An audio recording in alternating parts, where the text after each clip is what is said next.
So this is a serious business you undertake tonight, and I pray for God's blessings upon you. Let's pray.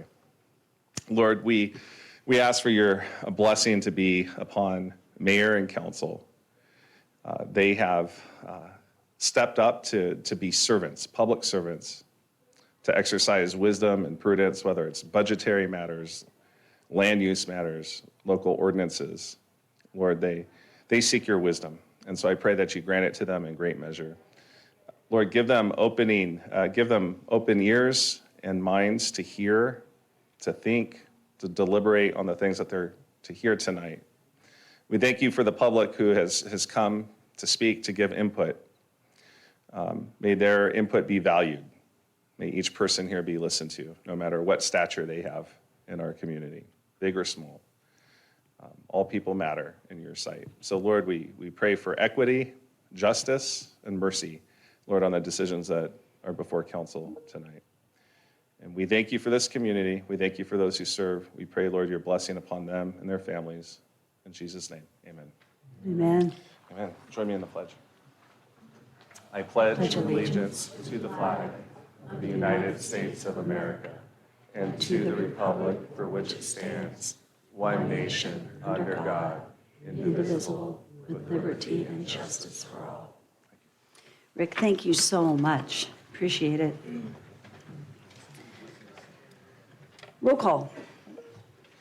Rodriguez? Here. Brunner? Here. Hutchie? Here. Levi? Present. Everfield? Here. Bauer? Here. Before we move on to any proposed amendments to the agenda, I want to start by welcoming you all here. Thank you for joining us this evening. Just as an FYI, we're trying something new tonight, which is this ear mic, and it feels a little hot, but we'll get it adjusted. And it's just so that when I look at the council, this way and this way, the mic still picks up. So, and I think it just worked. So we've got a lot going on tonight. I think we have several public hearings, and we've got a lot of people signed up to join and to participate in those public hearings. So, you know what, your voice does matter, as my chief of staff just said. And we're all here to, the heart of those here is to serve our citizens and to make wise decisions. And so we're here to listen. And so we just appreciate your time and patience based on how long you have to wait to get to your public hearing. And then as we start the public hearings, I'll give some specific instructions for that. The next item on the agenda is our consent agenda. I do have two proposed amendments to the agenda. The first proposed amendment is that public hearing number 4.5 is going to be removed from this particular agenda. And 4.5 is actually a development agreement modification, that was allowing self-storage and a zoning map amendment at a 12.4 acre parcel at 0 South Middleton Road. So that will be pulled and will come back in the near future as a new application. So we will not be holding that public hearing. If anyone was here for that particular public hearing, it will not be taking place this evening. The other item that we will be pulling from the agenda is item 510. This is the Fire District MOU. We're going to move that to next Monday evening, 6/21. So we're just not quite ready for it due to the budget. We're still trying to figure out how we're going to budget that, and we're waiting for guidance from the state and from the county based on our House Bill 389. We're not sure if Fire District goes in our budget or doesn't, so we need to make sure the language is accurate. So I'm not aware of any other proposed amendments to the agenda. Council, are you aware of any? Okay, I'll stand for a motion to approve the consent agenda with the amendments as stated. So moved. It's been moved and seconded. Discussion? Roll call. Rodriguez? Yes. Brunner? Yes. Hutchie? Yes. Levi? Yes. Bauer? Yes. Everfield? Yes. There are no proclamations this evening. I will mention a proclamation that will be done that we wrote and that we talked about today, as this is Elder Abuse Awareness Month. So there will be a proclamation later this week regarding that. There is an opportunity for Nampa residents wishing to speak on an agenda or non-agenda item, which is the next item on the agenda. It is a 3-minute limit, And so at this time, we'll look and see if anyone has signed up for that. Okay. We don't have anyone signed up. Is there anyone here that intended to speak on an agenda or non-agenda item other than a public hearing? Your public hearings will have separate opportunity. Is there anyone here that hadn't intended to? Okay, seeing none, we'll move on to mayor and council comments. I do not have any particular comments this evening. Council members, do you have any comments this evening? Okay. Seeing none, is not a staff communication this evening. Needless to say, this meeting tonight was really focused around public hearings, but we do have a number of agenda items, but they're after your public hearing, so we will move directly into public hearings. Now, there are a number of people here to speak at the public hearing. I'll probably say this for public hearing number 2, just in case someone new arrives, but for public hearing number 1, do we have quite a few people signed up on 1? Looks like I have 44. Okay, so we have 44 people right at this time that are signed up for public hearing number 1. So the process, for those of you that may be new, in a public hearing, we have the applicant speak, we have a staff report, and then we open it for public hearing. If you're signed up to speak, we will go through the list and we will just call your name. When you come up, please state your name and your address, and you'll have 3 minutes. So, and by the way, tonight, for the applicant, you're going to have 10 minutes. Staff, you're going to have 10 minutes. And I would ask council if we could keep we have the opportunity following public hearing to discuss.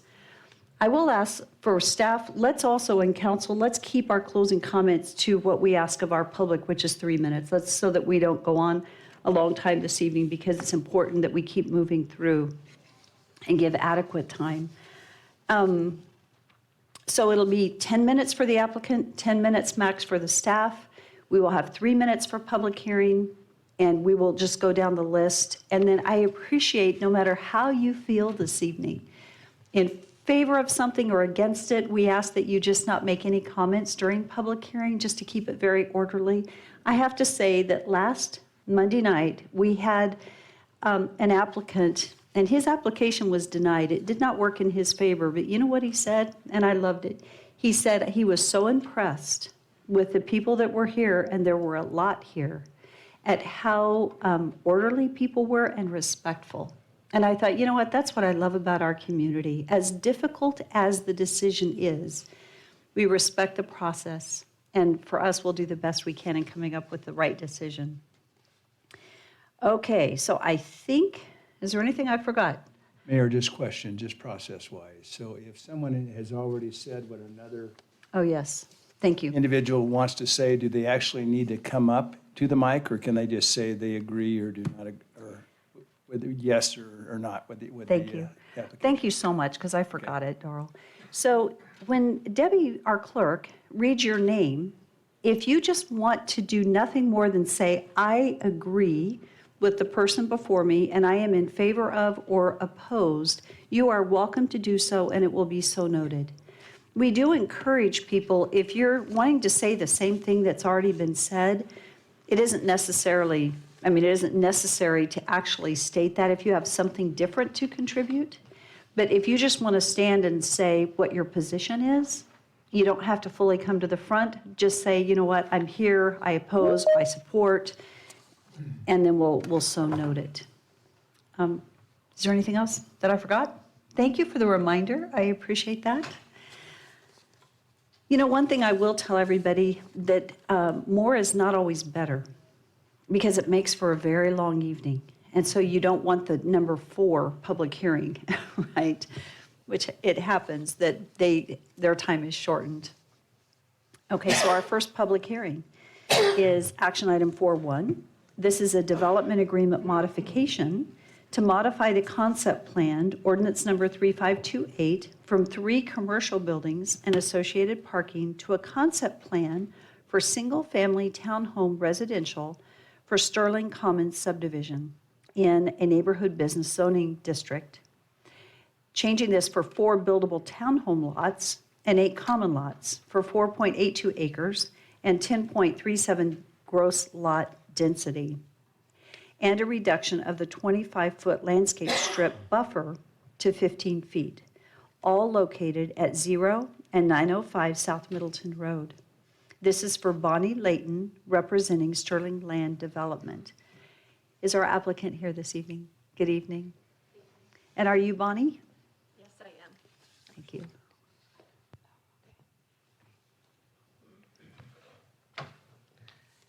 Thank you, everyone. Good evening, Mayor and Council. Thank you for your time this evening. I'm Bonnie Layton with NV5. We're located at 690 South Industry Way in Meridian, Idaho, 83642. I'm here on behalf of Sterling Land Development, representing our proposed project this evening. So we're pleased to present what we believe is a smart infill project on a parcel of property that was actually annexed in 2005. So let me see, there we go. So as I mentioned, we are at the intersection of South Middleton Road and Lake Lowell Avenue. And there's actually parcels annexed all the way around. We do have one out parcel to the west, but development has really occurred in this area.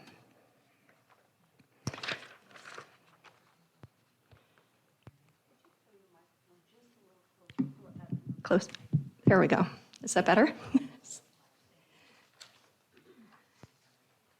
Thank you. So as I mentioned, our site was zoned in 2005, and it was proposed to be a commercial development with some commercial buildings in the BN zone. It contemplated 3 commercial buildings, not to exceed 3 stories. And tonight we're requesting a DA modification as part of our application in order to update the site plan that was approved and the nature of the project. And as you can see from the original plan, it's up in the right-hand corner of the screen, that, as I mentioned, contemplated 2 U-shaped buildings with parking around the perimeter, and then in the southwest corner of the site, some more parking, and a building along the south perimeter. So the existing conditions in our site, and as I mentioned, smart growth and infill, and I've been watching very closely and following along with how the city of Nampa has been trying to address House Bill 389. I've really appreciated the dialogue that you guys have had, and trying to work with the tools that you have and with staff to figure out what's going to be smart growth and the best growth for the city. And we believe that this project really fulfills a lot of those same goals. We're obviously surrounded by approved and existing development. Some of it's built, some of it's approved and slated to be built. The right-of-way dedication along Lake Lowell Avenue and South Middleton Road was completed several years ago, so that right-of-way acquisition has been long since done, and that was in anticipation for growth, of course. Water and wastewater service lines already exist and have the capacity to serve the site. And Owyhee Elementary School, as well as Lone Star Middle School, are both within walking distance of this site. We think that's really important for the nature of the residents that we believe would be living in our project.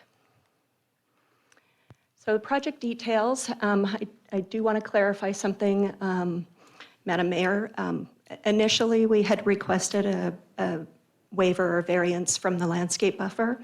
However, as I'll discuss that, we removed that request. We were able to revise the site so that there is no variance in that. And so initially, we had proposed actually, let's see if I skip ahead. Oh. Initially, we had proposed 50 townhome lots with access off of Lake Lowell Ave as well as off of South Middleton Road. Upon staff review and really working, you have an incredible staff, working with staff, they suggested that they were concerned about the access off of Lake Lowell and if there was something else that we could do.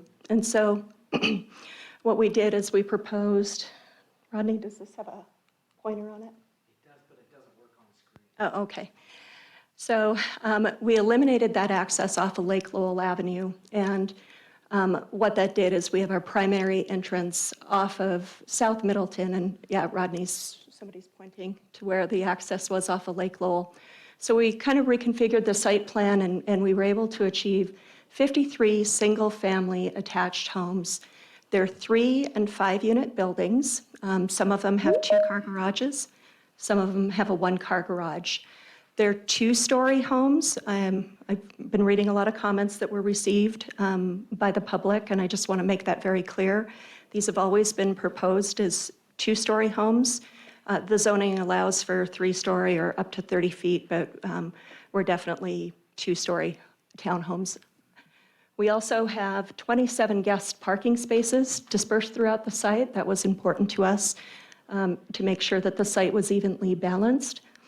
Our homes front onto shared landscape mews that are maintained by the HOA. All of the green space is all maintained under the HOA so that all of the residents in the community are able to access that space safely for recreation.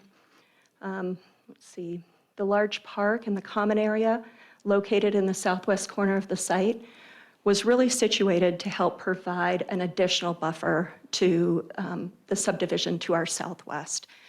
When we held the neighborhood meeting, we had just a handful of people attend online. And so we really tried to take their comments into consideration and provide a plan that really addressed their concerns as well. And so really trying to provide that open space and green space as a buffer. So our design considerations, these are for-sale townhomes that provide low-maintenance alternative for residents. The shared access easements and common areas are designed to maximize the efficiency of the site while providing safe and usable open space for its residents. Along with that, we have connectivity to the open spaces that allow for a maximum walkability and access to the open spaces in the community. So we understand that that's important to the council to make sure that they're safe, accessible recreation places, spaces throughout the community that everyone can enjoy. So again, as I addressed just a moment ago, the community park, it is in the southwest corner. We feel like that provides a safe and secure area for residents of Sterling Commons to play. A mom walking her stroller down to the park and the kids playing. It feels safe there, away from traffic. And of course, we did that to buffer the neighbors. So these are some renderings that we had created based off of the architectural plans. Actually, I'll click back for a second here, of how these spaces will function. So these are 3D renderings of the buildings that we'll build and the open spaces and how they are integrated together. As I mentioned, one of the biggest concerns that we heard from residents was the impact to the neighborhood to the southwest. And so we really tried to evaluate our impact. And so in the surrounding conditions, one of the things, first and foremost, is our site is about 10 feet below the neighborhood to the southwest. And it actually slopes. The high point is near the canal in our southwest corner, and then it slopes as you head to the northeast. That's the way, it's a gradual slope. It's a fairly flat site. The canal easement also provides an additional 80-foot buffer between our projects and the Carriage Hill subdivision. Obviously, that's common around these parts to have irrigation easements. The orientation and the location of the buildings, we placed in a way to really help minimize the impacts and the sight lines to the adjacent homeowners. And then smaller buildings were placed in that southeast corner to help break up the massing so that there was maybe more landscaping and view lines out. So this slide, what we're trying to demonstrate here are, we did an evaluation and we said, okay, of the homes that are the orange dot homes, those are two-story homes, or those are two-story homes. The lighter orangish yellow dot, those are kind of 1.5-story homes, just to see in relation to how our project fits in with those projects. And then we also did distances from building to building to give a frame of reference of, how our buildings relate in the area and how they impact the site. And, let's see.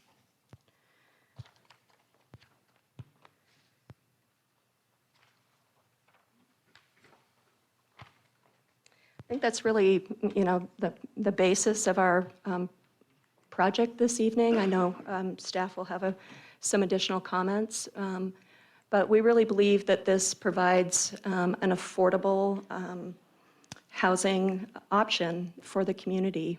I think it's thoughtfully designed, given that we're right by 2 schools. I mean, really, school district employees could live here and walk to work. I mean, that would be great. So we really believe that this is a project that's consistent with your comprehensive plan and your zoning code, and thank you. And we appreciate your time this evening and request your approval of Sterling Commons. Thank you so much. Council, do you have any questions? Yes. Bonnie, did you say that the 25, the reduction of the landscape strip was not being sought from 25 to 15? That is correct, Councilman Haverfield. So what we did in the revision to eliminate the access off of Lake Lowell, we actually gained open space, we gained parking, and we did gain 3 additional units, which seems counterintuitive, but because of the dimensions of the buildings that we used, we were also able to provide that full buffer that was required. Thank you. Yep. Mayor? Yes. Bonnie, you answered most of my questions, but one is, what is the price range of these homes? What we're looking to sell these homes for is a price range in that about $275, really trying to make it affordable and attainable for singles, young couples, young working professionals, give them an entryway into homeownership. And there's a lot of, I think, great assets like the schools and some of the additional commercial lots that are available adjacent that I think this project will also help support. And do the number of bedrooms range like 2 to 3 bedroom? Yeah, yes, Councilman Levy, yes, they do range from 2 to 3 bedroom, and as I mentioned, 1 to 2 car garages.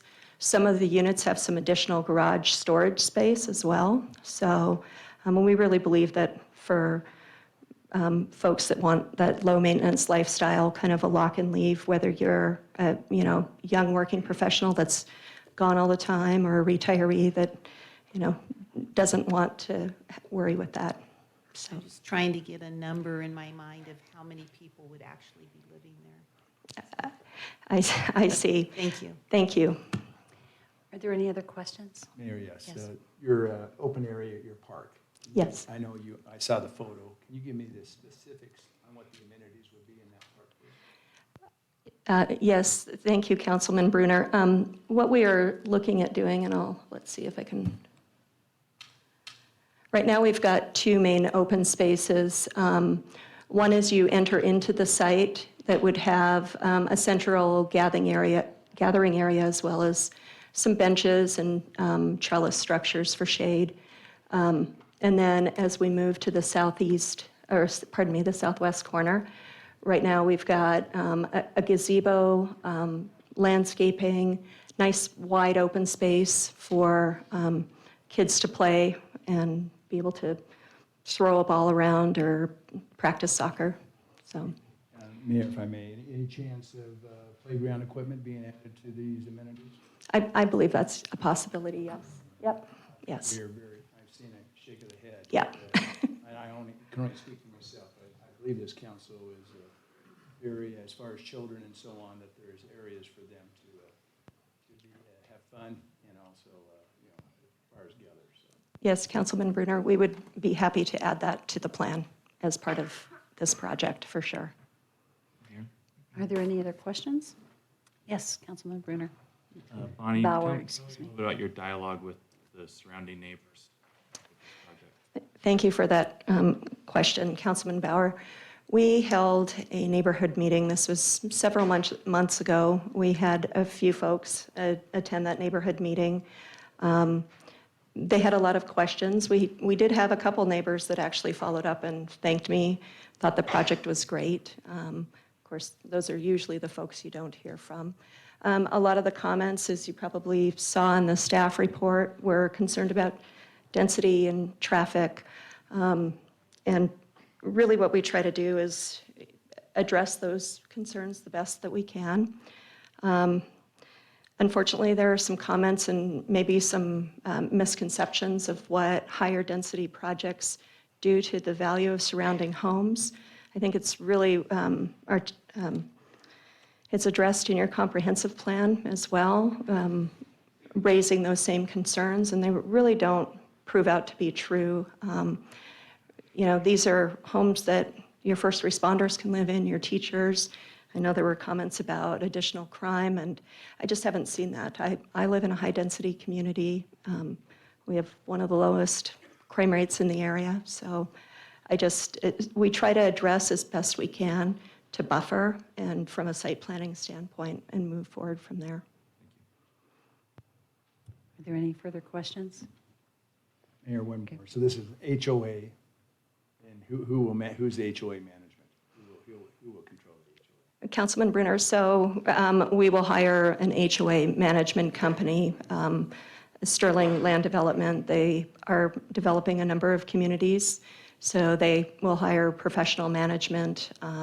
They're seasoned developers that understand this process. The reason why we developed the project this way is to keep everything, the landscape palette is continuous, the maintenance is continuous.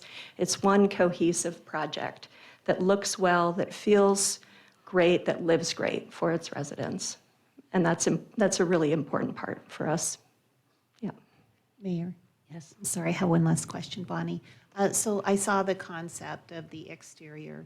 Is that what I could expect to look at? If I were to drive by and see this project finished? Councilman Levy, yes. We've got some, let's see if I can. So these are some of the elevations that we have developed for this project, and really trying to articulate roof lines and front entrances, really to provide that welcoming and kind of community space. Each of the homes have a little bit of a patio that faces onto the mews, so you get that interaction with your neighbors. The common spaces, I think, really add a lot of value that way, especially as people are coming and going. You actually get to know your neighbor and say hi. So, yep. Are there any other questions? So as you're probably familiar with, following the public hearing, you will have an opportunity to come back and answer any further questions. Yes, thank Okay. you, Madam Thank you Mayor very much. and members of the council for your time. Thank Appreciate you. it. Mayor Kling and Legal? Yes.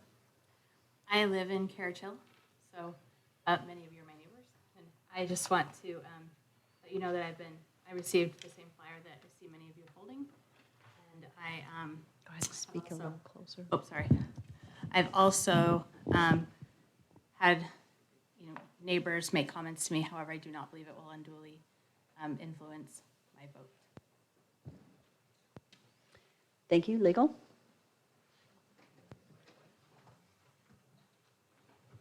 Is it not going on for you? There we go. Is that working? Thank you, Councilmember Mucci. Just the disclosure is appropriate. If you could just describe the nature of the communications that you received, just so that's on the record, and we can probably include that flyer in the record as well. Hand this to Debbie. Okay. Mayor and people, I've just had neighbors express both curiosity and then also have given their opinion. Both for and against, or Yes. anything different than what's in that flyer? Not in any written format, Okay. just people that I see in my neighborhood. Okay.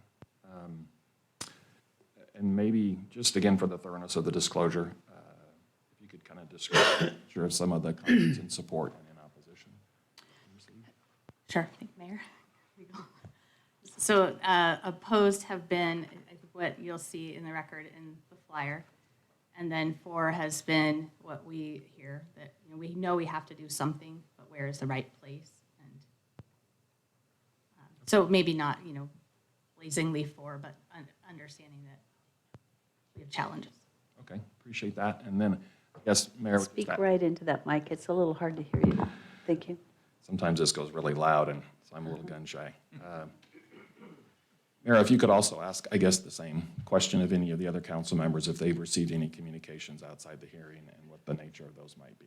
Thank you for that comment, and I think I'll just go right down the aisle here. Councilman Rodriguez, have you received any external communication?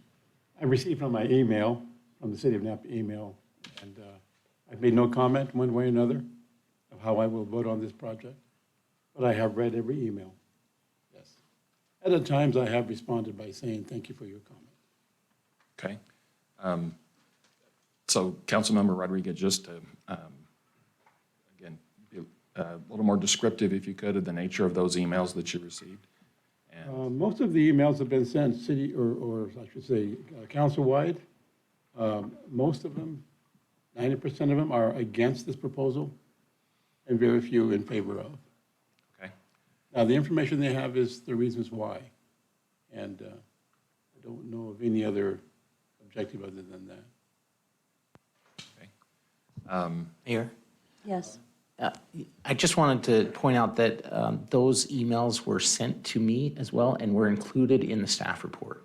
Wonderful. Okay. That was my, Mayor, that was my next question, to make sure they're in the record, so great Thank they you. are. So they are in the record, they have been sent to you. Thank you very much. So included in the staff report. So I guess the next question, and we can go down to Councilman Brunner.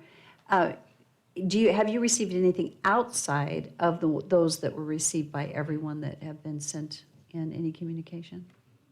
Tell you the truth, the Mayor, I can't speak for sure because I don't always look on who's CC'd.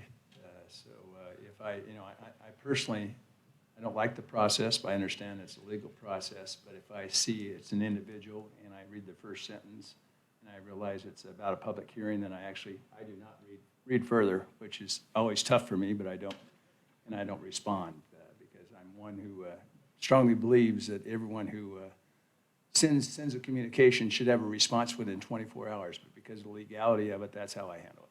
So. Thank you. Councilmember? Councilwoman Levi. Thank you. When I receive something, as I have in this situation, I always forward them to the clerk, and the clerk, it looks like it was included in the packet. Mayor Kling, I haven't received any direct communication, and the emails I didn't open when I saw what they were about. So I'm maintaining the integrity of the process. Thank you. Councilman Bauer. Same with me. Mayor, council members, thank you for that, appreciate it. And for those here, we have certain open meeting law requirements. And so it's important, we're just trying to do what we're supposed to do, which makes it kind of difficult. But anyway, that's why the disclosure. I forgot to ask something, and I noticed that you're having a hard time hearing, a gentleman up front. We do have, for anyone that wants hearing assistance, we have some headphones, and we can get, there's a set right here that Mark has, if you would like to use them. I'm okay. You're okay? If there's anyone else here that would like to use the hearing assistant headphones, they are available. So we just want everybody to know that they're there if they would like to use them. So just, yeah, you can raise your hand or if anyone's here. Okay. So with that, I think we're ready for staff report. Rodney, thank you.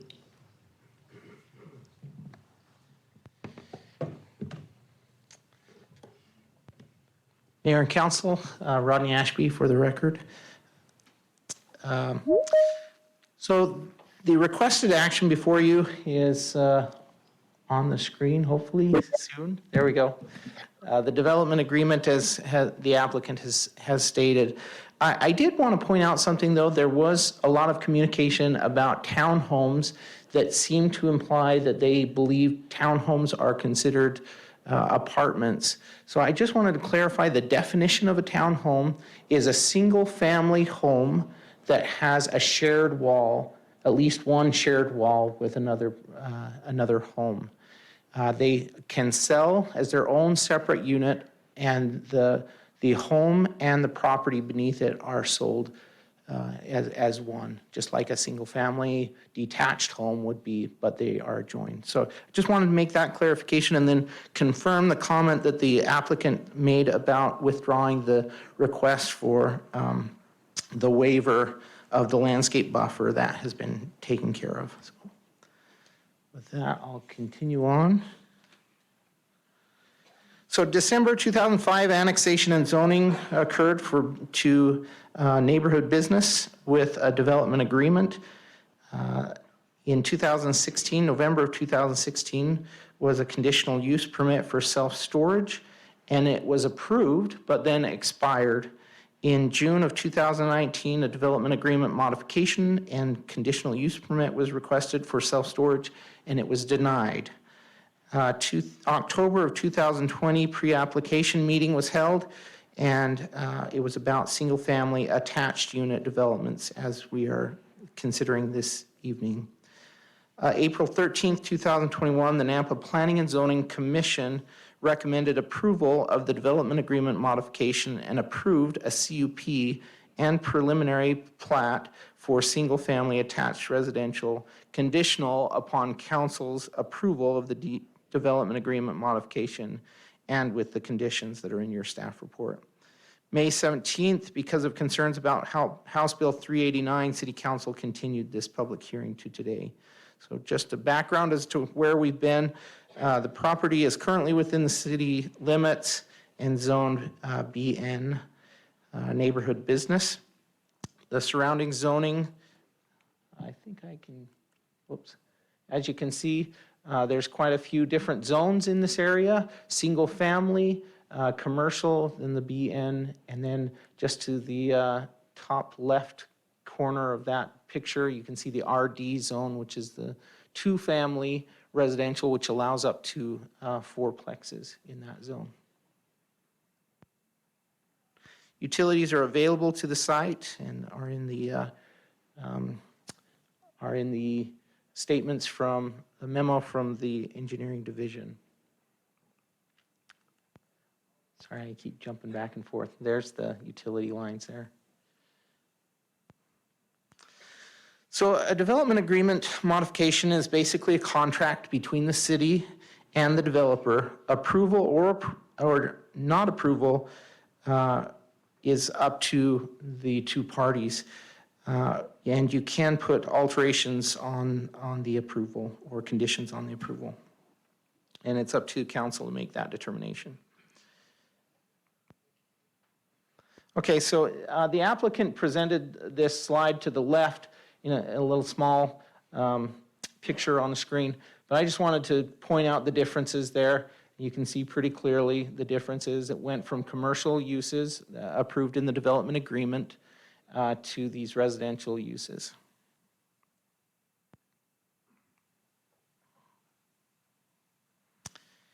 This is the preliminary plat submitted May 13th. It addresses the conditions required by the Planning and Zoning Commission.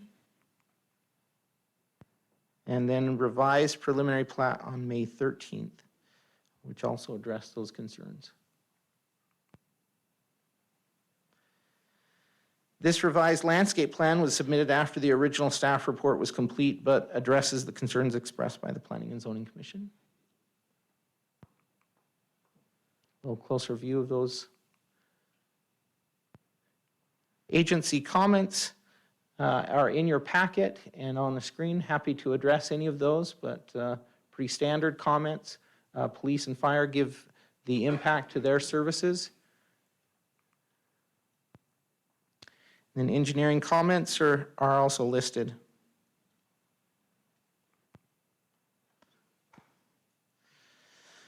We received input from the public with concerns about traffic, impact on infrastructure and capacity, density, lack of open space, desire to retain commercial, need for retail, restaurants, a conflict with the general plan, privacy concerns, desire for a pause in growth, demands on police and fire services, perceptions of increased crime, belief they would cause spot zoning, appearance of townhomes creates an eyesore, a desire to have multifamily in other cities and not Nampa, a desire to leave some properties in this area undeveloped for the benefit of those living there, building height concerns over waiver request for landscape buffer, concerns over that. And this picture was provided, whoops, there it is. This picture was provided as an example of unacceptable housing types that they've seen being developed here in Nampa. In addition to that, there was a petition submitted, and they stated that over 450 electronic signatures opposed the project. And I put the wording of the proposal on the screen there. Again, the comment about 3-story is inaccurate. It was a 2-story development, townhomes that are single family.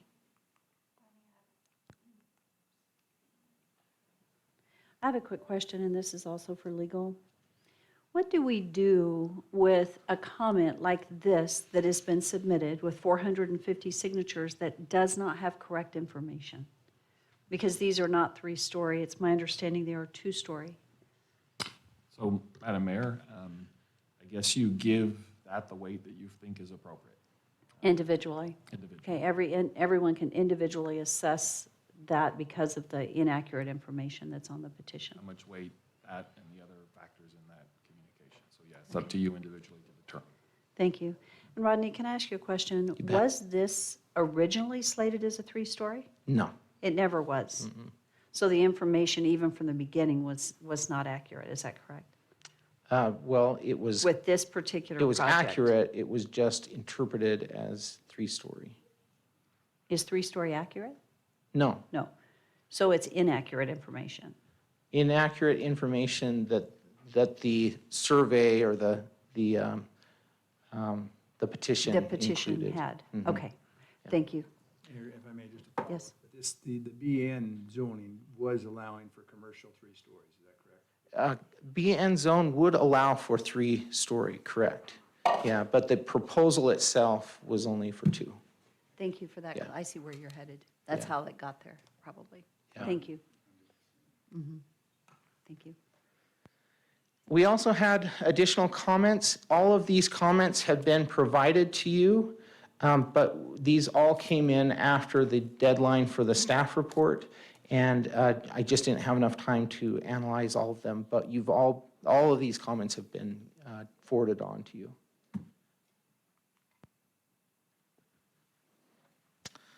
Okay.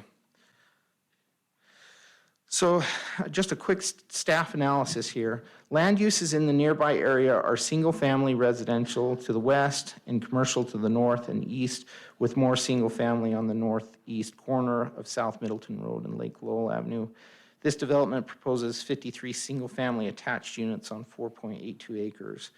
The comprehensive plan, the future land use designation is commercial. The BN zoning district allows for single-family attached, multi-unit, zero-lot line structures with an approved conditional use permit. There is a community mixed-use designation to the east and medium-density residential designation to the west. The density proposed for the Sterling Common subdivision is 11 lots per acre, although there is no density minimum for the BN zone. The high-density residential or maximum, I should say. The high-density residential designation indicates a desire for 8+ dwelling units per acre, although this is in a commercial designation which does not dictate density. Safe routes, Nampa High School is the high school for this area, and it's 1.7 miles away, not within walking distance. Lone Star Middle School is in close proximity, and it's within walking distance. Awaihi Elementary School is half a mile, a little more than half a mile within walking distance across Middleton Road. The comp plan commercial designation does not recommend a residential density. In the BN zone, no principal building shall exceed either 3 stories or 30 feet in height, and there is no requirement for a minimum lot size. A revised landscape plan was submitted. I've talked about that. All common areas and open spaces will be maintained by the homeowners association. Nampa City Code 1022 dictates the number of parking spaces, and as they've mentioned, they've met all those conditions. In addition to those required parking spaces, they've provided 27 extra spaces.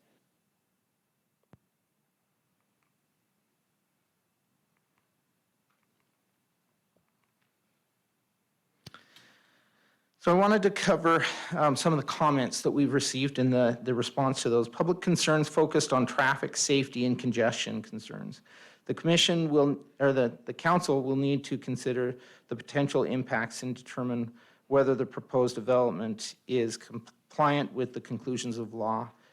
Though residents often believe that multifamily residential will cause more traffic than a commercial use, engineering traffic analysis has consistently contradicted this belief. Most often, commercial development will have significantly higher trips to and from the property than a residential use, though these trips are often spread out across the day rather than at peak traffic hours. Crime, I've mentioned this before, there's no direct correlation between the type of housing and the crime-related, crime increase. If you have an increase in number of dwelling units, regardless of single-family, detached, or attached, you're going to see a very similar increase in crime. Property values. National studies have been done over and over again to show that this does not have a negative impact on property values. It feels like it should to a lot of people, but it just hasn't come out that way as the studies have shown. And then compatibility. This is the biggest challenge for the council, I would say. Is it compatible with the neighborhood? And that's a determination that I cannot make. It's something that you will have to make based on the facts presented. Fiscal impact analysis. We've talked about fiscal impact analysis for a long time. The fiscal impact analysis tool is helpful to get a sense of whether a project will contribute enough tax and fee revenue for the city to cover the costs of serving the property with city services. Because of changes made by the state legislature to the taxing ability of cities, many factors necessary to run the analysis are still unclear, including what the value of the property will be, what the levy rate will be, and how the limitations on taxing new construction will impact the taxing revenue for each project. In addition, it is still very difficult to determine a market value for a new project. The consultant who developed the fiscal impact analysis, Ozzie Grippentrog, revised the fiscal impact analysis to allow us to run the analysis using assessed values, but these most often do not reflect the current value of the home. And so I just caution us that we be careful about how we use that. The specific projects, all of the projects in tonight's meeting have all been analyzed by Ozzie. And so we can state with confidence that each of these projects are a positive benefit to the city. He has run that analysis for us. It takes some time to do, but he did do that. Each of the other presenters tonight will talk about that just briefly, but I told them I would just cover this in a little more detail so you don't have to hear that over and over again. And then finally, there is a Compass analysis that is done. They have been working on a fiscal impact analysis, and in the future, they just finished this impact analysis. In the future, they will be responding to all of our projects for annexations and rezones. 50 plus units, so 50 or more units in a project will go through this analysis and they'll provide us that information.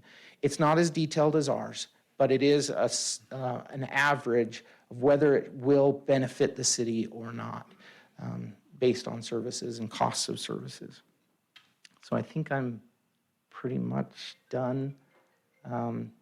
The conditions of approval, I removed those two. They don't apply anymore based on their changes that they made, number 3 and number 4. but the rest are in your packet for consideration, and then here are the potential motions. Mayor Kling. Rodney, you and I argue all the time when it comes to crime and reporting information to the city. And me being a retired police officer, I have a pretty good idea. So let me discuss a couple of things for you. And when you said that it will not affect the crime is here regardless if you look at it or not. And the thing about it is that when people have property, good property that they have worked for, it brings a bad element. And in the southwest area of this city, it appears that there has been more criminal activity, more suspicious vehicles, people, and thefts from vehicles. So I'm not sure where you get your information. The information that I know after 40 years in law enforcement is that those who like to help themselves are going to go where the best place is. Now also, when you have a person or people that live and move into any complex, not just this one, the first thing that they'll do is that they'll steal from their family. Then they'll steal from their friends. Once that's taken up, all done, then they go to the neighborhood that they live in. And so when I was working the burglary section of Napa Police Department, that's the diligence that I did. You call that route of confession acts, if you will, and solving the crime. So depending on the element that you have in your home and your neighborhood, that is where the crime's going to come from. So now, if they infiltrate this neighborhood or any neighborhood as far as the southwest area, and they've stolen what they can, then they will go to another area. That's just how it works. Yeah. So I hope that this project doesn't bring that. But I'm not going to hope anymore. I know it's going to. I know, because the whole city is working its best to reduce crime. That's why we hire so many police officers. The other thing is this. When the effect of a project like this may not monetarily, fiscally affect a homeowner, these projects do affect in terms of, will you purchase a home in that area? Will you want to live close to these projects? And I think that's one of the most important things that we need to remember, is the effect of the homeowner itself. Can you Respond? Can we, yeah, if you want.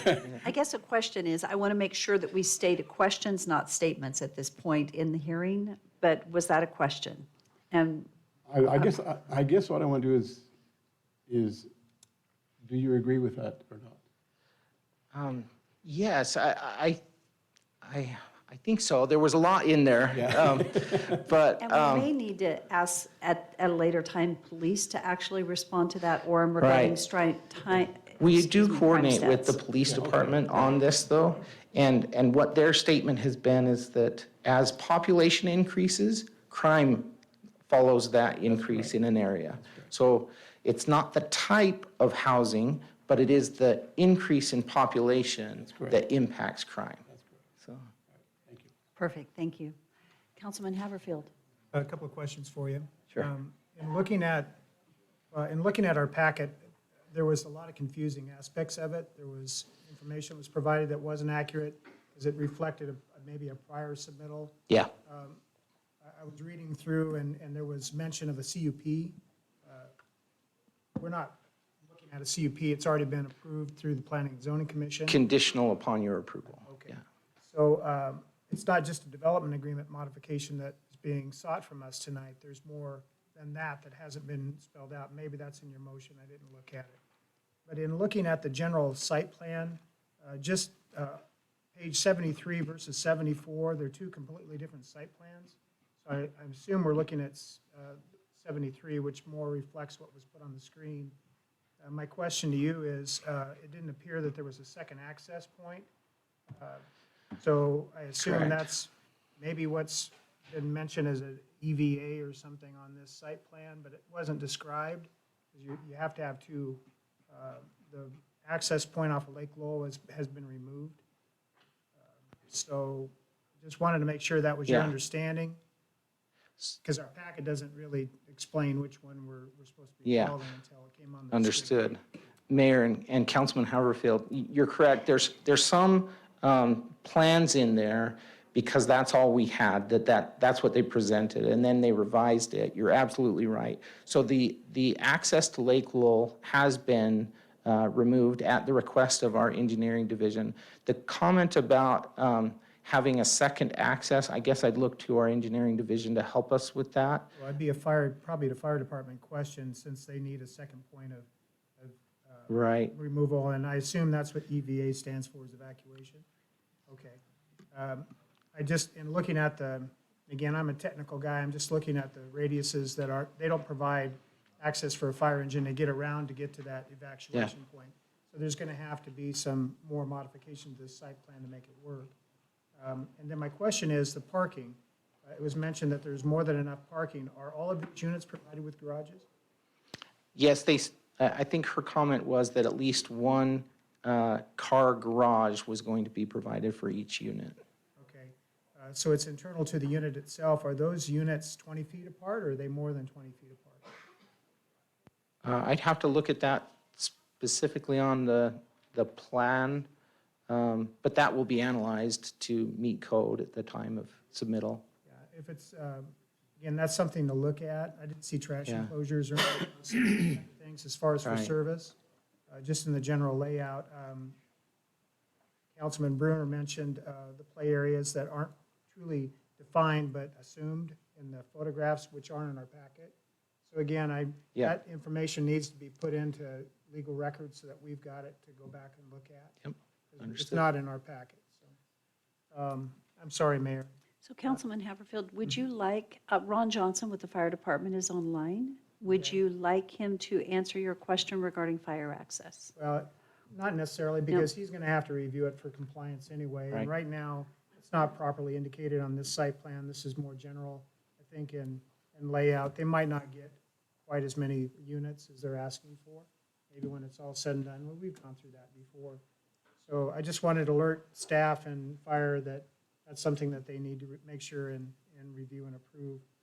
The question as far as the townhome configuration, not necessarily is a townhouse. If it's a townhouse, it's truly separated by 2-hour firewalls. So again, from a Correct, legal yeah. standpoint, the true wording is townhouse, not townhome. Right. Townhome just means a walk-up type unit, 2-level, so that can still be an apartment-type dwelling or fourplex with a 1-hour separation wall. If we're talking townhouses, which it appears that that's what they've That's what been they're- defining in their site plan, it's, again, just terminology, make sure it's accurate. So again, my question was on the parking, the access points. Compatibility really comes down to is density compatible enough? The fact that they're 2-level units, not 3.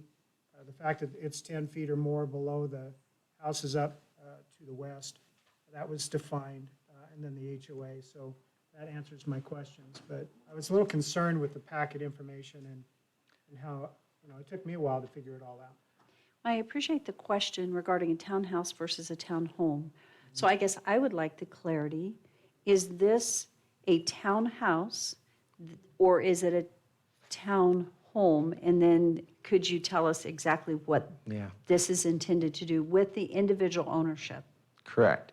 So townhomes and townhouses, while they're defined architecturally very differently, because as Councilman Haverfield has pointed out, there is a difference there.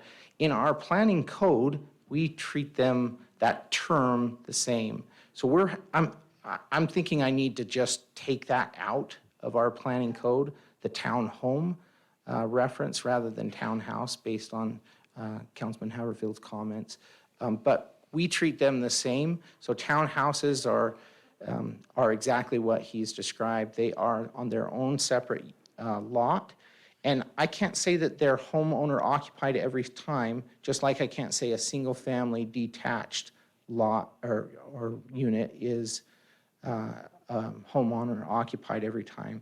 But it's owned by the same person. The land is owned by the same person as the structure.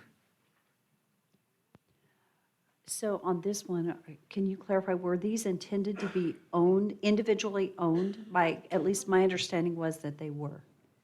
Correct. Okay, Yeah, individually and they could be owned. rented out to somebody else, but they are owned by an individual. Okay. So a follow-up question to come later is, many times an HOA actually limits the number of rentals that can be allowed within a given area, which helps maintain the value Right. of the homes. And so a question for later will be, is there an HOA that limits the number of rentals that are allowed in this property? Right, and Okay. that's a private matter. Yeah? Yeah. Are there any other questions for Rodney at this time? Mayor, Yes, Councilwoman Levi? thank you. Rodney, you mentioned that Ozzy has reviewed these, and it's a benefit to the city. So my Correct. next question is, how is it a benefit to the city as opposed to what impact is it going to have on the existing surrounding property owners' taxes? Yeah. That's a great question. I don't have the answer to that. That is certainly a decision you'll have to make. And I'd like to answer that, may I? Yeah, When Ozzy gives a recommendation, Ozzy is not saying it is a benefit to the city. So we need to work on our Right. terminology as this process is somewhat new. What he is communicating is that the revenue from whatever project it is, it's just not this one, covers the cost of services. So, and he has clearly stated this is nothing more than a single tool to help us in a decision. In other words, there are certain developments that come in that do not cover the cost of services through their property taxes. This one does. But as he said, that is one tool for a point of a decision. That isn't all tools. It's just one. So this one covers the cost of services from the city due to the nature of the development. And I believe that's important to point out, is what is that median range that has to cover cost of service? But then, on the other side, because I've been put in my position to represent our people in Nampa, I'm looking at what does that do to the taxpayers? Because we have this idea, residential, residential, residential, let's keep approving residential, but what does that do to our existing homeowners? It is jacks up their assessment, and they see that twice a year as to what they're going to have to pay in the end. So that's what I'm trying to balance out is, one, I wanted to know what if we broke even at the cost of service or not to begin with, and then what does that do, something of this nature? Because I understand, for instance, if there were homes going around Carriage Hill that were equal in value or more, I know that their assessments will go up. I've spent a lot of time with Brian Stinder. He has hounded this stuff into my head. But I don't know as far as townhouses, and because of the price of them, which they do seem affordable, what kind of impact that has to do in our existing homeowners that are surrounding that area. yeah. Well taken, and we'll make that change in how we present that wording. You're absolutely right. Yeah. And I believe Rodney's presentation earlier, you mentioned that there is no known impact or decreased value to surrounding Correct. areas based on this particular development and its situation, where it's situated.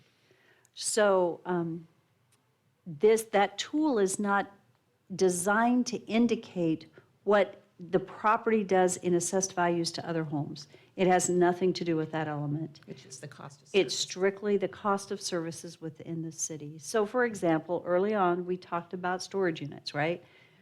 The property tax revenue, or an RV park is probably a better example, where the cost of services would exceed the cost of revenue based on the land use model. And it's strictly based on land use model, not based on community benefit necessarily. It's a land use model analysis.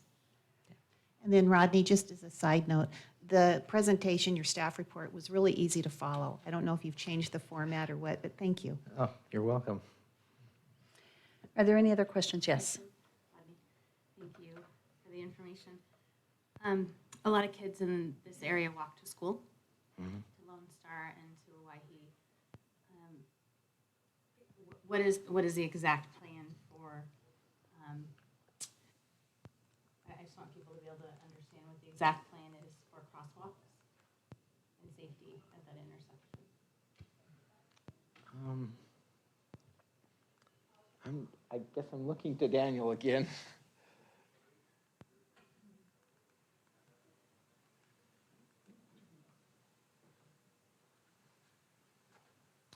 Mayor, Councilman Mucci, the intersection there at Lake Lowell is a four-way stop. We recently went through there last year with a project that did some widening in that area. At that time, I just looked at the aerial photo. It's previous to that, so I don't remember specifically if we added crosswalks at that time. I don't believe we did because we do not have pedestrian facilities on that corner. With this development, they would be required to put in their sidewalks along that portion, and at that point, it would be we would have the ability and would be able to require them if you would like us to in place a side or a crosswalk there on the south leg of that intersection. A follow-up question to that. So currently, is there a sidewalk to access any of the schools that were noted on the plan? There is not. And so the current, if there were residents at Carriage Hill, they currently do not have a sidewalk for the kids to walk to school. Is that correct? Okay. So Mayor, the Owyhee Elementary School is on Iowa to the south of this location. There is a side path, a asphalt side path that comes to that intersection, and then there is sidewalk on the south side of that intersection. There is a gap in there, and so there are gaps in this area between the schools and these residential properties. I believe there are other development proposals that will be coming forward that would fill some of those gaps, though we would have to analyze what would be remaining left. Thank you. Thank you very much. Mayor. Yes. I recall we had an opening for the pathway. Where does that hit in our frontage on this property? Is there a crossover? Point to it.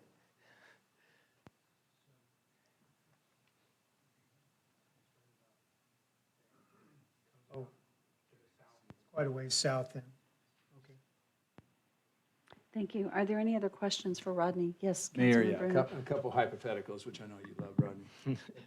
So if this was rezoned, say, medium density, single family, about how many medium family single would be allowed in this area?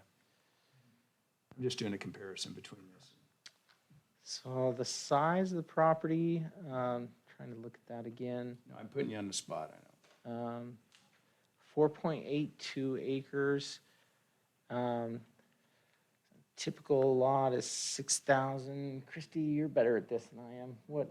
She's got a calculator Yeah. going.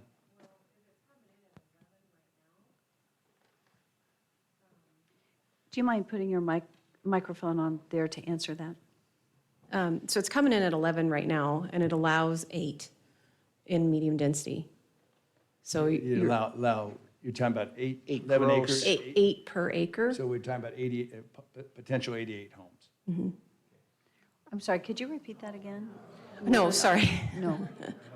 The I'd minimum, be crowded. In the medium density residential, they're allowed up to 8 single-family homes per acre, depending on the zoning.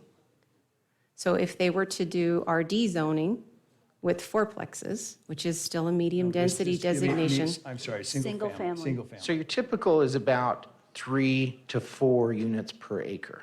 So you're looking at 12, We're looking at 12 compared to 53. right? okay, my depends second- on the zoning. Yeah. Yeah, I understand. So second hypothetical is, I know we don't, with this fiscal impact that Ozzy is working on, but in your experience, Rodney, if this stayed BN, and we don't know whether anyone's going to, developer is interested in commercial. We know that's interested in storage sheds, which we're not real fond of around here. But if it did go, just say, ordinary retail, whatever the case Yeah. is, in comparison for this compared to that, what would you say would have the most physical impact revenue for the city? Oh, wow. That's a hypothetical, you know, I'm not on the spot. you have any idea? Ah. In your experience? In my experience, values have changed dramatically in residential situations now. I mean, in residential land uses. But in the past, and probably still, commercial is a higher value for a community. That's typically been the case. Are there any other questions? Rodney will probably have you back to answer questions. So I think we're going to step into our public testimony section. And Debbie, I'm going to have you read the names, if you don't mind. And then just as a reminder, if you don't have anything new to say, you're welcome to stand and just say that you support or oppose. Okay, Paul Haskew, he's opposed and he wishes to speak. Is there a Paul, and the last name again was? Could you spell it, please? He's online. Okay. Could we see the teams on the screen, please? Thank you. Okay.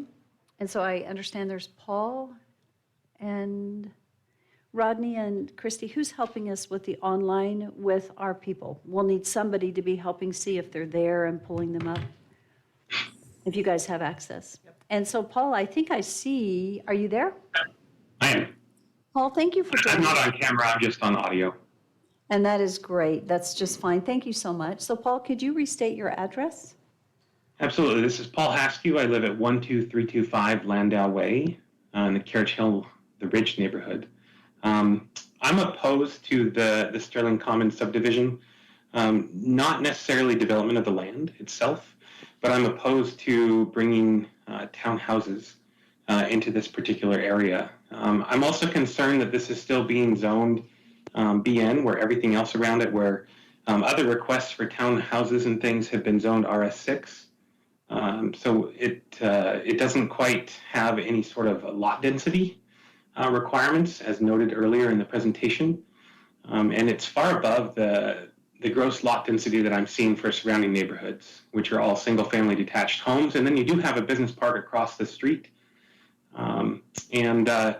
I do see where the misunderstanding, I guess, for the three-story townhouses came from, as the original ask was for a three-story business building, or buildings, I should say, and the understanding of that these townhouses could potentially be built up to 30 feet tall with current zoning in place. So I'm also concerned that this may create a spot zone of sorts, and then others would take advantage of the BN style zone, along with increased density that would be higher than surrounding neighborhoods. So that's it for now. Thank you so much. We appreciate you joining online. Thank you. Okay, and next we have? I have Tawny Grant in opposition and doesn't wish to speak. I have a James Boring, opposition, doesn't wish to speak. Sharon Skinner, in opposition, but doesn't wish to speak. Karen Carter, opposition, doesn't wish to speak. Angelica Cortez, opposition, doesn't wish to speak. Julian Hutera, opposition, doesn't wish to speak. Victoria Van Dam, opposition, doesn't wish to speak. Natasha Conley, doesn't wish to speak and is in opposition. Megan King, opposition, doesn't wish to speak. Roy Sutherland, opposition, doesn't wish to speak. Jonathan Leach, opposition and wishes to speak. Is Jonathan Lee here or online? Leach? Jonathan Leach, is that correct? I'm sorry. I said it incorrectly. Do you guys see someone online that could be?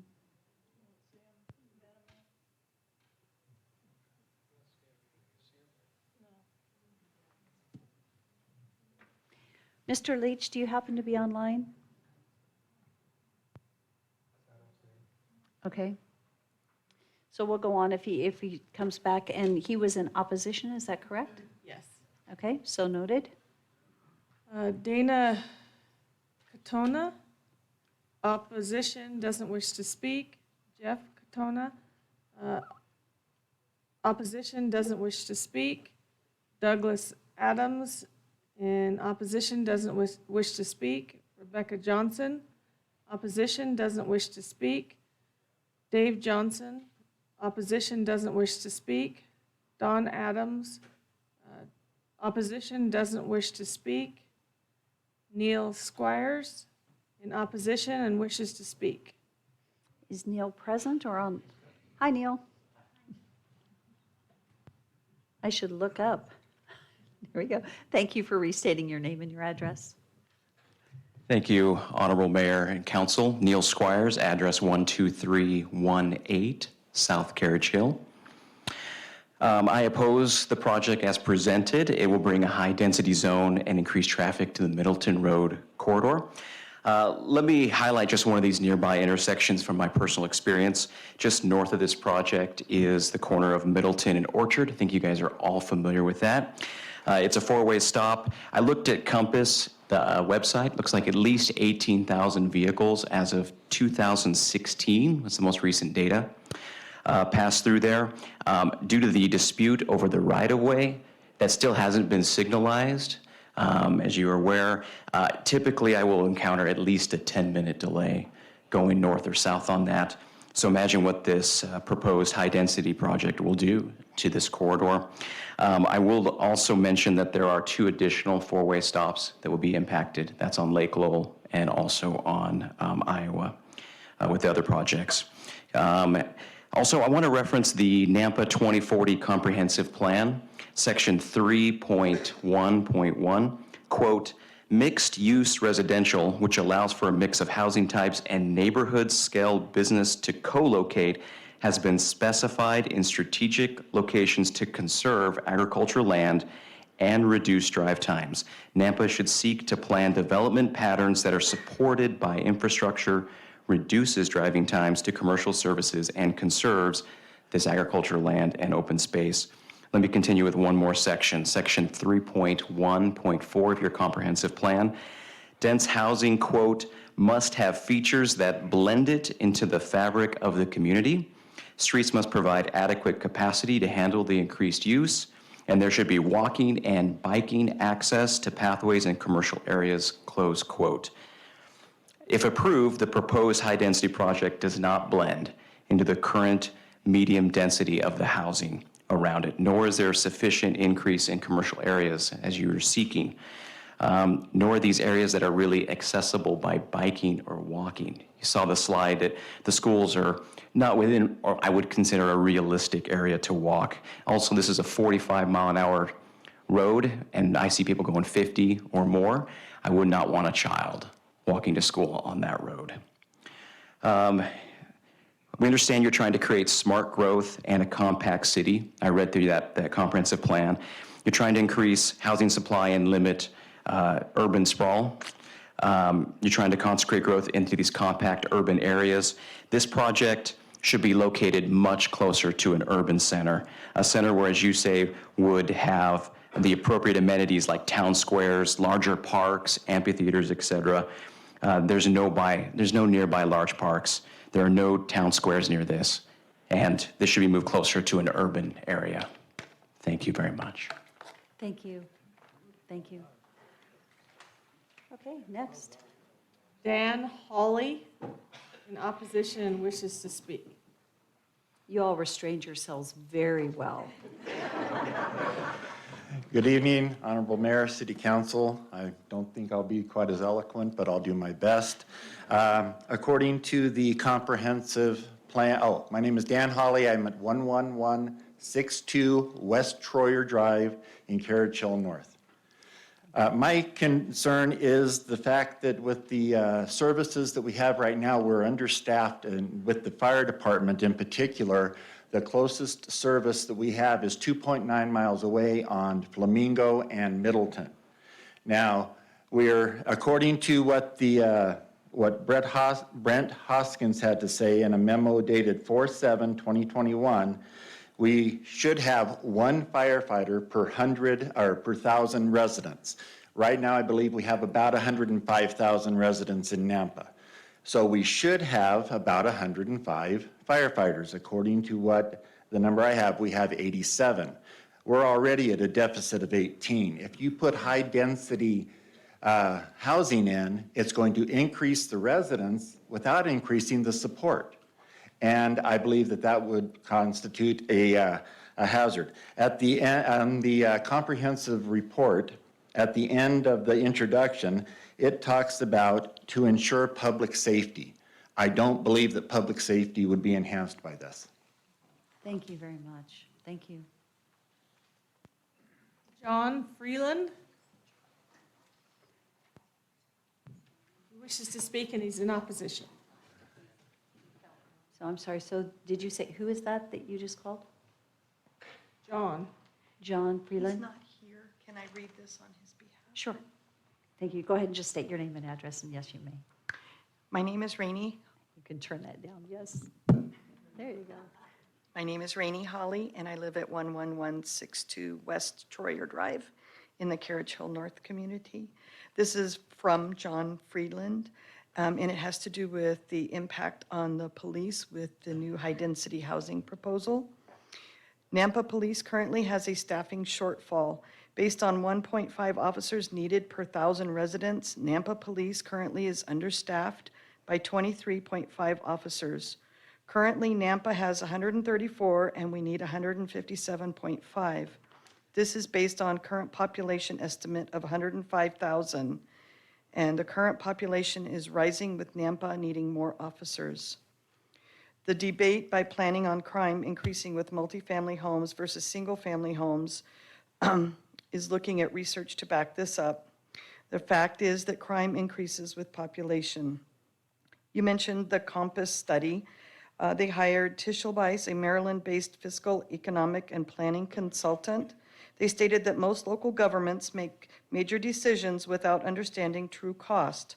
Tischelbeiss spent a year analyzing the Treasure Valley to understand the relationships between developmental densities and local infrastructure costs. In their analysis relating to how new development will impact the Boise police, they know how much more the police can expect calls to increase. For every single-family unit in Boise, there are 0.11 police calls per year on average. For every multifamily household, there are 0.16 calls. Based on Boise versus Nampa crime rate, we can use a 1.5% multiplier, and Nampa will have an estimated of 0.127 calls per single-family home and 0.184 calls per multifamily houses. Their research is showing that high-density housing does indeed increase police calls.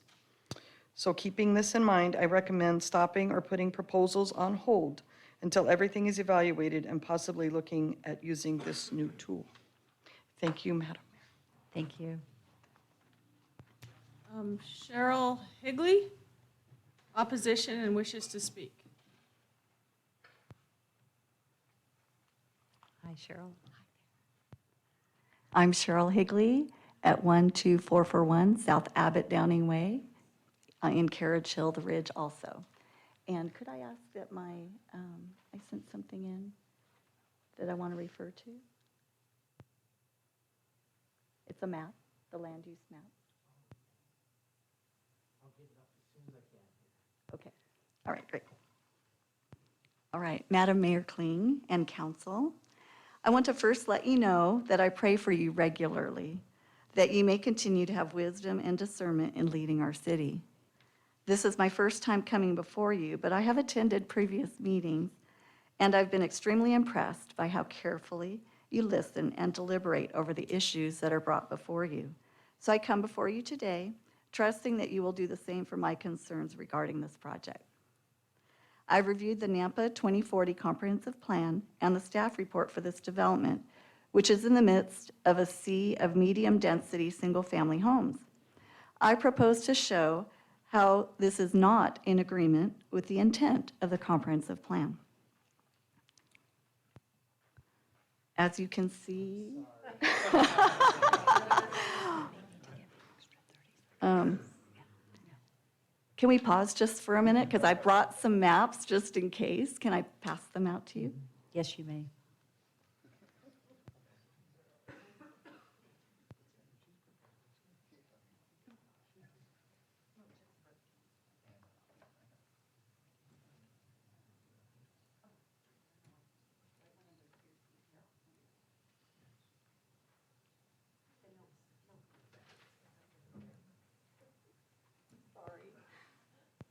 Okay, thank you for being prepared.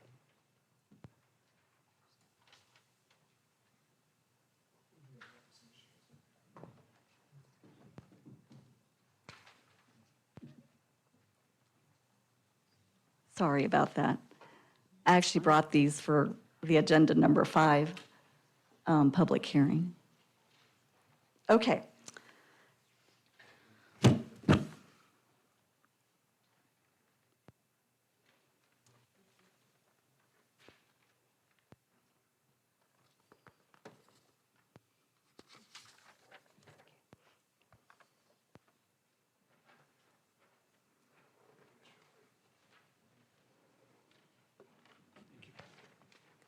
Thank you. Sorry.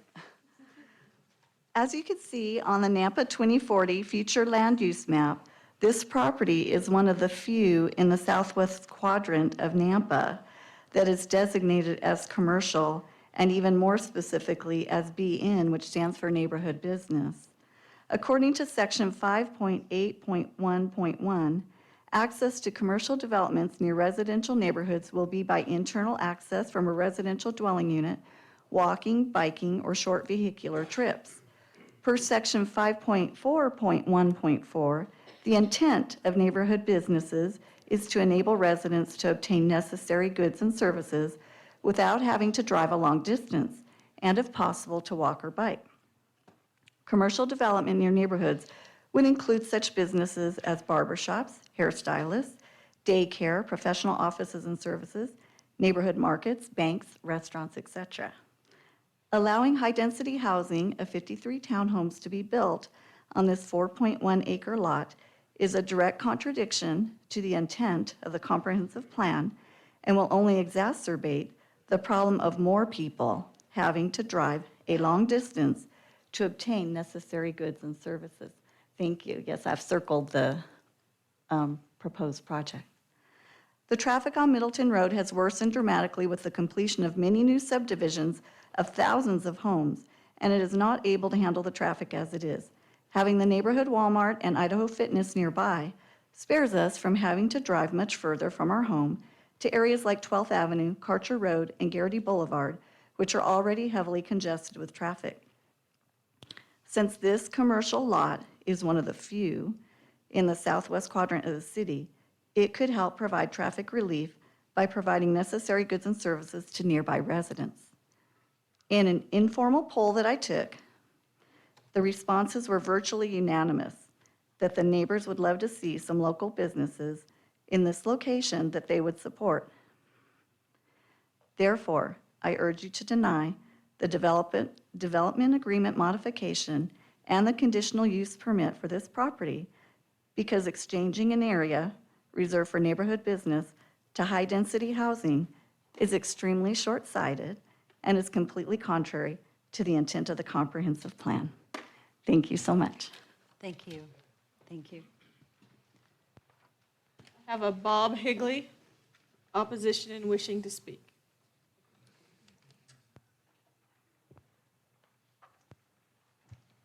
Good evening.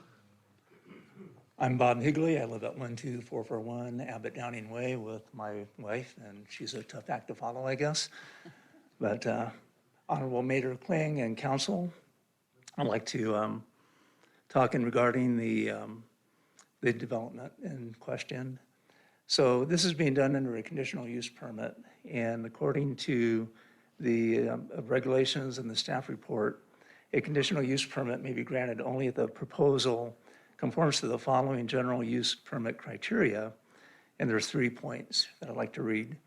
The location, size, and design and operating characteristics of the proposed development will be compatible with and not adversely affect the livability or appropriate development of abutting properties in the surrounding neighborhood with consideration to the harmony, scale, coverage, and density, to the availability of public facilities and utilities, and to the harmful effect, if any, upon desirable neighborhood character.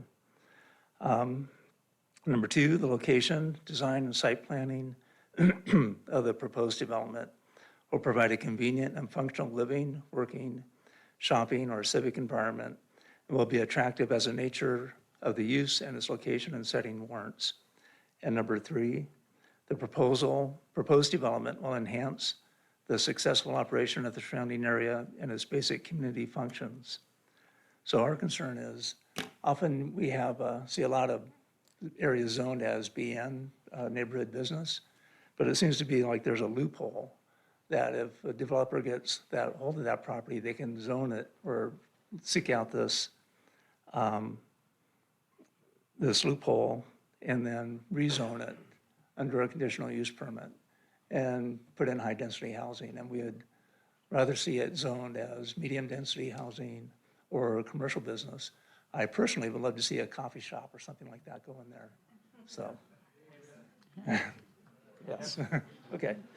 So we urge denial of the project. Thank you. Thank you very much. Thank you. I have a Mark Blyer. Opposition, doesn't wish to speak. Belinda McBurney. Opposition and wishes to speak.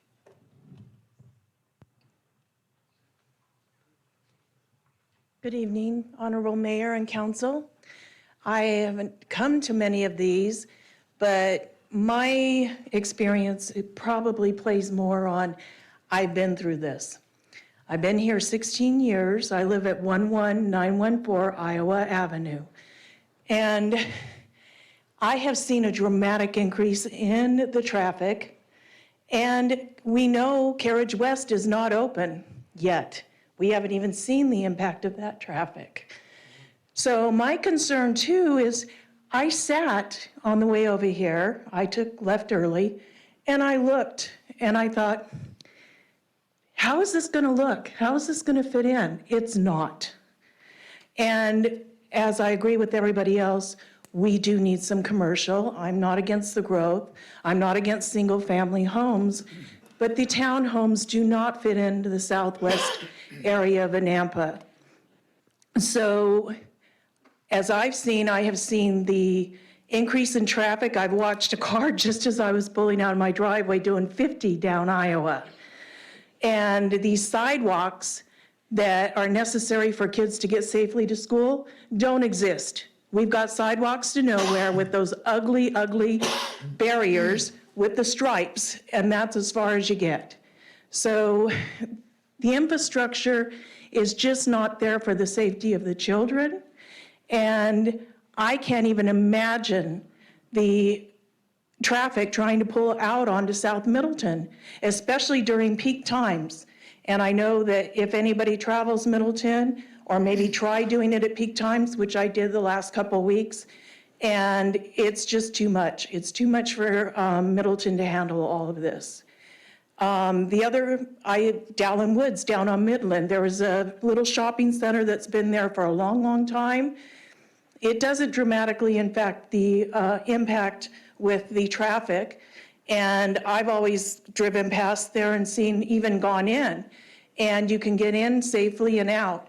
But I just cannot support these townhomes in the middle of single-family, nice-looking neighborhood. They will stand out like an absolute sore thumb.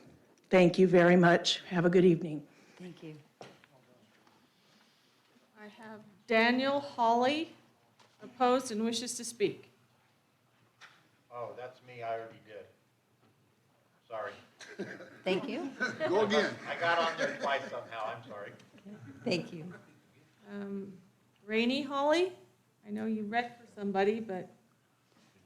Can I speak for myself? Sure. Yes, you may. I'll try and do better this time. That's a good move. Thank you, Madam Mayor and Council. I want to say that I am very much opposed. My husband and I moved here 3 years ago into that area because we love that area. We love the rural feel, but it is getting very busy. It's getting very crowded, and the traffic getting from A to B, there's no outlets. Now, I've lived in other cities where there are many outlets to get from A to B, and so you can remaneuver. In that corner of our little town, you can't. There aren't going to be new roads built. There's not going to be new avenues to take. You're just going to be stuck in a perpetual holding pattern trying to get from A to B. And because we do live there, we have seen the traffic fly through that stop sign without stopping. We've seen people trying to get from A to B and stuck. We've seen fire trucks stuck trying to get through the traffic because it is so congested. So I just oppose the multi-family homes. I agree, we need some little convenience stores, or coffee shops, little business or single-family homes, but not the high-density homes. So I strongly oppose. Thank you. Thank you. I have a Carol Fredley, opposed, doesn't wish to speak. Yvonne Wolf, opposed, doesn't wish to speak. James Hanner, opposed, doesn't wish to speak. Adam R. Colleen, opposed, doesn't wish to speak. David and Sharon Harris, opposed, don't wish to speak. Graham and Heather Sorgen, opposed and doesn't wish to speak. And I have a Lee Bradley, opposed and wishes to speak.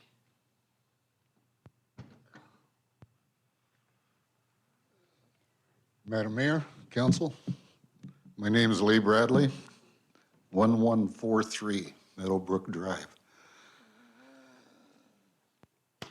I oppose this thing, and I agree with everything everybody said. I would like to address Mr. Rodriguez and agree with him. I am a man of experience.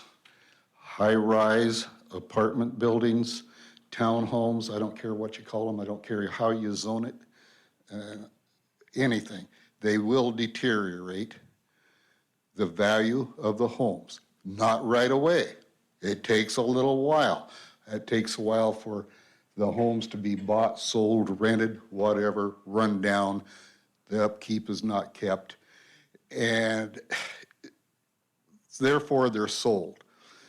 Sold to somebody else that thinks rental property is a big idea. They get into it, it's over their heads, and it's all turned over to eventually a property management company that they're in it for the money, they're not in it for the keep up. These buildings are very expensive to maintain. I experienced it. I built a home in 1972 in Minnesota. I paid $89,000 to have that home built. Beautiful. It was just like what's happening right now. It's deja vu. Townhomes were built for 2 miles down one side and a quarter mile down the other side of the property, beautiful lake properties. I sold the house in 1985 and moved back out here for $75,000. Now I live here 30 years where I've been now, and I'm watching this all build. I used to go across the road and pick corn, vegetables, everything, harvested potatoes. The gentleman sitting right over here knows it's true. He's been same spot I've been. And now 30 years later, we've raised our families, we're ready to retire. And now we've already seen, without the townhomes, we've already seen the increase in crime, just like this gentleman said. We've already watched it happen. So if it doesn't fit, it must be omitted.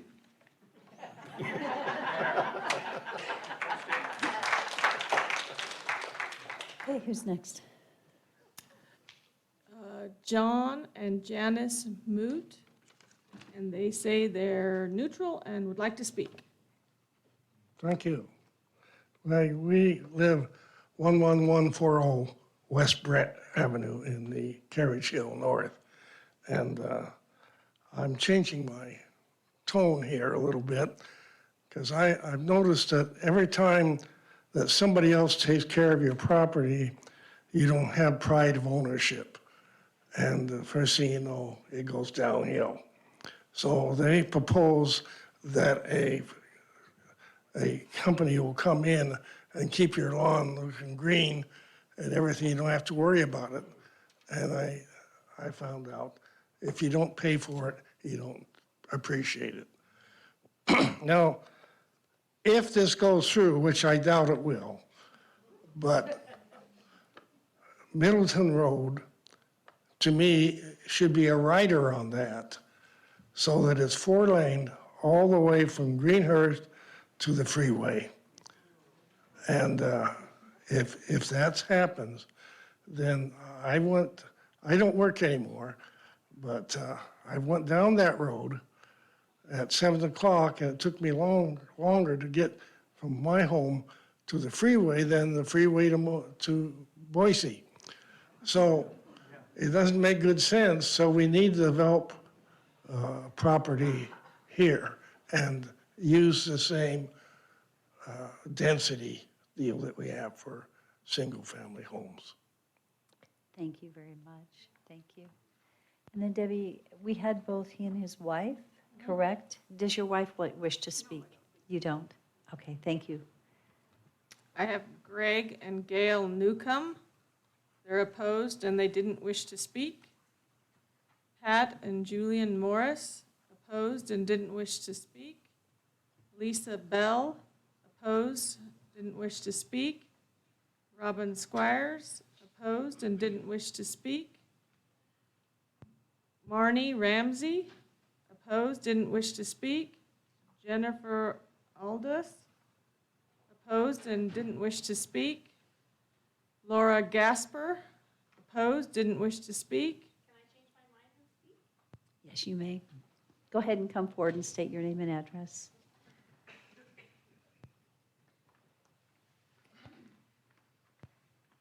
Good evening, Madam Mayor and Council. My name is Laura Gasper. I live at 11609 West Norman Street here in Nampa, not in the Carriage Hill subdivision, but I do have family who lives there and friends. I am a paraprofessional who works at Owyhee Elementary. Just finished my contract when the school year ended as an extended resource paraprofessional. So I work with the special needs children. I hope to return in the fall as a paraprofessional or as a substitute teacher, whatever the budget allows. I'm not sure if the council's aware, but the district has made some changes this year for the schools in that not all of the elementary schools will have special needs children. And Owyhee Elementary has become one of the 5 schools that will have a special needs pod. So all the special needs children who will be in our pod are going to be bused from 5 different schools and come to Owyhee Elementary. So that's adding an additional teacher as well as 3 paraprofessionals. So the hiring and the staffing at Owyhee has gotten a little shifted, and there's a lot of stress because there are no classroom caps at this point. And so I'm speaking as an individual, not representing the school or the district, but as a person who has worked in the school and loves the children, loves the staff. They are amazing. It's my favorite place to be. I just have concerns that if you bring in 53 more families or people, I would love to see more kids at our school. I just have concerns of how that's going to fit in with the overwhelming situation we're already finding with having a new program, having more special needs children that we're not really sure how that's going to work already, and then add in a whole bunch more without really that structure to support it. Because how long does it take funding to get approved, to get more teachers, to get more people, hire more people like me who want to be there, but it takes, 5 months of the school year to get the payment available to get me, so I have to substitute in the meantime. So I just have some concerns about how this is going to work and the perception. Even if you don't have the numbers to support that it's going to be a bad idea or there's crime in the area, the perception that there will be is out there. And it's concerning, and I would love to see development because I love Nampa. I've lived here for more than 20 years, but it doesn't have the right feel for this area, and I would love to see something in that neighborhood that would be in keeping with the scale of the neighborhood. That's why we bought here. That's why we live in this part of Nampa, in this neighborhood with our friends and our neighbors. Thank you. Thank you very much. So we have 18 more to go. Just as a quick pulse, and remember to be on the best behavior possible. David Bone, opposed and doesn't wish to speak. Jim and Barbara Britt, opposed, don't wish to speak. Stephanie and Francis Bradley, opposed, don't wish to speak. J.J. Johnson, opposed and wishes to speak.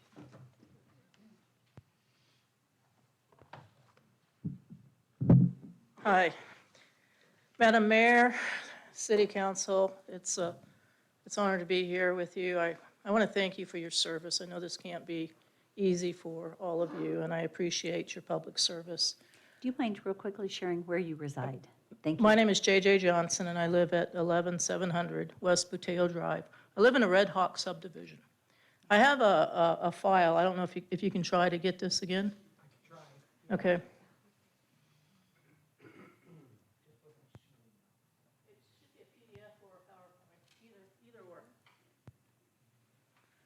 So I wanted to address Mr. Rodriguez's, what he was talking about crime, and what Bonnie was talking about, that there is no perception of crime. I actually pulled the stats from the state of Idaho and on crime for Nampa, for the city of Nampa. And if he can get it up,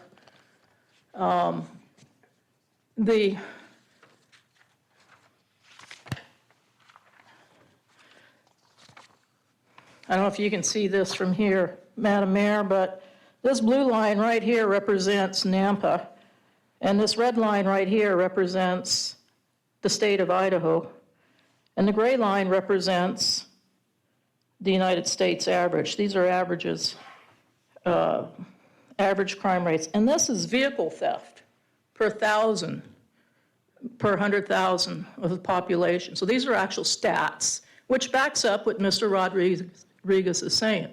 So the vehicle thefts for Nampa are pretty high. They're higher than the average in the state of Idaho.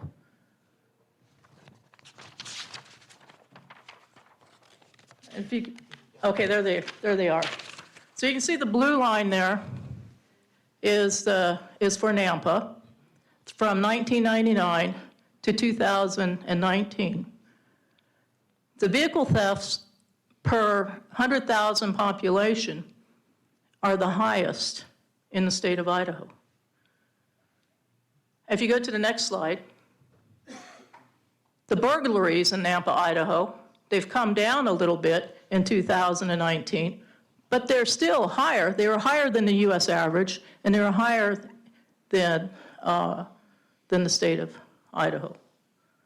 So to say that there's no increase in crime, the facts are there. The facts are there that there is an increase in crime.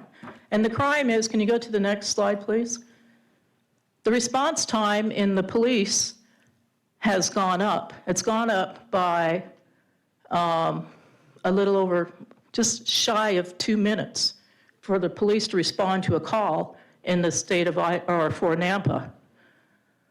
And that is because of the economic growth. It's strictly because of the economic growth. Do you want me to get down right now?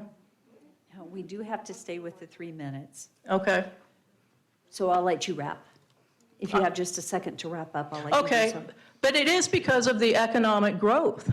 And this is backing up what Mr. Gonzalez is saying, right? And these are facts. Now, everybody they're coming up and they're saying, I think crime is going up. I think this is happening. But this is actually saying, well, this is happening, right?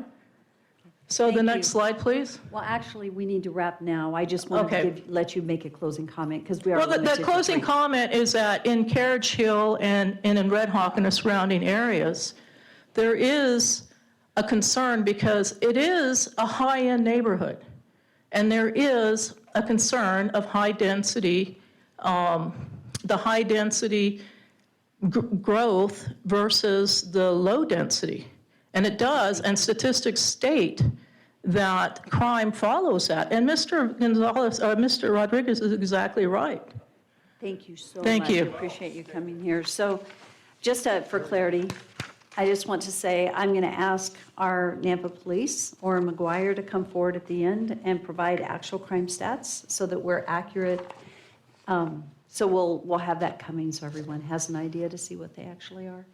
Okay, Tamara and Bruce Sleeper, opposed, not wishing to speak. June Taylor, opposed, not wishing to speak. Carol James, opposed, not wishing to speak. John Moore, opposed, not wishing to speak. Lanny Moore, opposed, not wishing to speak. Gary Bonner, opposed, not wishing to speak. Linda Bonner, opposed, not wishing to speak. David Morris, and it doesn't say either way what he is. but he wishes to speak. David Morris is online. thank you very much. You're welcome. So David Morris, if you can hear us, go ahead and give us your name and address. I just unmuted. Can you hear me? Yes, we can. Thank you. My name is David Morris, and I live at 12355 South Abbott Downing Way in the Carriage Hill South subdivision. I'll go as fast as I can. I'm at work right now. I work for Ada County Paramedics, so excuse the uniform here. So I just wanted to go over a couple of points that this individual said during his presentation. He said that there was no data that shows that there's a change in crime. And then he said, quote, and I quote, increase in population that impacts crime. So this project is jamming in a lot of population. So by his own words, this project will impact crime.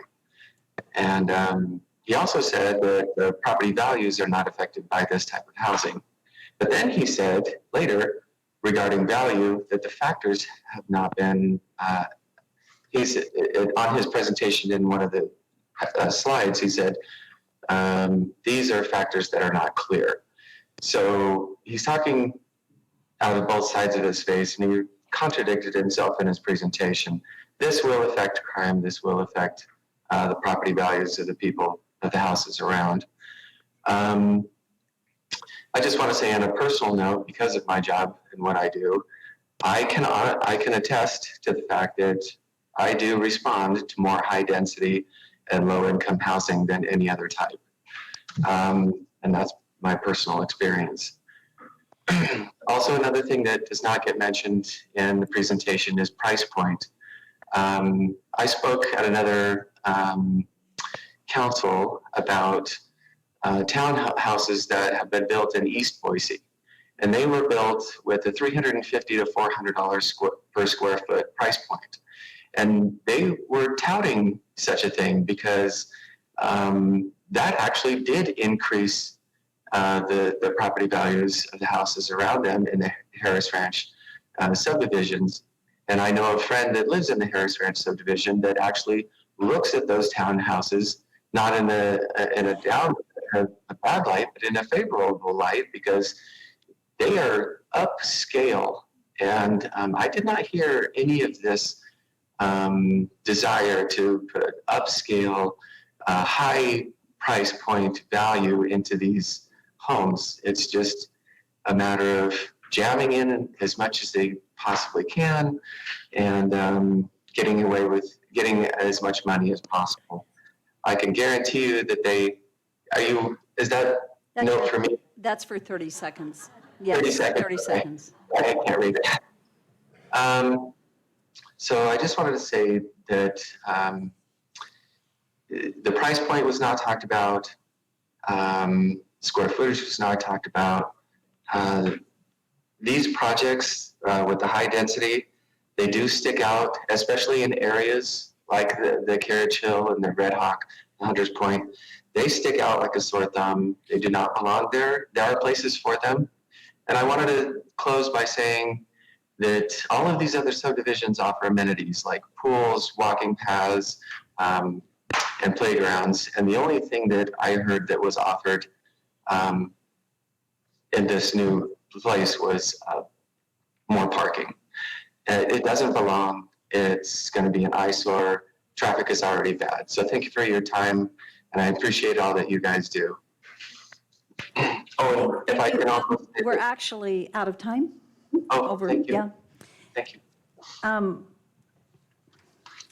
Just so you know, I'm going to be neutral, but I'm actually not going to be neutral when there are things that are not stated. And with due respect, it is not low income. The price point was stated.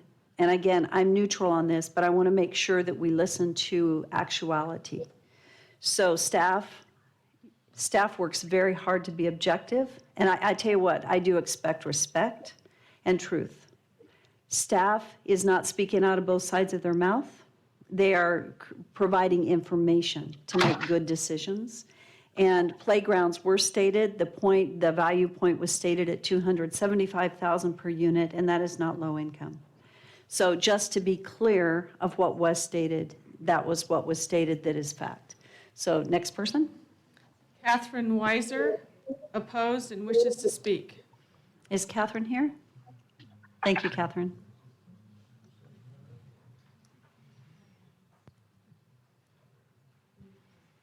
Hi, I've never been to one of these, and I think I should have been the one that shouldn't say anything.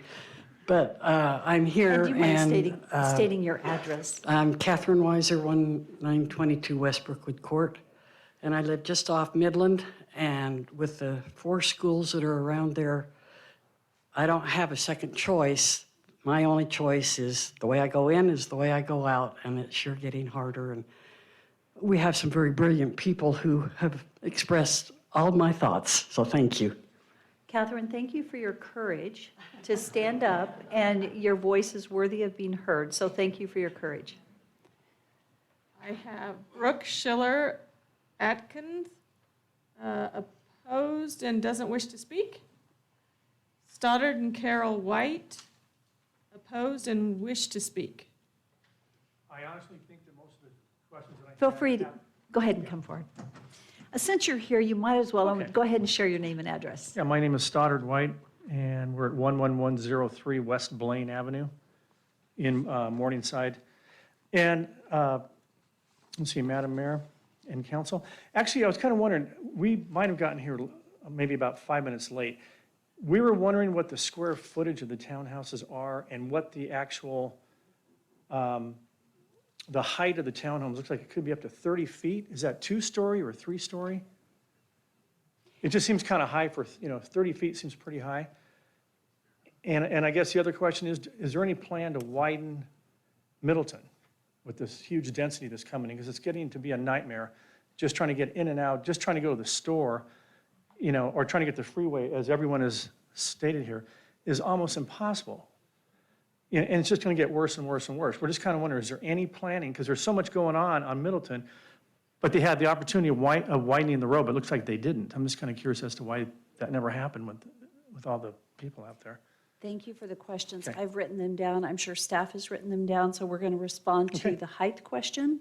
The maximum height, it is 2-story versus 3, but we'll respond to that. The square footage for the units, Thank we'll you. let the developer respond to that, and the plan for traffic will also respond to that. Thank you so much. Thank you for your questions. Appreciate it. Danny Robinson, opposed, not wishing to speak. Elvina Parker, opposed, not wishing to speak. Fred and Eileen Lazari, opposed and not wishing to speak. And that concludes. So I would like to ask if there's anyone here that had intended to sign up that wished to speak that did not have the opportunity to do so.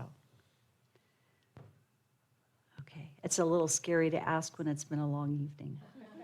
So, okay, seeing no one, this is the opportunity for the developer to come back, and I'll let you respond to comments, questions. Please clarify the height, the story, the square footage, please. And then we'll let staff respond when she is done with the plan for traffic.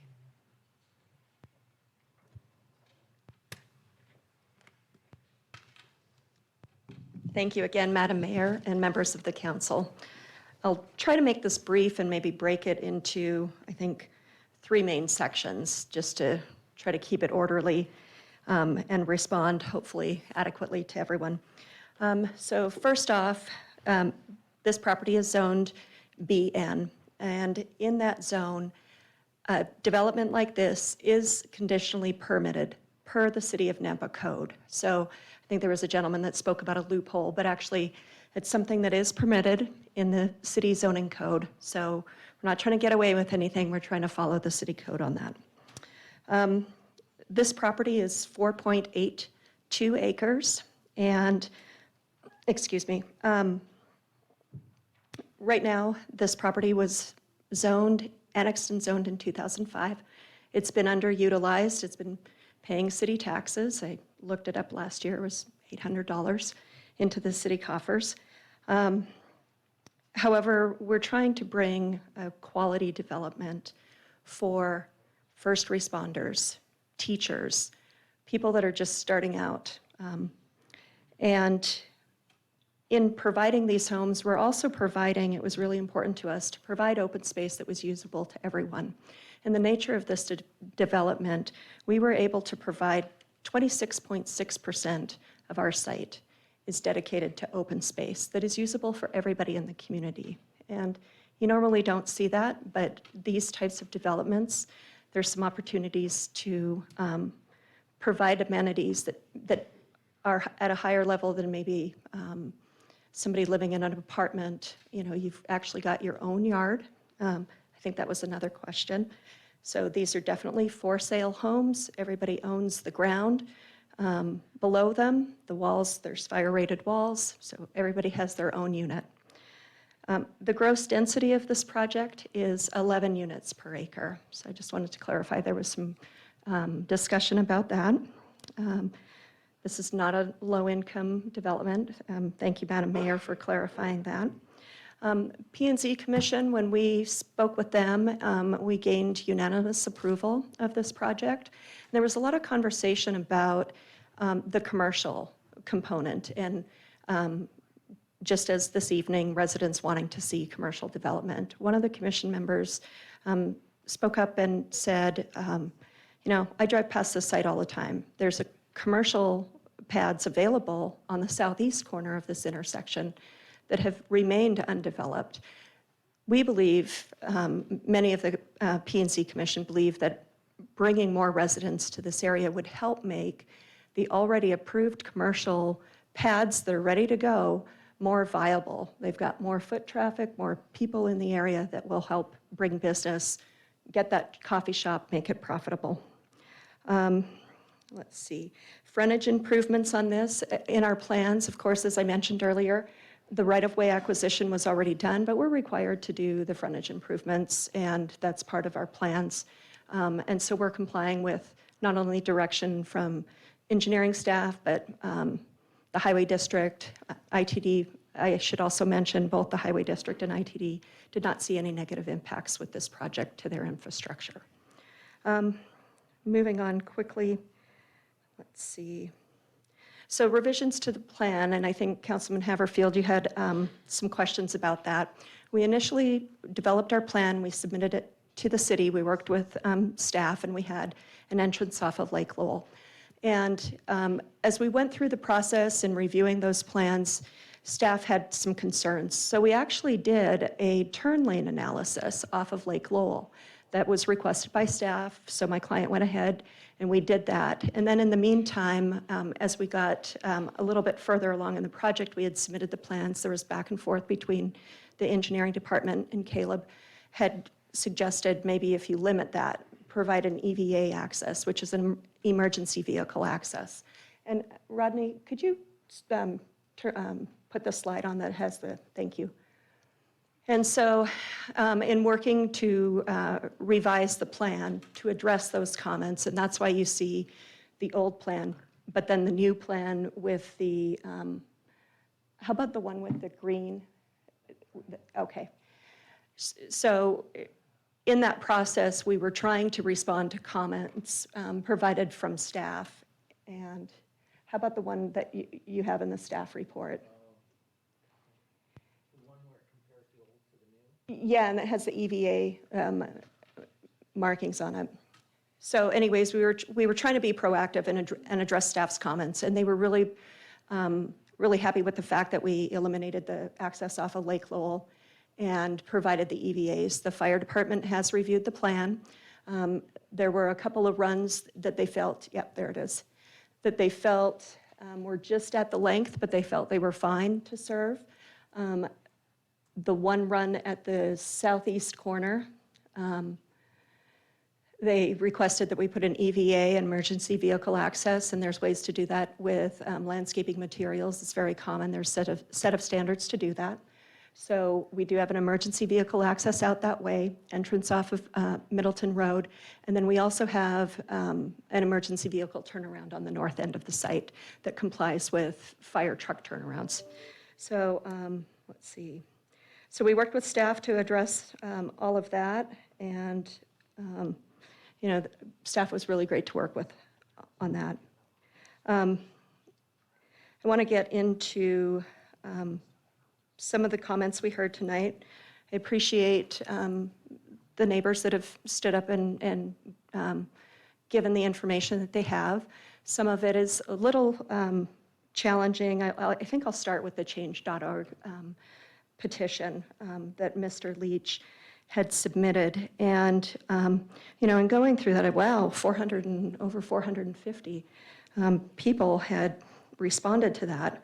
And then I looked at it, and 126, about 27.5% of those folks are not Nampa residents. You had people responding that listed their location as Miami, Minnesota, all over the country, Colorado. And I thought, well, maybe they're property owners here. Well, I pulled the list of names, and that didn't seem to jive. So I think I think that's a little bit disproportionate, a little bit unfair, and then also just the nature of the petition itself. Having information that was not accurate is really not fair to us and to our project. We've always had this be a two-story development, and so it's concerning that this misinformation just kept going out there. So who knows what, if this was presented again, I don't know what those answers would be. Would there be as many? Maybe there would be, but I mean, this clearly isn't the data that we submitted with this application. So respectfully, just wanted to point that out. Also in Mr. Leach's email, he talks about services, and he's trying to make a doctor's appointment for his son and a vet appointment for his dog, and they're just overrun. Well, I mean, we've seen unemployment rates here are very, very low. And it's the entry-level jobs that affordability in our community is really tough. And so when you're trying to provide services and service industries, you also need to be thinking about providing affordable housing. We did state that it's $275,000 for a home. Those homes will be 1150 to 1350 square feet. Some of the units will be single-car garage. Some of the homes will be two-car garage. So there's a mix of a single and a two-car, depending on your needs. So we're really trying to provide diversity of housing to be able to provide this in a way that's consistent with the comprehensive plan. I'll point briefly to section 3.1.3 of it talks about public perception. I think we heard a lot of that tonight. I think Rodney did an excellent job of trying to address that as well.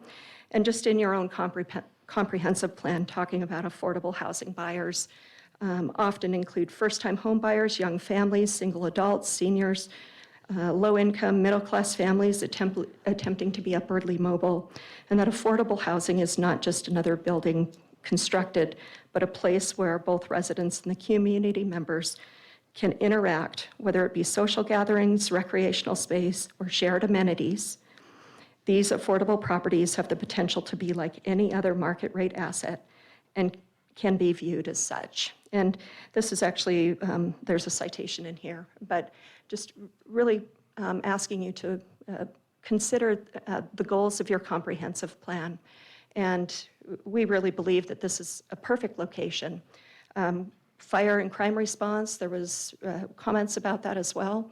In the staff report, fire said it would take us 2.9 minutes to get there, and the response time needs to be 5. So from that standpoint, we exceed that. We provide a lot of open space. We exceed the parking requirements, and other places to recreate. Kids can walk down to the school and in the ball fields and practice with their parents or their siblings, and there's the infrastructure there. And I just want to close on something for council. We talk about affordability a lot, and Canyon County, this number from May of this year, the median price of a home in Canyon County is now $429,699. I went online to the school district and I pulled their stats for their income. So if you are a classified professional salary schedule, they have 5 different classes in there, and they range from 0 years to 10 years. But if you're just starting out as a classified person, your wage is about $39,000 a year. If you're a certified teacher salary, you're at $40,000 a year. So when I first bought my first home, the rule of thumb was your salary times 4, and that's basically what you can afford. And we are trying to provide quality housing options for people to be homeowners in the community that they live and work in. And we're really trying to bring that price point, do a unique and creative design that provides safety, interconnectivity, and just a great project to the community. So that's my response, and I will thank you again for your time. Appreciate all of the comments that we heard tonight, and hope that you consider this project and approve our request. And with that, I'll stand for any questions. Thank you. I have a quick question. Can you go back? I don't remember hearing this. Maybe you said it, the square footage of the units. That was a question that was asked. So how many square feet are in your units? Yes, Madam Mayor, the units are 1,150 square feet to 1,350 square feet. 13. Thank you very much. Yes. Thank you. Oh, and excuse me. They're limited to 2-story, and the maximum height? Right. We don't exceed the, we will not exceed that 30-foot height limit.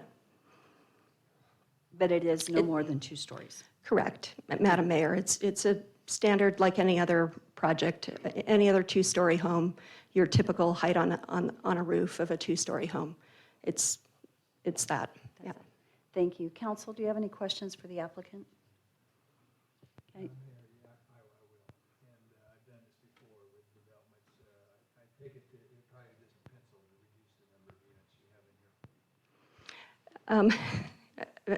Councilman Brunner, I guess the question would be on that. I would have to check with my client on that. But in terms of what I guess what would be your goal on that if we comply with all of the standards and meet the safety? I'm going back to what I'd asked earlier as far as if it was just middle density homes in there, and we told there was about 12. So I guess I'm looking at not more than doubling that. Consider that you're looking at about 25 townhomes. Right, Councilman Brunner, and that's I was a little confused in that discussion about how many lots there were, because we have, each house is its own lot, so we have 53 residential lots on there. Medium density is 8 units plus per acre, but we're not in that zone. And what you were hearing, I don't want to make a statement here, but what you were hearing was it was just a lot more density, means a lot more cars, a lot more individuals traveling the roads, and that was a concern, so that's why I was bringing it. Okay, I appreciate that. Thank you. Are there other questions from council? Okay, I don't see any other questions right now. So I would like for staff, thank you very much. Yes, thank you. Thank you. Rodney, I'd like 2 different responses. I'd like the traffic responded to, and then I would like police to come back and give us a quick report on the crime numbers. Mayor, Yes, before Rodney sits back down, I have a couple of questions for him. for Rodney? Okay. So we'll have Daniel, then Rodney, then Orm. Mayor, in regards to the traffic, last year we did complete a roadway project on there where we did some widening and restriping of that corridor of Middleton Road that added a center turn lane to that area to help with the congestion in there. We added turn lanes at that intersection on the north and the south leg. As for the discussion of making that a 4-lane road, generally speaking, the intersection improvements are what drive the capacity within a corridor. So widening that to a 4-lane section for general purpose would not necessarily increase the capacity of that corridor. The 3-lane section was what was determined was needed for that area. As we look at those, we project those improvements out typically for a 20-year period. That doesn't mean that there will not be needed improvements within that period, but as we looked at that, that was the appropriate improvements that were needed now and into the future, as well as what we have the funding to be able to do. Does that address the question adequately? I would think so. As far as the road improvements go, yes. So let's talk, just say it again to make it very clear, because I think I hear that there's some lack of clarity, that plans, and it was how are you planning for traffic? One thing I think I could say, at least that it's my understanding, that traffic flow many times works best if there isn't something hindering it, like the stop right to turn. So like a roundabout, when you have a roundabout to where traffic can flow, it doesn't get backed up. So were you saying there will be a turn signal eventually, and that's when you're saying 3 lanes? Is that not a turn signal, but the turn lane? So one of the things that we did to increase capacity at that intersection was to provide left turn lanes on both the south and the north legs of that intersection. And that does provide for people that are making those turns to get out of the through lanes and increase capacity at that intersection. Okay. Thank you. Are there any other questions for Daniel from staff? Okay, thank you. Rodney?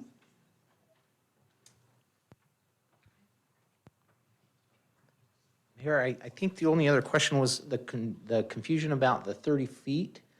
I think that was the question that was going to be asked of me.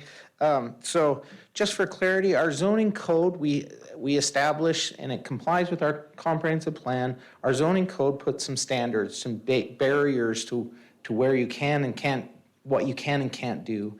The maximum amount that you can go to in the BN zone, the neighborhood business zone, is 30 feet. So that's where that 30 feet comes from. It's a standard that you can't exceed in that zone without a variance. The proposal that came before us did not ask to exceed that 30 feet. In fact, it didn't ask to reach that 30 feet. So it can be up to 3 stories, but this proposal did not request to go to the 3 stories. Okay, so the proposal requested 2 stories. Correct. That's what is proposed. Yep. Thank you. Councilman Haverfield. I'm just trying to get back to my notes here. I'm just going through the chapters as far as doing some research here on my own, but looking through the BN zone, what's approved and not approved, or what's not allowed, what's allowed by conditional use. If they would have come in with a request, and I've lost the page here now, with a request for a condominium development, what would have been the limiting factors as far as density? In the BN zone, there's not a limiting factor for density except for the comprehensive plan. So I think the comprehensive plan was, if I remember, it's, do we have that in there? I think it's the medium density, which would, It would have been a No, medium I'm density. sorry, it's a commercial, and so there's no density requirement on that. So if they would have come in with the same configuration and called it a condominium project, would we be having this discussion tonight? And we would not be having this discussion. Back to my point, Mayor, as far as townhome versus townhouse versus condominium. Condominium, by definition, in my world, is a townhome. It's a walk-up, it's an internal one occupant residence. The only difference between a townhome, condominium, and a townhouse is the separation of a property line between units, which we've been told that's what they're seeking here, is to develop 53 separate lots plus the common lots. So in our own zoning code, whether this would have been brought before us tonight as a dwelling with a business attached to it, like a live-work situation, or as a condominium project, it would have already been approved and onto the building department at this point, correct? If that's what, and I don't have that before me, the land use table, but if the condominiums are an approved use in the, then yes. Unless it's changed from this And it hasn't designation. recently. So, again, I may go back to the reality of what we're looking at here. Had it been a medium density designation in our comp plan, then they would have been coming in with a rezone to an RD, which would allow it, I think, up to 39 to 40 units versus the 53. Just rough math. Back to Councilman That's Bruner's correct, question. So, you know, I'm making statements here now, but I'm just getting clarity as far as on what I'm reading. Our own code indicates and what we should be considering versus just a knee-jerk reaction to a question. The other thing that bothers me, and it's just a comment, I'm sorry, Rodney, you're standing up there, but this petition that went out wasn't accurate. It was asking for a position based upon inaccurate information. So I'm almost wanting to remand this back to the P&Z Commission with, you know, them, but they've already approved it based upon what they saw. So there's no reason to do that. So anyway. So and that was going to be a question. Planning and zoning, what was can you repeat what their recommendation was on this project? Yes, so their recommendation was approval of the CUP, the preliminary plat, and recommending approval, but the CUP and the preliminary plat are on their authority. So that doesn't go to the city council for approval. So they made those conditional upon approval of the development agreement modification that is before you today. And then could you restate, I just want to make sure we understand this. And Christy, I don't know if you looked this up to confirm. Randy was in some ways asking a question, and that was to confirm that in the BN zone, which this is in, what they would be allowed to do without any approval. That's what you were stating, correct? I guess my question was, what would be the metrics as far as how many units that they could put in if it was a condominium project? Would it be based upon an RD zone or something? You know, we go back to chapter 26, which this wasn't a planned unit development. You know, that's what we keep going back to, but I can't go there because that's not what they're asking us to do. So I guess, you know, we're just kind of anti here. So the restrictions on the BN zone are the height and the parking, and then the setbacks. So all those things would prevent from going extreme densities in this location. So that's, if they could comply with those things, and it's listed on the land use table, as you've suggested, they would be able to come in and pull a building permit to do exactly that. Mayor, as a follow-up then, what was the conditional use application for? Or the townhouse? It was for the approach? townhouses. Right. If they would have come in with a townhome approach, which is what this states, they would basically be complying with the condominium approach, which they wouldn't need our approval. They've already gotten, it wasn't a conditional use required, because it's in our own Right. ordinance. They still need a But development. the development agreement limits that. So the development agreement is for commercial. So in order to in order to have townhouses, you'd have to change that development agreement. Okay. So the original development agreement way back. Yeah, stated that- exactly. okay. Yeah, So that supersedes then this whole topic. that's right. And it is not expired, the development Correct. agreement? Correct. Okay. I should clarify that, Mayor. It has reached the 2 years of expiration, but we have to go through that 6-month process. The city has to lead that effort to rescind that development agreement. So we didn't do that, so it's in place still. Okay, but it's at the 2-year timeframe? Okay, It's past that time. past that timeframe, okay. Are there any other questions for Rodney? If, Councilman Haverfield, and then I'm going to ask Orrin McGuire to come forward and just give us a real quick update so that I want decisions to be made based on real numbers and facts, not based on hearsay. So that's why I want Orrin to come and share his updates. So back to my original question, which was kind of convoluted, I'm sorry. Had there been criteria available for them to use with a condominium approach, what would have been the density? How many units would have been allowed on this sized property? Would it be based on a medium density housing project, or what would it have been based on? So it would have been based on those limiting factors that I mentioned before, the Right. parking, the height, and the setbacks. And that's it.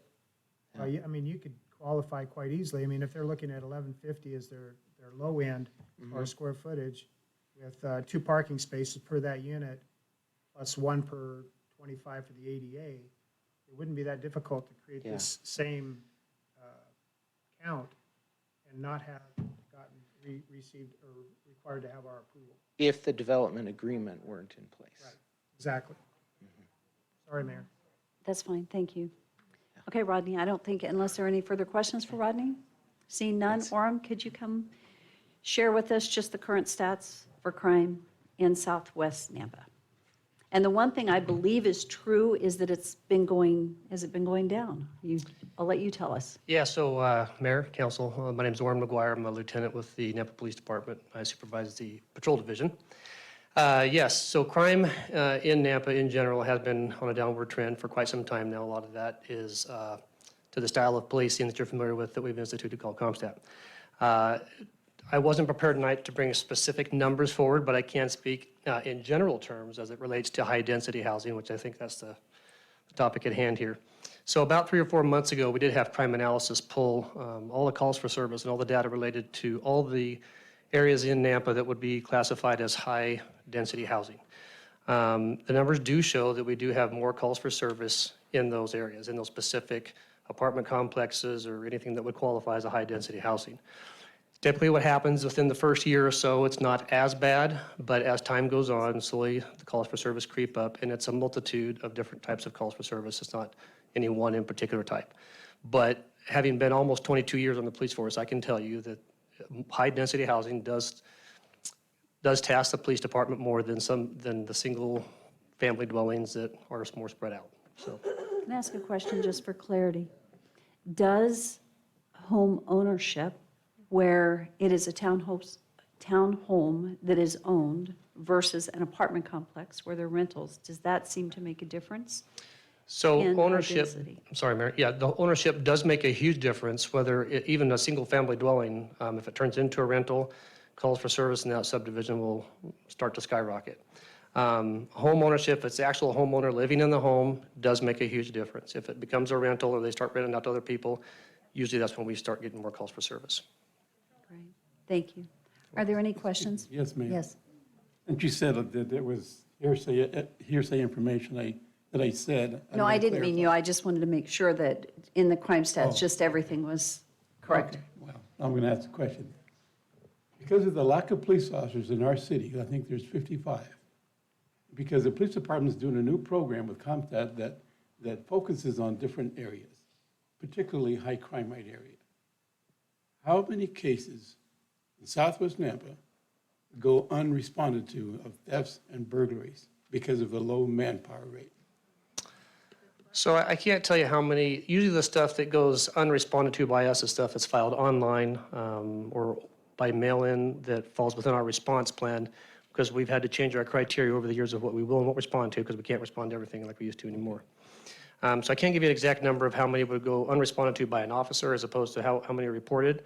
And I couldn't even tell you intelligently how many people are just not calling in because they have that, what's the use type attitude. I can tell you that that particular area, We have seen an uptick just because of new construction. Anytime we have an area of new construction, it's open season. And so we've had more response to the southwest corner, but that's kind of a different topic than, established high-density housing as it is now, or what we're talking about now. Thank you, sir. Are there any additional questions? Yes. Sorry. Lieutenant McGuire, thank you. I asked staff to pull me some information. I've lived in Carriage Hill for 16 years. And Red Hawk, Carriage Hill North, and Carriage Hill West are adding 1,007 housing units, whereas this is adding 53. So if we do a multiplier of 4, which is probably higher in the single-family homes because they're bigger, that would be 4,028 new residents in those 3 developments. Some of you are really new to those. So you brought traffic and crime, if we're using what you're saying tonight, to my neighborhood, which you haven't, because it hasn't happened. So I'm just speaking factually and contextually as a neighbor who lives there. And I think from this perspective, we have to be careful about the way we talk about people. Because I don't look at you as criminals. I look at you as my neighbors. I waved you every night, Cheryl, as you walked by my house. Dr. Aldis, you've taken care of my child. You're my neighbors. You're not criminals. You're not these suspect people. And those of you who've lived there for 2 years or fewer, neither are you. You're my neighbors. We're privileged to live where we are. We're lucky, too. So that being true, 4,028 versus potentially 212, where do you think we're going to see increased crime? So you're asking me to go out on a ledge And here. traffic, sorry. Crime and traffic with 4,028 versus I understand. 212. So a lot of this I can speak just on my personal experience of 14 years on the road, about 10 of it on night shift, 4 years in detectives, property crimes, dealing with all this kind of stuff. So if you want to classify something as a high-end high-end area of housing or whatever, I don't know what the magic number is to make that classified as such. So when it's being built, we have a lot of crime there because of what I said earlier about construction thefts. Typically after it's built, we don't have a lot of responses there for much of anything, maybe a few annoyance type things, but nothing for real crime. When it comes to high-density housing, and we have a lot of people packed into one area. I don't know the magic number of what that, all these people, whether it's 1,000 people or, 150 people. Typically speaking, after the first year, after it's first built, things are pretty good, but then they slowly start going downhill. Homeownership's a big part of that. So if it turns into a rental, there's just not as much buy-in. I fight that same issue every day with my patrolmen and the way they treat their fleet cars because they don't own them. So I'm like, if this is your car. So it's just the buy-in as far as if you own something, whereas you're just there temporarily looking for the next step. So I'm not trying to classify anybody. I'm just telling you factually from an officer on the street, that's the way it is. Mayor, follow-up. I was not insinuating that you were classifying. I think Okay, we've that's been one to make having sure. these broad conversations, though, that are not always fair and accurate. And as a resident in the neighborhood for 16 years, I've had crime in my home 0 times. I know my neighbors have had car burglaries every now and then, but we have not had, this rash of burglaries or nefarious activity. So with this development that's proposed tonight, there's a HOA. These would be owned homes. If I'm doing my math correctly on 275, still over $200 a square foot to own one of these townhomes, condo, whatever we're calling them. My parents would love to live there, by the way. It's not low-income housing, and even if it were, what we all bought our homes for if we've lived in Carriage Hill for 16 years, that's what these people are going to be buying these condos at. So I think that homeownership, HOA, 212 people versus 4,028, we're going to have traffic problems. Y'all are bringing traffic. I'm not telling you you're bringing crime, but you're bringing traffic. And it's hard. And so I just want to be sure that when you're giving us the data, that this is homeownership, HOA, looking at the real data so that this is being fairly represented. And I appreciate your information. Thanks. And I can just add to that one, because I have actually seen one high-density apartment complex that we had a lot of crime in, and they had new management came in that really put down some hard rules, and it virtually eliminated our calls for service at that apartment complex. So if you had a strong HOA or apartment management type place to take care of it and ownership, then that does make a difference, but it has to be a real strong one. Management, Mayor, I'm sorry. Yeah, I follow up on Lieutenant McGuire. It's actually for the applicant. May I have the applicant come back up one more time or not? You can because we have not closed a public hearing. So if I may. Thank you. It's mainly regarding the HOA and whether these are going to be ownership or rentals 10 years from now.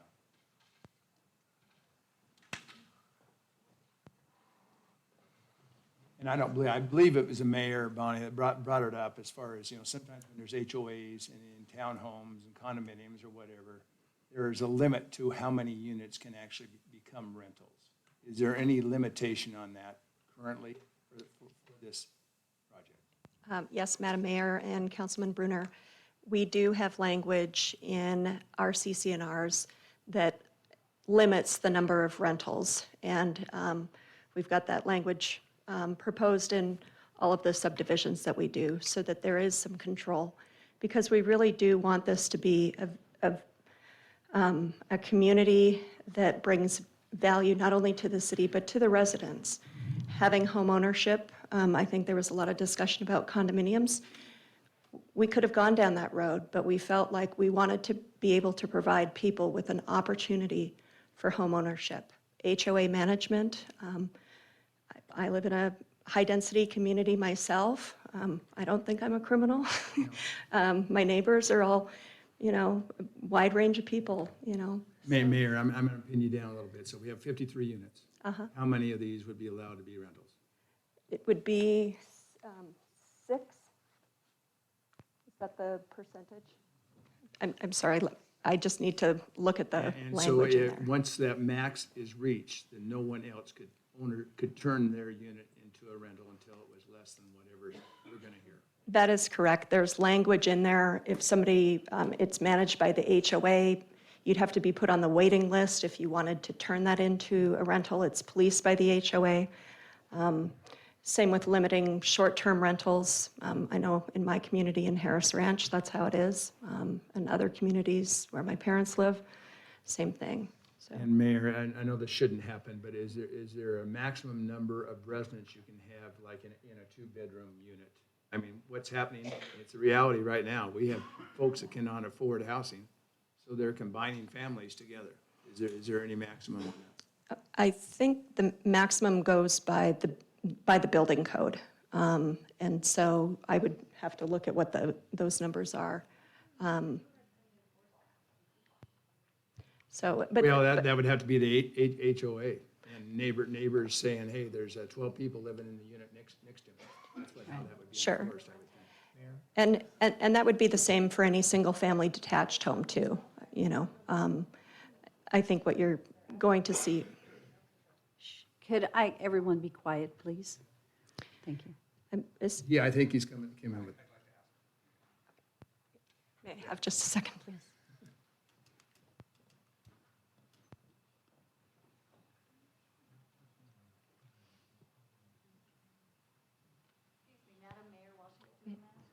We can't, I'm sorry. An error. I'll let you go back and you can give it to Mr. Hogeball. I'm sorry, Madam Mayor, Councilman sorry, Brunner. you're So my client just spoke. They can limit the short-term rental, but it's against the law to limit properties being long-term rentals. I will say that I happen to live, just so everyone knows, I don't think you would allow me to live near you. Because I moved from my large home to a small townhome. And it is, happens to be 20 years old. And you know what? We limit the number of rentals in our HOA to 2. And we don't have that many. It is townhomes. And our crime is virtually zero. Virtually zero. And I love where I live and the simplicity of my life. So when it comes to the comments about crime and home ownership, I live there. So I live in this community, in a townhome, and I've chosen to do so. And if you have really good HOA, I mean, we can talk about density and what belongs here, but our decisions need to be made based on fact, not based on opinions. Now, I understand the density that we're dealing with and all of that, But I just want to make sure that we understand, because as I've listened, I wouldn't get to be your neighbor because I wouldn't qualify. So, yes, so Thank you. I'll let you finish. Thank you, Madam Mayor. And I don't know, maybe Mr. Lakey has an opinion on the long-term rental or CCNRs. Seems like I know of communities that do that they completely eliminate short-term rentals, and you can do long-term rentals. In Some ours, we say don't allow none. short or long. I will just say that, we've limited it, but I don't know what the law is, so I'll let our legal answer that question. Madam Mayor, I know there are limitations on the ability to regulate short-term rentals via HOAs. I don't want to give the applicant any. Go ahead and pull close, because I'm not hearing you. There are limitations on the ability to regulate Airbnb-type things via CCNRs. Don't want to give the applicant any legal advice. They need to consult on their own. And then we also need to be careful in regulating rental property as a council. So I don't think we should go down that road. So what I think I'm hearing you say, it's really hard to hear, and I think it's your microphone, but what I think I hear you saying is that as a council, we should not be instructing outside of what is legal. Correct. I think is what you're saying. We could have a preference on the number of rentals based as long as it's within the state of Idaho statute. Madam Mayor, I guess I would caution you in distinguishing between how many rentals and how many non-rental properties you can have in a regulatory decision. Okay, thank you. Councilman Haverfield. I have a question, then a statement. The question is, has your client considered any portion of this project as a 55 and older community? To Jane's point, she really wants to find a place for her parents to live. Yeah. So has that been a topic for consideration? Councilman Haverfield, we believe, we didn't restrict it specifically to 55 and older, but we do believe that part of the demographic of the buyers here will be single retirees, maybe on a fixed income, maybe that don't want all of the yard upkeep. And to our law enforcement officers' comments, this is my comment now. For full disclosure, I'm an architect by profession. I have designed several townhouse projects, very successful projects that have not at all lacked in desire to live there. And a lot of those projects are 55 and older folks that want a smaller home. They don't want to have the upkeep. And the Greens is a great example in Nampa, but there is really a lack of 55 and older communities here. But I would assure you that those developments would have very low crime because people care, especially if it's an ownership situation. So I think you could look along those lines potentially for this project, but I'm not going to, again, tell you what to do. But I was just going to say, probably most of the crime calls in these higher density projects are truly apartments and not townhomes. And I would love to live in a smaller 55 and older community if it was made available in a townhouse development. So hopefully a developer will hear that one of these days and fill that need. And we'll get them. Thank you, Councilman Haverfield, for your comments. I appreciate it. Thank you very much. Okay, I'm going to pause. You can have a seat. Thank you. Okay, thank you. Assuming there are no other questions, I don't see any coming. Thank you. Thank you. So I'd like to turn to staff and ask, is there an item that needs clarification? Mayor, we were just looking at the comments from the fire department. They said that the station was 2.9 miles away, and they said it takes 2.9 minutes to get there. So we're just trying to get some clarification as to how that's possible. And I think Ron Johnson is online, and He I'd is. appreciate I his see him comment. prepared to. Ron, thank you for commenting on this particular one. I don't know if you've had a chance to pull the information that's been submitted. Yes, Mayor, council members, I did notice that, and it appears to be a typo. What I can offer is an average or 90th percentile response time to that area of the city, which is just over 10 minutes. And let me look at our average. The average is 7 minutes and 51 seconds to that, just that overall entire area. That particular, I would, without running it through any special software, just off the cuff, I'd say 7.5 minutes. Okay, and Ron, could I ask you, when Station 6 goes in, what does that, where, from a proximity standpoint, what would change? Yeah, so Station 6 will be down on Roosevelt, so it'll be considerably closer to this development and would bring it much closer to our goal time. So probably within our goal response time. Okay, so Station 6 location is Roosevelt and between what, North and? Midland and Sorry, Middleton. Go ahead. Between Midland and Middleton. It's in front of Roosevelt School. Okay, Yeah. thank you. So, Mayor, may I follow up? I'm not expecting, Ron, I don't know if you know this, as far as from a Canyon County paramedic standpoint, do you have any idea as far as proximity and how, what their travel time would be? Mayor, Councilman Bruner, I can't really speak to that. I'm not sure what their response is. Most of the calls, of course, are medical calls. That's why I'm referring to that, so, okay. Sure. Thank you. Thank you, Ron. I appreciate that. Well, Council, I think I would stand for a motion to close public hearing. So moved. Second. All in favor? Aye. Okay, this is the opportunity for council to discuss and give consideration to the direction that you'd like to go. Mayor, I'll just start out and it will be brief, I promise you. I think this is a wonderful project, okay? A wonderful project. What I'm concerned about, you can probably tell I'm kind of kids-oriented. And what Councilman Haverfield suggested, if you're talking about 55 and over type project, I probably would be a yes for sure. What I do not feel like is the sidewalks, the traffic, and I know I suggested, you said you'd put it in, but I was a little concerned that you weren't already considering a kids area in the zone, open zone. So to me, that wasn't a high priority. So again, I don't think if there were sidewalks in place, if the intersection was in place, and I mean, the high density as far as Councilwoman Munchie said, it's coming. I mean, the traffic is there. This is not going to affect it that much more, folks. But if we want to assign this to a 55 plus, even though I know we need that lower demographic also, that's how I would vote. Currently, I will not be voting yes on this.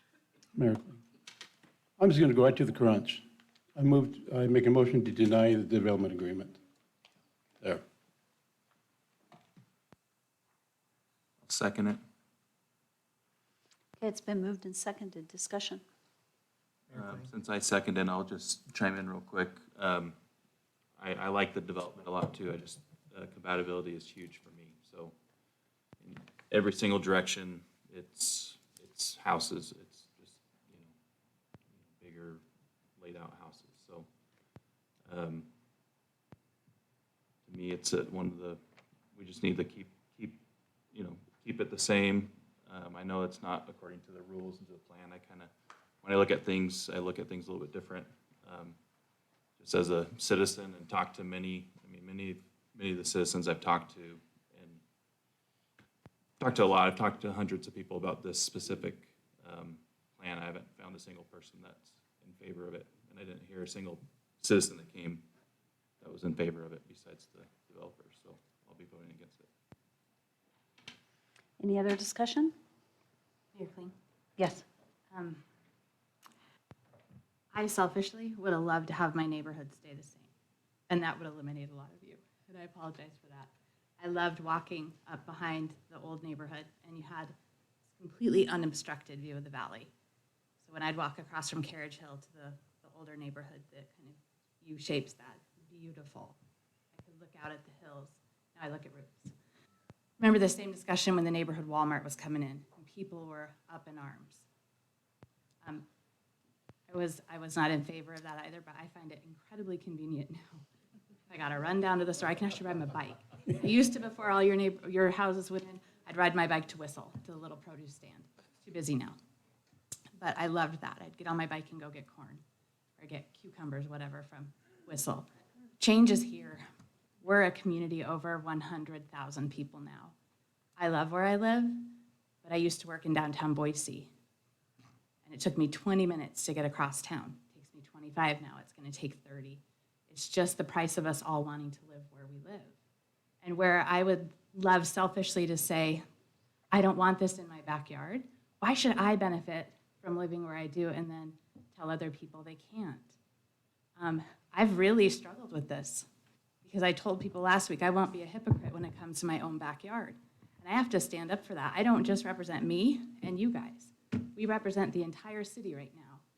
And there are people desperately seeking housing. We talked about this last week at another hearing. We have churches putting in parking lot space for families to live. That's unconscionable to me. And for me to tell people, I don't want you in my neighborhood, I will go on record saying, Mayor Kling, I'll live in a townhouse right next door to you. Thank you. Anytime. The change is here. And I said last week, this is going to be on repeat. This public hearing will lead to another one. The next time that's going to be about the same thing. It'll just be in a different neighborhood. I don't know what the answer is unless we just say no more growth in this community. And that's not realistic either. It's just not. Well, I know a lot of us would love that, but it's not realistic. A lot of you have moved here because we all love this community. We love the lifestyle. But other people do too. And so I don't know what the answer is, but I'm going to go on record tonight and vote yes, because I have to not be a hypocrite, and it's coming somewhere, and it's coming sometime. It's not coming here tonight probably, but we have to start having a different conversation in this community about where these developments go. There's limited places. We've sprawled. There's nowhere in this community anymore that you can go without finding single residents where you're going to be building up against. It's just not realistic. So I've asked Rodney, he said a few calls from me this week, we got to start having a different conversation. One that humanizes people, humanizes the issue. $430,000, the median home value. You guys, teachers cannot afford to come teach our kids, your grandkids, my kids. My husband's a firefighter, so he's one of those that responds to your home. You don't think I'm worried about the increased time that it takes for them to respond? Absolutely I am. We have to deal with growth entirely, not just in our corner of our community. So I'm going to ask you all to work on solutions. Bring some solutions. You're all great people. You're my neighbors. I'm going to see you walking on the paths, whether it's in your neighborhood or you come over to mine. I don't care. Come say hi to me. I'll give you a lemonade outside the house. Bring solutions to this, though, because this isn't going away. It might go away tonight here, but it's not going away in our community. And I really appreciate all your input. Just going to ask that we start to really have a broader conversation because it's coming back every single session that we have. Thank you. Is there any further discussion? Mayor Kling, Yes. just a statement. I think a better crafted motion could have been made than just a yes or no on this. I think this project has merit. I think that there could have been a solution discussed a little bit more clear by this council, and it saddens me that we just keep turning down developments like this that have true merit. When I look at the separation from this development to the actual single-family residences to the west, there's a separation of over 80 to 100 feet just because of the Deer Flat Nampa Canal easement that's there, and then the Whistle ownership directly to the west. So it's not really abutting any true residential except for that southwest corner. And again, I think a better solution could have been crafted than to just say no. The developer can come back based upon our own ordinance and look at this project a little differently. It's not like I was trying to give ideas to them, but the reality behind this is housing can still happen on that corner if it's just, if the wording's changed. So I would rather see it be a townhouse development with individual ownerships than a condominium project or a townhouse or a townhome project coming back before us in the future, before the Planning and Zoning Commission, because the path is there. So I'm not going to support the motion. I don't think it is, very well thought out. I'm just not going to be a knee-jerk type reactor to this. I think the folks want to see something good done. We need housing for our folks to live, and we keep denying these projects, especially smaller projects like this that are, could be really good infill, especially with a business like our RP zone with residential professional. These could be live-work opportunities for folks right there in the heart of that area, which I think would be a really good thing. And then if a portion of it, or even all of it, could be a 55 and older community, that's exactly what I'd like to see happen. So I'm not going to support the motion. I think it could have been better crafted. Okay. Any further discussion? Okay, so the motion is to deny, it's off the screen, but it's to deny the development agreement modification. Mayor, I'm interrupting here, I know, but as far as from Councilman Haverfield, I mean, I want him to, can you, I'm not saying that this motion is going to be amended, that'd be up to Councilman Rodriguez, but how would you better craft this motion?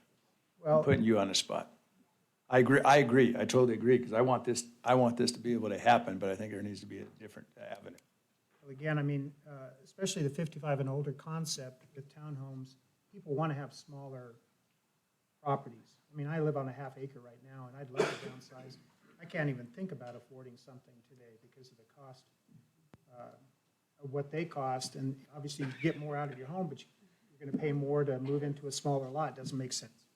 So I would have crafted the motion because there wasn't a clear definition of what the metric would be to determine how many units could go on the parcel based upon the, our own ordinance. So I would have tied it to probably a medium density overlay type approach, which would be an RD zone, which would have cut the number of units back to about 40 instead of the 53, creating more separation between the rear load, if they stay with this concept, with the rear load. So there's no garages that are actually facing the street. They're all internal, which is a good approach. So I saw merit in that. Fire engine access has already been discussed. Accessibility off of Middleton Road has been discussed. I think cutting the number of units back down to an RD zone approach would work for me. Might not work for the developer though. So with the townhouse development. So that's what I would have done. Well, I need to advise you all. It's not our job to change the projects and proposals before us. This is what the applicant wanted, and now we're up here trying to change it, and I'm not going to change it. Well, I made the motion. You can either approve it or deny it. If they want to come back later and do another plan or proposal, they have that ability to do. I'm still going to second it, but I want the applicant to know that I would, if they came to something a little bit more reasonable, I would be open to that. Right. Yeah, I'll call for the vote. I have a quick question, just for clarity from planning and zoning and or legal. If we say yes to the proposed denial, the applicant has to begin the process all over again, correct? And come in with a totally new application, which is the time and the cost. If we were to, if we did not approve the denial, right? And are we allowed to even come forward with a changing the development agreement and coming forward with a recommendation? And does that preclude or shorten the process? Because they could say no. So what does that look like? Just so that we, as the council, understand what that process looks like. Madam Mayor, I'll offer my comments and then let Rodney or staff chime in. What you have in front of you is a request to modify a development agreement. And that's a mutually negotiated process. If you're, and they've come in with this number, I think as far as the DA modification goes, if you're willing to say, well, I'm not okay with this number, but I'm okay with this number, and some other modifications, I think you could do that. What it would potentially impact, however, is that conditional use permit that's been approved. If it impacts that, then they may have to redo the CUP and come back with something that fits with a development agreement modification. Those are my thoughts. Okay. Yeah, I was just going to say the same, very similar statements, that the preliminary plat has been approved by the Planning and Zoning Commission, and the conditional use permit has been approved by the Planning and Zoning Commission with these conditions in it already, these numbers. And so we'd have to go back to the Planning and Zoning to fix that. Okay. So question Yes. for legal then? Mhm. Can we remand this back to planning and zoning tonight? Or do they have to start over again, go through the process? So it depends on your decision. If your decision is to modify the development agreement, then they just have to look at what the approvals were, Councilmember Haverfield. And if that requires a different preliminary plat and a different CUP, then yes, they'd have to start over, and P&Z would have to address that. You have a recommendation, I think, from the Planning and Zoning Commission. And I think your opportunity is to make a decision on that recommendation tonight. I don't know that you can remand that. So before I call for the vote, I just want to say, first and foremost, I really appreciate listening to everyone, because I truly value what you guys have to say. It's important. I am a stickler for making sure what we say is accurate, and so hence, and I don't typically correct anyone, but I did with one testimony this evening, because it's important that what we state is correct. We want to make decisions based on the best information we can. And as Jean shared, the not in my backyard, it could be worse in your backyard than this, especially when it comes to home ownership. And I say that because I live in a townhome. And you know what? I never, ever in my entire life lived in town. I lived in the country my whole life until I ran for mayor, and now I'm in town, and I'm in a townhouse, and I chose to be in that townhouse. And you know what? I love it. I love my neighbors. There's no crime. It's different, but it was a choice, and I needed to because of my lifestyle and how much I work. And I don't have time to care for property anymore. And there are people that desire that, and it doesn't mean they're bad, and it doesn't mean crime's going to be there, especially if there's home ownership. That's the difference, I believe is very, very important. People take pride in what they own, and versus if you're renting sometimes, and not saying that not everybody takes pride when they rent, but those are important things. So I guess I just want to caution us all in how we care and how we pinpoint somebody, because I felt very pinpointed tonight, because I don't live in my big home anymore. So I wouldn't be worthy to live next to you. That actually, it makes me sad. And it's just the way it is. And so it's unfortunate, but it's the way it is. And I understand. I would love again to be in my big home, but I'm not, because I decided I'm going to serve my community, and my lifestyle doesn't afford me that.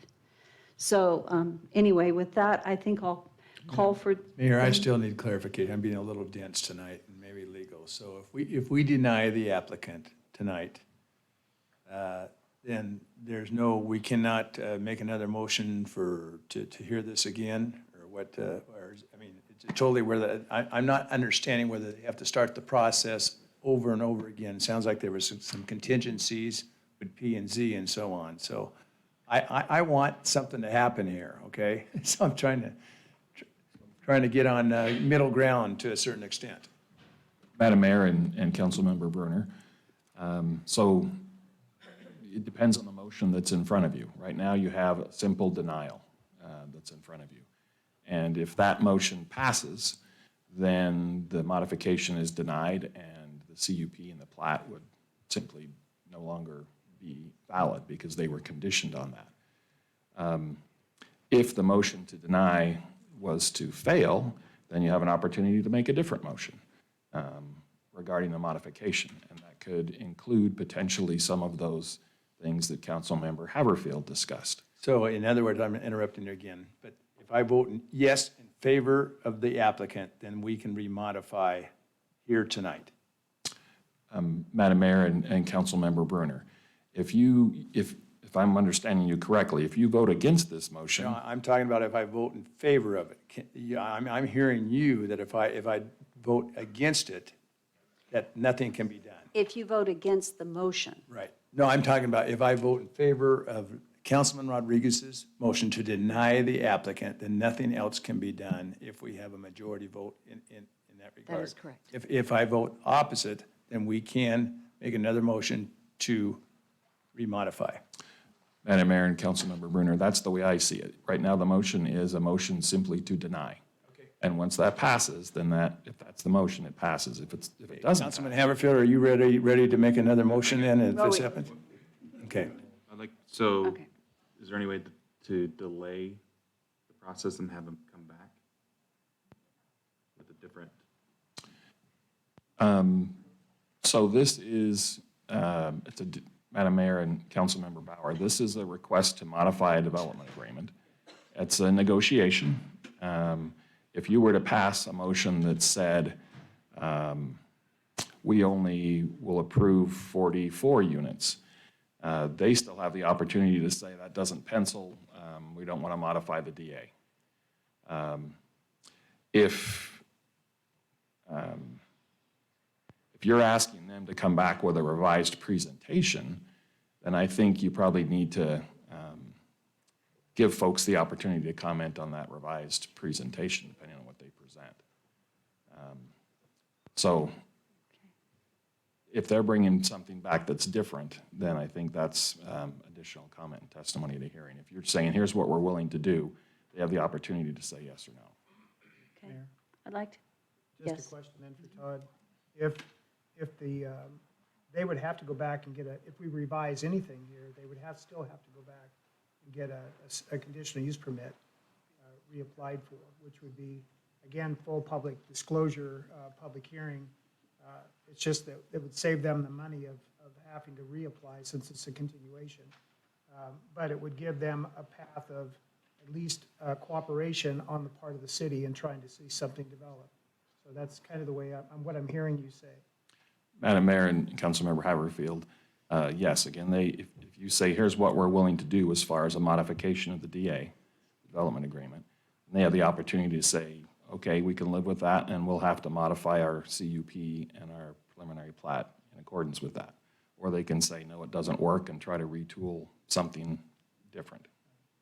Okay, I'll pull my. Okay, council, I'm sorry. Yeah, I can go after ahead. you. I'm going to pull my second, if I'm allowed to, and wait for a motion. Okay, so that would be illegal? Madam Mayor, maybe the cleaner way would be to vote on the motion, and Councilmember Bauer, you can vote against the motion that you seconded, I think. Madam Mayor, I think we need a second though before we vote, we have a call to vote. I think you had a motion and a second, Madam Mayor. It's Councilwoman Levi, and then Rodney has a comment. Before Councilwoman Levi, do you mind, go ahead and let. Okay, thank you. Madam Mayor, this may not apply to this specific action that you're considering right now, but if you're willing to look at modifications, a development agreement, you have a lot of flexibility to modify it and change it. And so the applicant was willing to look at a 20%, 20% of the units being age restricted. So I just wanted to pass that on. There was some discussion from Councilman about that. Descriptive, can you define what you mean by that? That's all I heard, but I would assume that it's that 55 plus. Okay. Still keeping the same count, though, unit count. So they're considering a different count and whether that would even be acceptable, but the motion before you is for those 53 units. Okay, so with that, there will be a roll call. The motion is to deny the project. Oh, I'm sorry. Excuse me, Councilwoman Levi.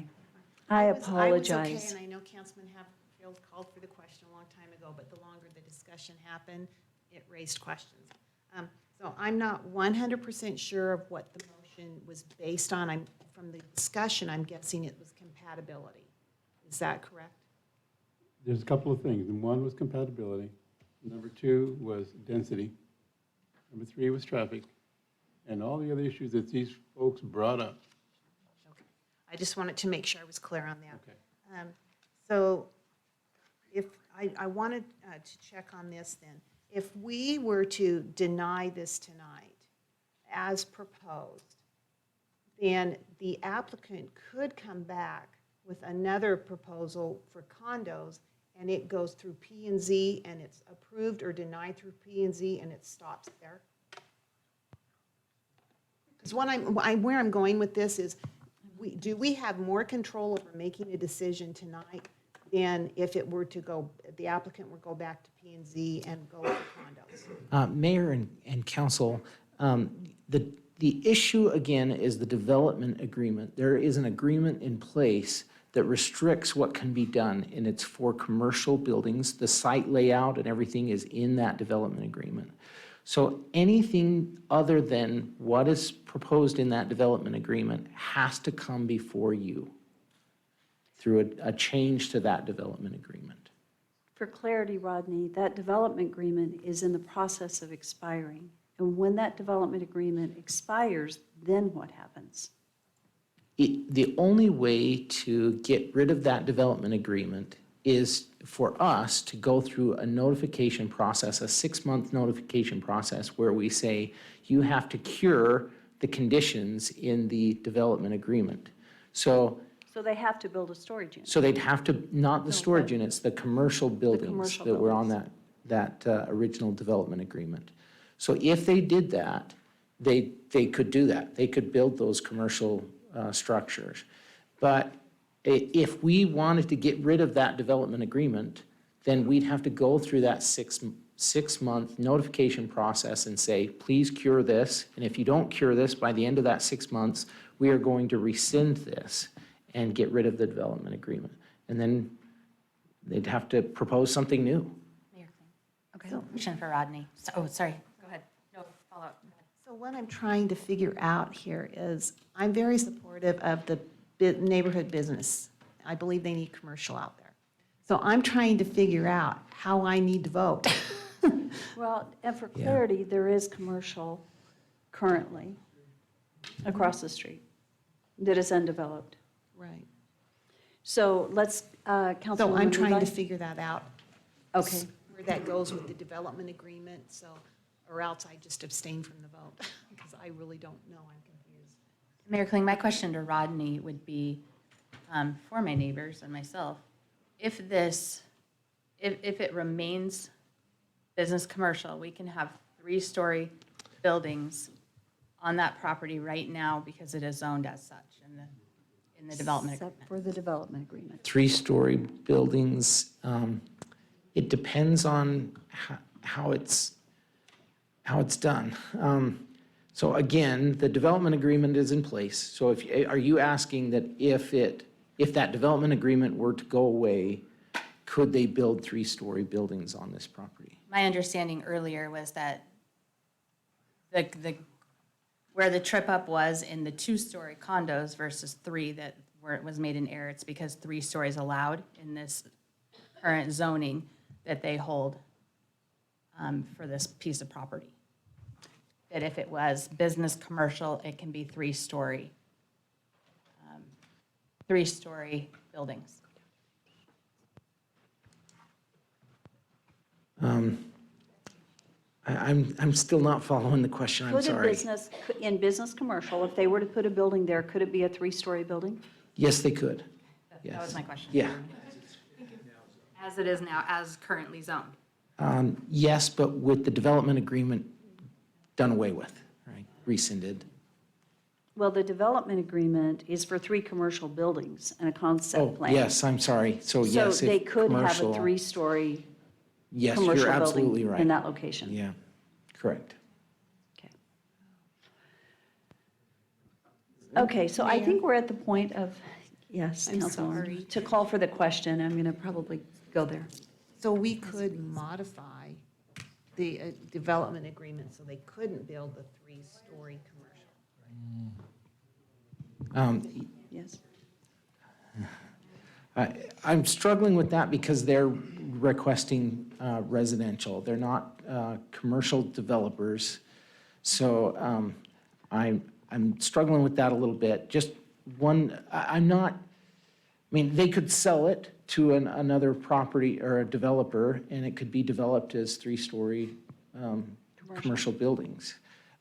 They have offered to get rid of one of the closest buildings to Carriage Hill, which was a 3-unit building, which would take it back down to 50 units, and then redistribute those buildings so that there's enough space.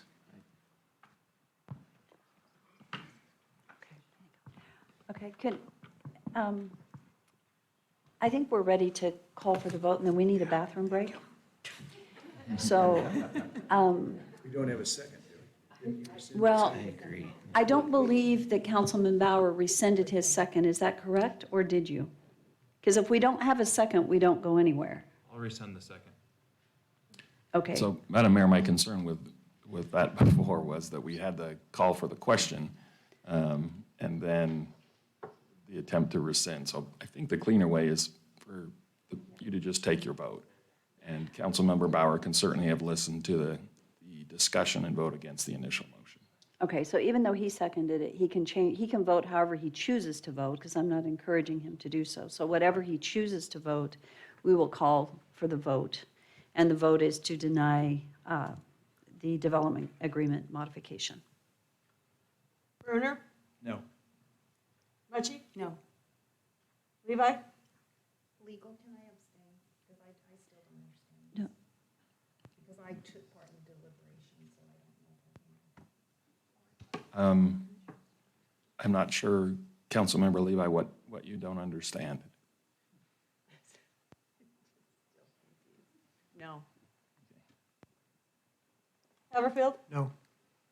Bauer? No. Rodriguez? Yes. Okay. I know we're in the midst of this. Can we take a quick pause for a bathroom break and come back? It's an unlikely time, or we can individually step aside. Legal, you might recommend, we just can't have a discussion when we break. Correct. Madam Mayor, if there's a dire human need to take a break, that's okay. Just remind everybody that no conversations, please. No don't- conversations, council, and with our guests, no conversations. This is a very fast bathroom break, and we'll be right back, but no discussion at the bench.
So I just want to double check who is here for upcoming public hearings. Could you show me a raise of hands for those that are here for the other public hearings that we're waiting? We've got several. I want to give you my sincerest apologies. We are going to go through those public hearings. I think that they will be much faster than this. We will be done in just a couple of minutes, and I apologize. Thank you for your patience. I guess the good news is that we want to make a wise decision. It's a difficult decision, and we have heard from you. And we want to make a good decision. So with that, I think we're all in our seats, and I'd like to go back to the council. What is the will of the council as we move forward? Mayor Kling, it appears to fall upon me to come up with a different motion to see if the council would want to go down a different path than just full denial. I really want to honor the applicant's request to have townhouses.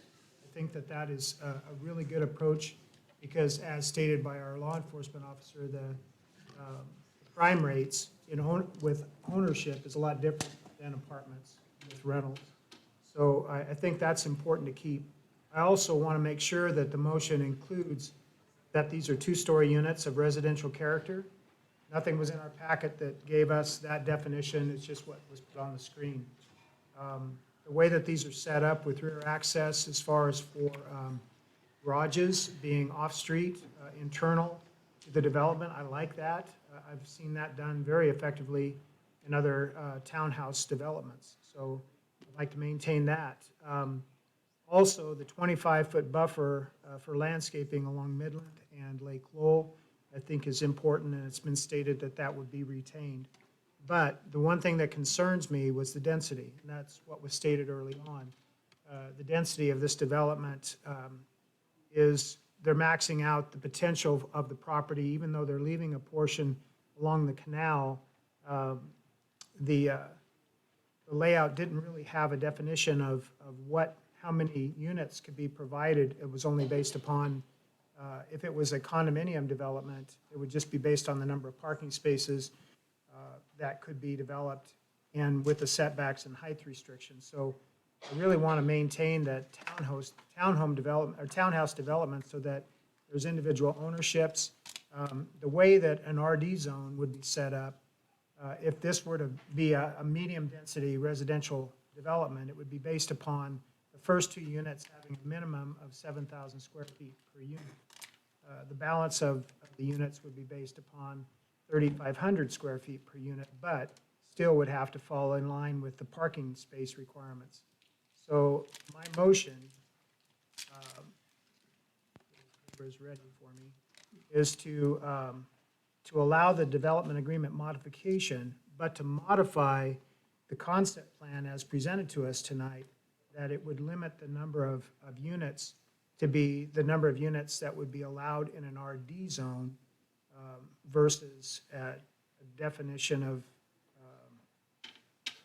the BN being a neighborhood business zoning district. I want to see that stay too. Instead of it going with a rezone to a different zoning, I'd like to still keep it as a business neighborhood zone so that it encourages people working out of their homes in an RP zone.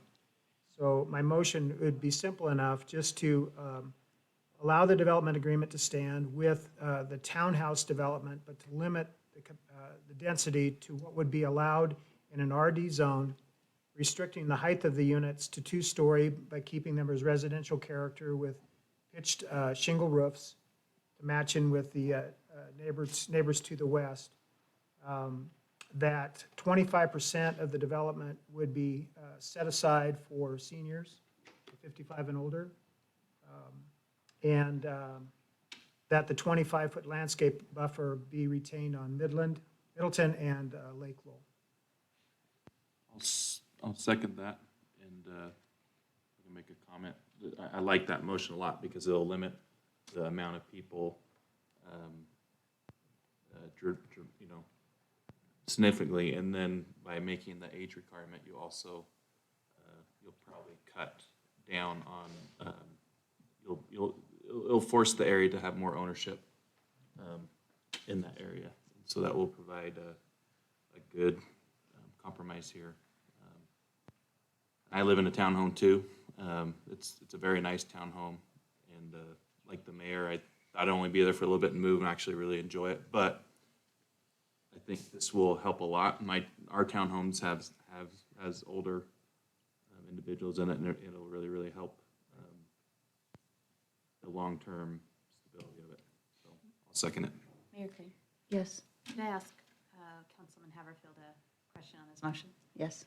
Could there be any condition on some traffic improvements right there for the crosswalks have to be part of that? Because right now there's nothing striped there. I guess I would have to defer that to Daniel, or whether our highway district, or our highway department has purview over that. But they would have to be responsible for all frontage improvements, which includes curb, gutter, and sidewalk, whether it's attached or detached. And it appears that this was shown as attached, but I would almost see that as a detached sidewalk myself, but that really falls back on the planning staff and what their requirements would be. As far as at the intersection, they would have ADA compliance requirements, and at the access point too, again, your crosswalks would all be ADA compliant. Mayor, Councilman Haverfield, that is correct. The standard would be a detached sidewalk at the back of the right-of-way. At the intersection, they would bring a stub of that sidewalk out to the intersection paving, and if desired, we can require them to do a crosswalk from that pedestrian facility to the pedestrian facility on the southeast corner of the intersection that is already existing. What about crossovers to the east and to the north, off the intersection at Lake Lowell and Middleton? Mayor, Councilman Haverfield, there are not currently pedestrian facilities on either of the north corners. And so until those went in, I would not recommend striping a crosswalk along those legs of the intersection. Mayor, if you might, so what is the long-term for that intersection? Is it signalization? That intersection has not been determined. It would be signalization or roundabout at some point in the So it's future. yet to be determined? Yes. So it's not in our plan at this point when it's going to happen? Mayor, Councilman Haverfield, that is correct. So Councilman, to your point, are you thinking about crossover to the east? Yes, I try to cross there, and you kind of cross all directions, because you can walk to Walmart, but there's no crosswalk, and then you can come across over where the fitness center is, and really, I mean, there's growth on both sides, and so I worry about safety, not only from this, but just the increased traffic anyway. I think we need to be safety conscious about that. So Mayor, just to add on to that, as far as this type of a modification, also as far as you know what I said about kids, so can we require that there will be a kids playground area in this development as part of this? By virtue of the layout, there already is a large area. Yeah, she just said there was no playground, and they said they would do that, though. Well, I can amend my motion if you want to amend the second to make sure that there is a kid park provided in this, but they're going to be limiting some units anyway, so that'll even provide even more. More space for that, plus those 55 plus, because sometimes like to go down the slide every once in a while, too. So I have Right a quick into question. easement. Could I ask, when we say limit the number, the units to the number in RD, what is that? Yeah, we're trying to figure that out exactly. And I would prefer if we have a sense of where we want to be, that we just identify that number. But we could do some analysis. It looks like we believe that their number of 53 would actually fit there in the RD zone. So if that is not the intent of the motion, then we need to be clear with the intent of the motion. Okay. How do I do this? You amend your. You can amend your motion, Councilmember Haverfield, and if you had a number in mind when you made that motion, but it turns out it's not as defined as you thought, you can put the number in there. just, you know, I feel uncomfortable just grabbing a number out of the air. I don't think that that is the proper way to do it. That's why I was trying to tie it to an RD zone, but I don't want to allow that many units. 10 less? At least, I was thinking at least one, going down this whole side, one per unit, that'd be 7 less. But if they were to eliminate those 3, 4, 5, 6, 7, 8, 9. What's that? How late is it? So 42. Okay. So Mayor, I'll amend my motion that we restrict the number of homes, townhomes, to 42 units. Is that good enough? Along with all the other conditions that I stated? Second. Thank you. And my understanding is the motion right now is to amend the development agreement, to modify the development agreement to a maximum of 42 single-family units, 25% of those to be 55 and plus, plus to include a playground area in the open green space for a tot lot. And then was that, am I Two-story, limited to 2 stories? residential character roofs, Residential character roofs, and 25-foot landscape buffer. and continuing with the 25-foot landscape barrier. And then to Jane's point, there would be a And striped crosswalk improvements. crosswalk across the entrance on Middleton Road. Okay. So that is the motion. Is there a question by council? Mayor? Yes. A couple questions. So if we were to pass this motion not knowing whether it pencils out for the developer, they're starting all over again. It will be up to them to make a decision of where they go with it.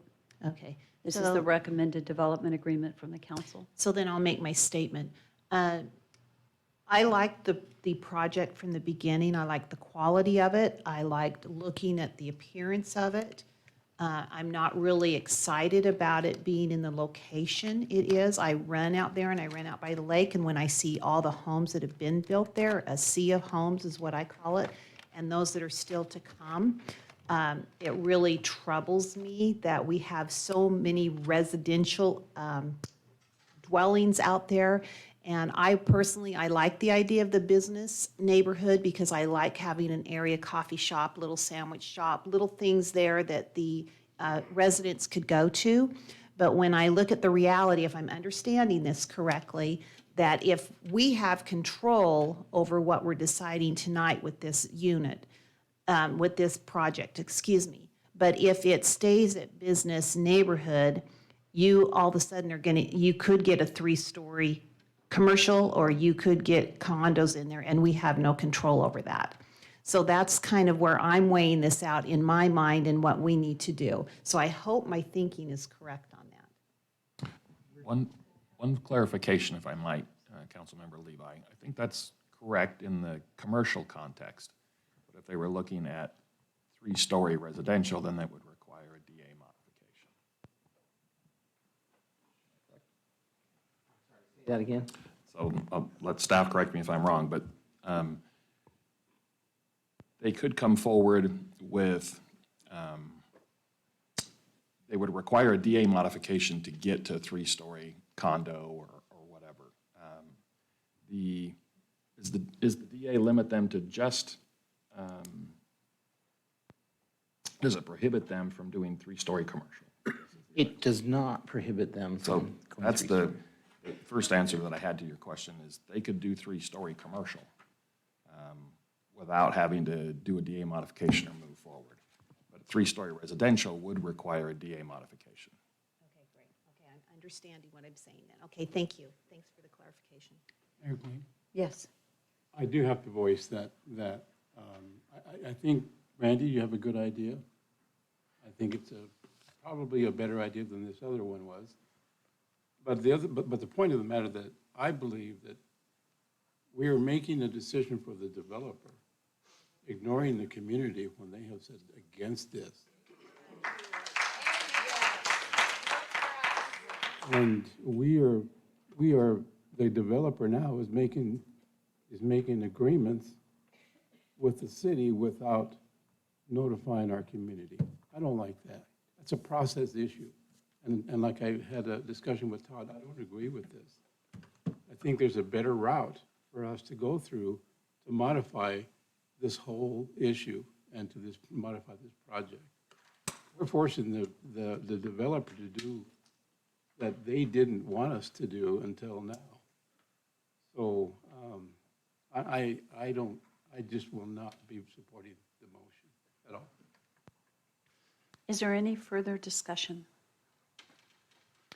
Here. I got one quick thing. I mean, I would love to put that a neighborhood like Red Hawk would go right there, but the truth is we don't have control of what's going to go there, and something will go there. It will fill. So I feel like the motion is reasonable to make a compromise, because if not, then something else will go there that the citizens wouldn't like going there. So I'll support the motion. Okay. I think we're ready for roll call. Roll call. Rodriguez? No. Brunner? Yes. Mucci? Yes. Levi? No. Bauer? Yes. Haverfield? Yes. That is 2 to 4-2? 4, yeah. Okay. It's been a long night, and I know that we've had a lot of discussion. And I think one thing that I want to say to those, that even those that voted yes and revised this, the developer has to determine if they're willing to move forward with it. I certainly understand where you're coming from, but what I have watched over the years is sometimes the outcome is worse than worse than this. You could have, and maybe you say, hey, I'm okay with the 3-story commercial building. I'm okay with that, which commercial is known to create more traffic than this. And I think if the developer is willing to make the modifications, I guess my concern, as you walk away, work with the developer. I'm trusting that they're listening, and homeownership is what we need. And what I'm pleased with here is not for you guys, I'm not pleased. I understand the concerns that you have. Home ownership, even if it's in this type of townhome, is so critical for people rather than renting, because renting perpetuates a life of rentals. Having the opportunity to own a home helps people build equity for the future, and there's pride in ownership. And that is a positive thing, and that where there is home ownership, the crime is not the same as in a high-density rental environment, and those values stay higher. So this does sit right on that corner that is going to be developed at some point. So I think we've tried to make the best decision possible in this situation, and I trust that maybe with this development, you'll end up with a coffee shop across the street, because they'll actually be able to support, the business would support the coffee shop. I don't know, but maybe that's I know you're shaking your heads no, but so with that. So I think we're ready to move on to the next public hearing. So for those of you, feel free to go home, and we'll move on for the rest. I'm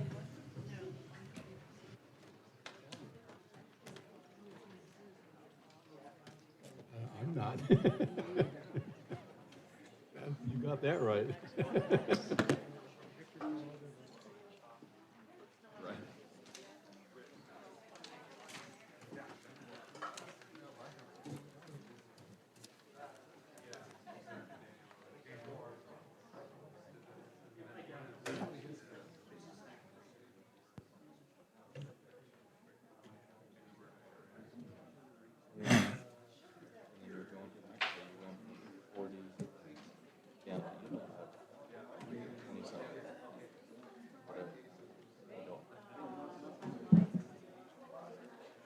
Icky cute hairdo.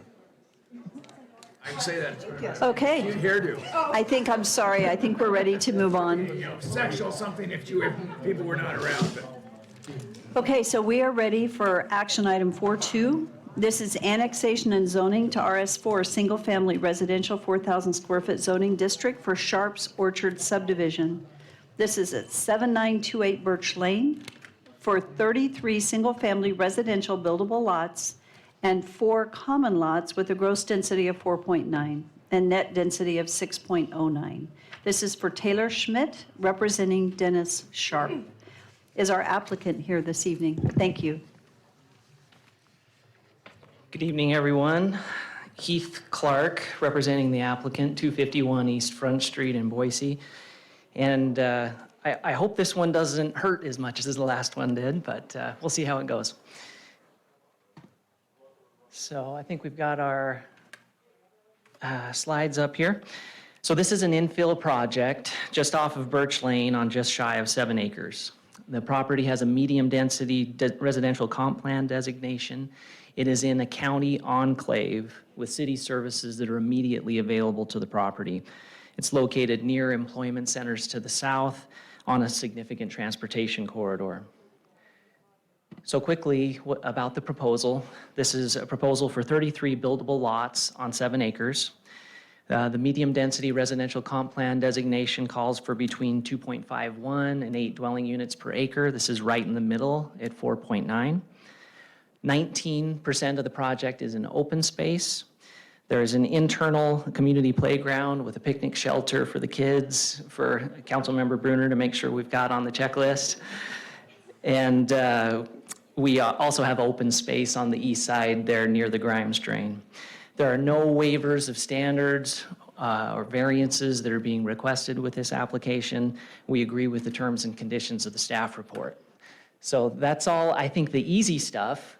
I do want to talk about, in light of House Bill 389, our favorite topics, and Senator Lakey knows it's one of my favorites. You know, when we were in front of the Planning and Zoning Commission, Commissioner Ocker, I think, put it exactly right with the golf metaphor. He said, this is a shot right down the middle of the fairway. And so before I finish up, I just want to talk a little bit about orderly development and minimal cost to serve. And I personally want to say, you know, Mayor Kling, I appreciated your leadership during the battle over 389 and the amendments to Senate Bill 1108 and all those shenanigans. You know, our firm we've weighed in on this too. We did an op-ed in the Idaho Business Review asking the governor not to sign 389 because we understand the issues that it creates for local governments. You know, it was a bad process, led to a bad policy. You know, in this case, you know, we all have to look, you know, take another step and look at the orderly development and the costs to our local governments. This is a small infill project. It is city services, water, sewer, and pressurized irrigation are already at the property. Nampa Fire Station number 3 is literally across the street. I mean, we say it's across the street. In this instance, it is literally across the street. As I mentioned, it's near a significant transportation corridor. It's near jobs. It's within a couple of blocks of the I-84 interchange. This is truly a case of a minimal cost to serve. So, you know, with that, I don't want to belabor this. It's been a long night already. I'm happy to answer any questions about this, but otherwise I'll stand down at this point. Thank you so much. Council, do you have any questions for our applicant? Okay, thank you. As you know the process, we'll have you back. Yep. Thank you. Parker, are you our? Thank you. And don't feel like you have to repeat what he just said, so we'll let you short form it. Thank you, Mayor and Council. I'll make this as quick and painless as possible. Let's see, it is in the county. We are requesting annexation to RS4. History, the preliminary plat was approved by Planning and Zoning Commission in April. Recommendation of approval before you. Surrounding uses to the north is Canyon County, and those are single-family homes. To the south is RS6, and that's Brandt's Landing, as well as BN, and those are retail uses. To the east is Franklin Village, as well as residential in Canyon County, and to the west is also in the county as residential, and RP as a dental office.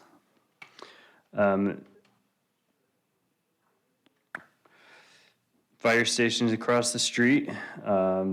Police staffing would increase by 0.15 officers and 0.05 additional staff, and they receive 307 calls annually in the district. City services have adequate capacity and are available in the area.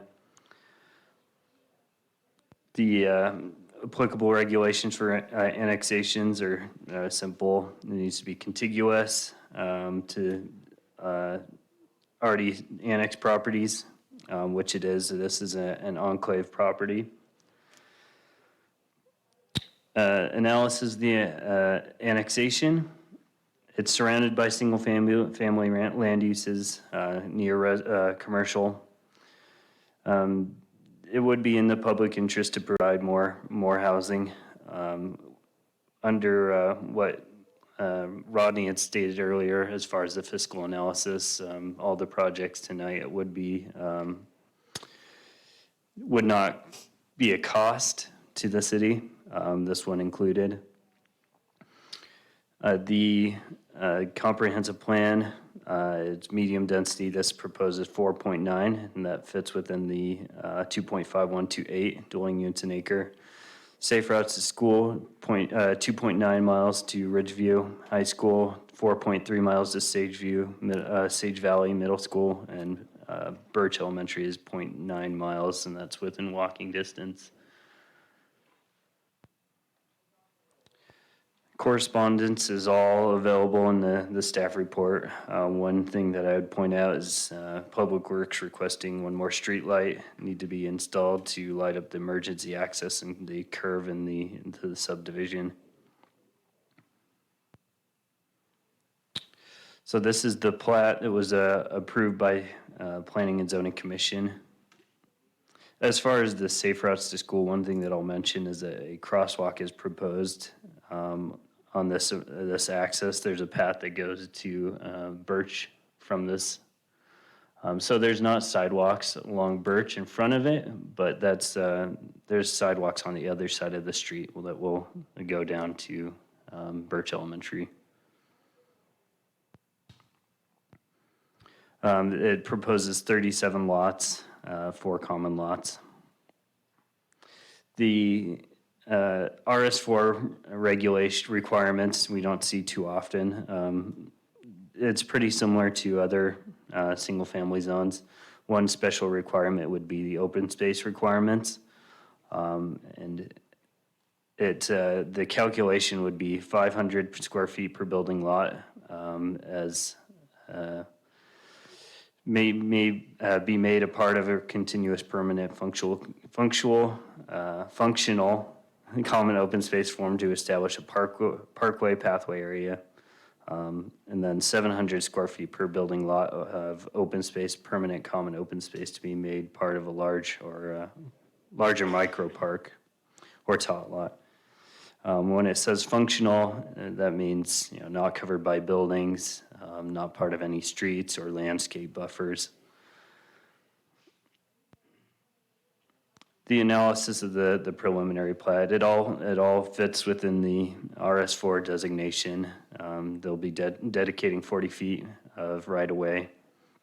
Landscaping plan was approved by the city forester. I've calculated that open space requirement for you. So if under the calculation of 700 square feet per lot, it's 0.53 acres.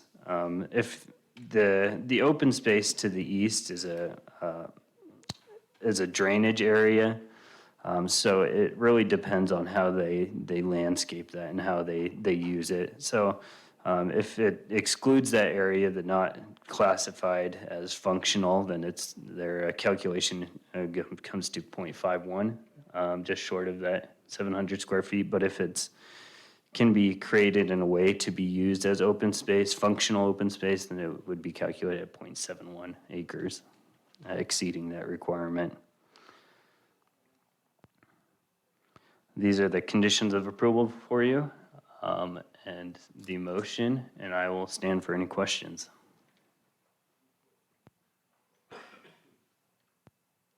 Council, do you have any questions for Parker? Okay. I think we'll be back with questions if we have any shortly. So is there anyone signed up to testify on this particular hearing? I have a Nancy Taff. And do we have a Nancy here? And for those leaving, hopefully they got, yeah, I don't know what they were here for, but they waited a long time. They're okay. So is there a Nancy Taff online? Do you guys know, is there anyone online to testify? You don't see anyone? Okay. That's all. And that's it? Okay. Is there anyone here that had intended to testify on this particular development?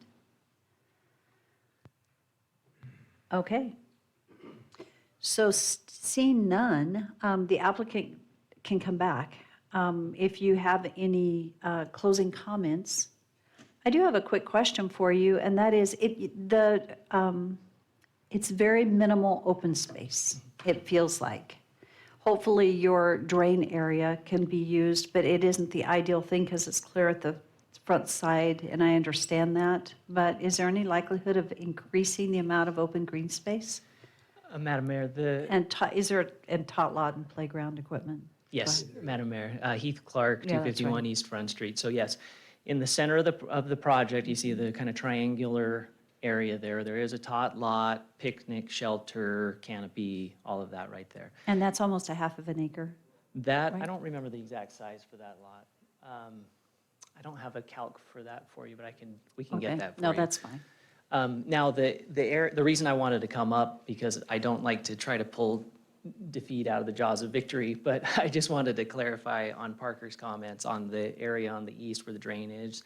The functional open space standard is that it not be recessed more than 1 foot. We will design that so that it is not a recess, has permeable areas there, so it's a grassy functional drainage area. So that will have us well within the open space calcs.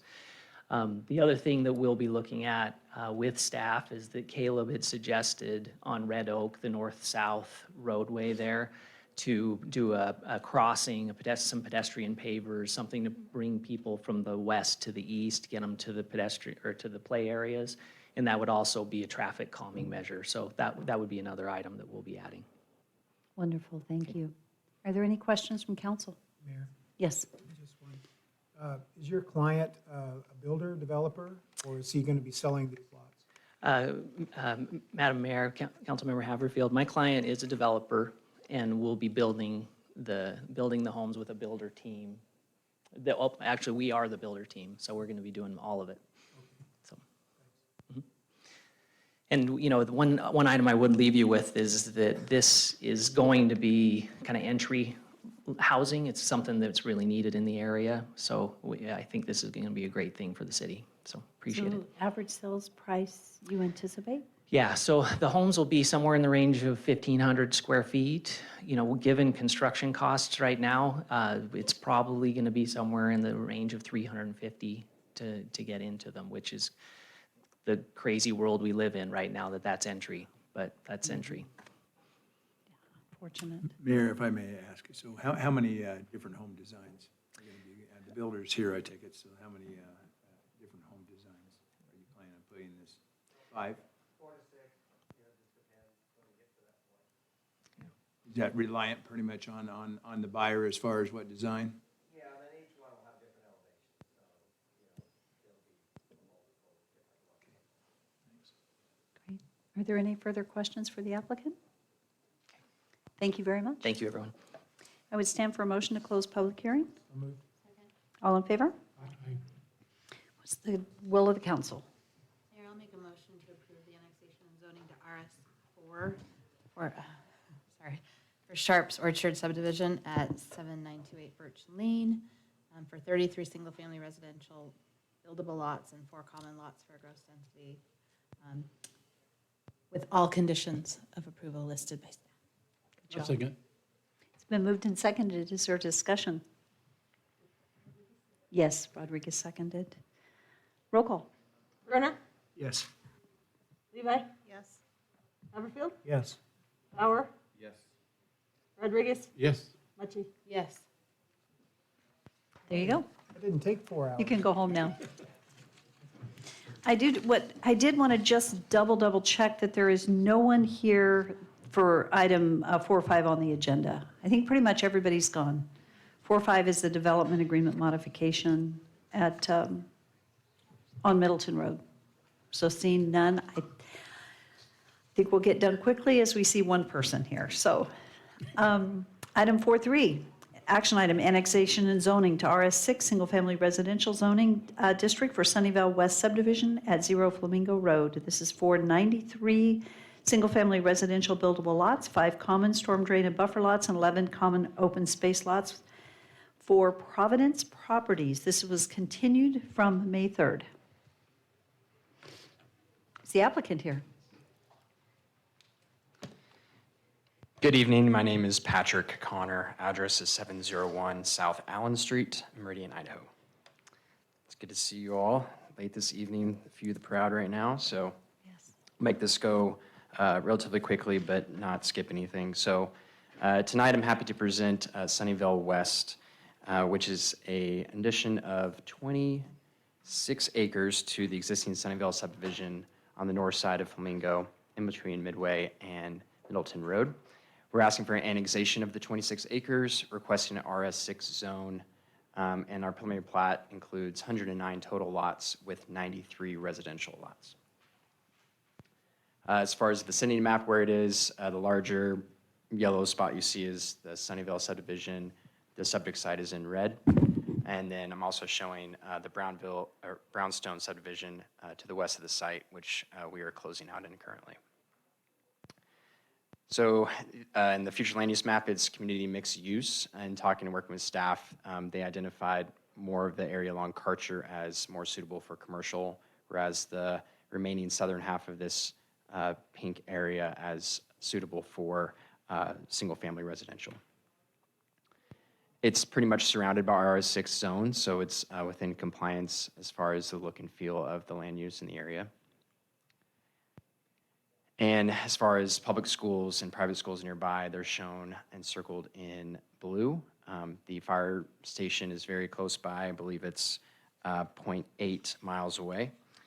And the police station is 3.5 miles to the east. It is in the Valley View School District. This is how the project nestles into this master plan of the Sunnyvale subdivision. All the utilities will be suitable currently in Sunnyvale, and it will sewer and water through that subdivision. It will be part of the same HOA. They will share amenities and share parks and paths. And we spend a lot of time and effort trying to include those parks and paths to connect correctly, which I'll get into more.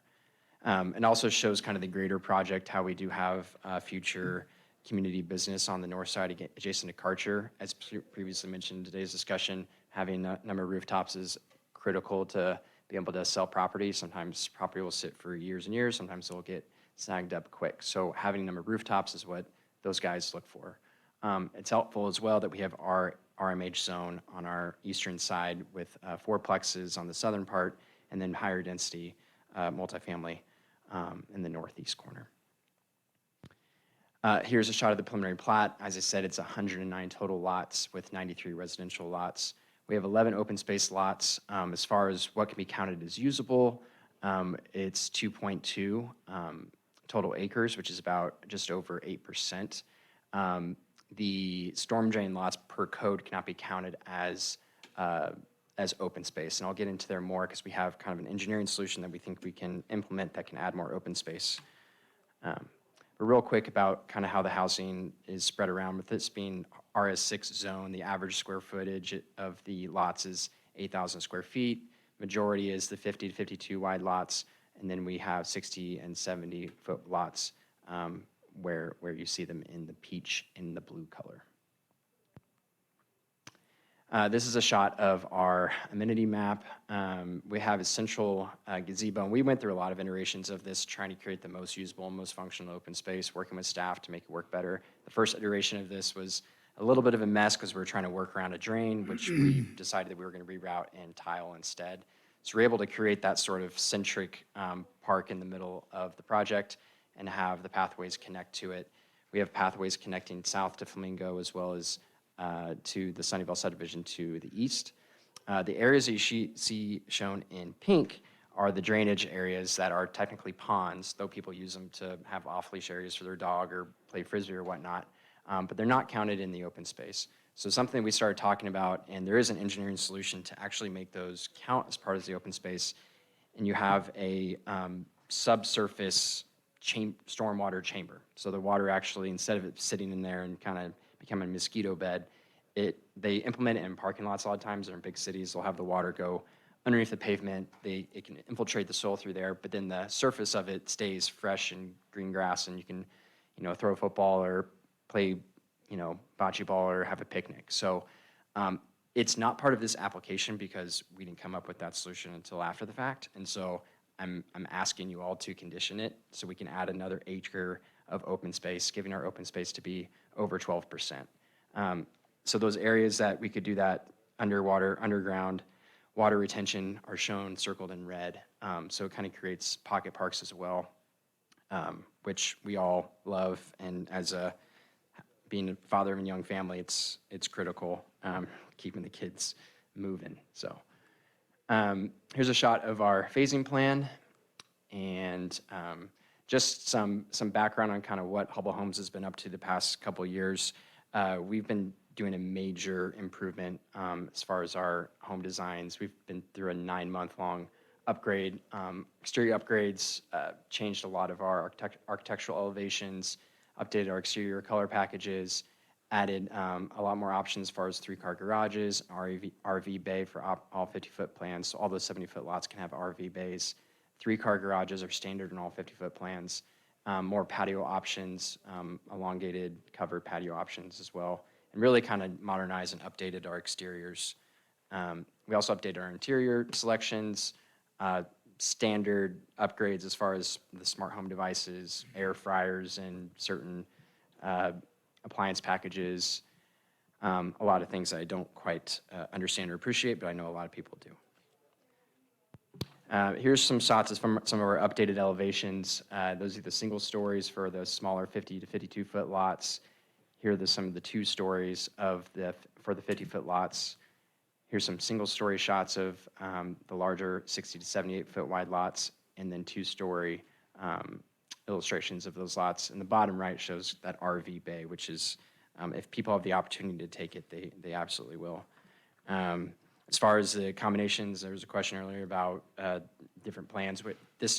For this particular project, there's 16 total plans people can choose from with 4 different elevations in each one of those.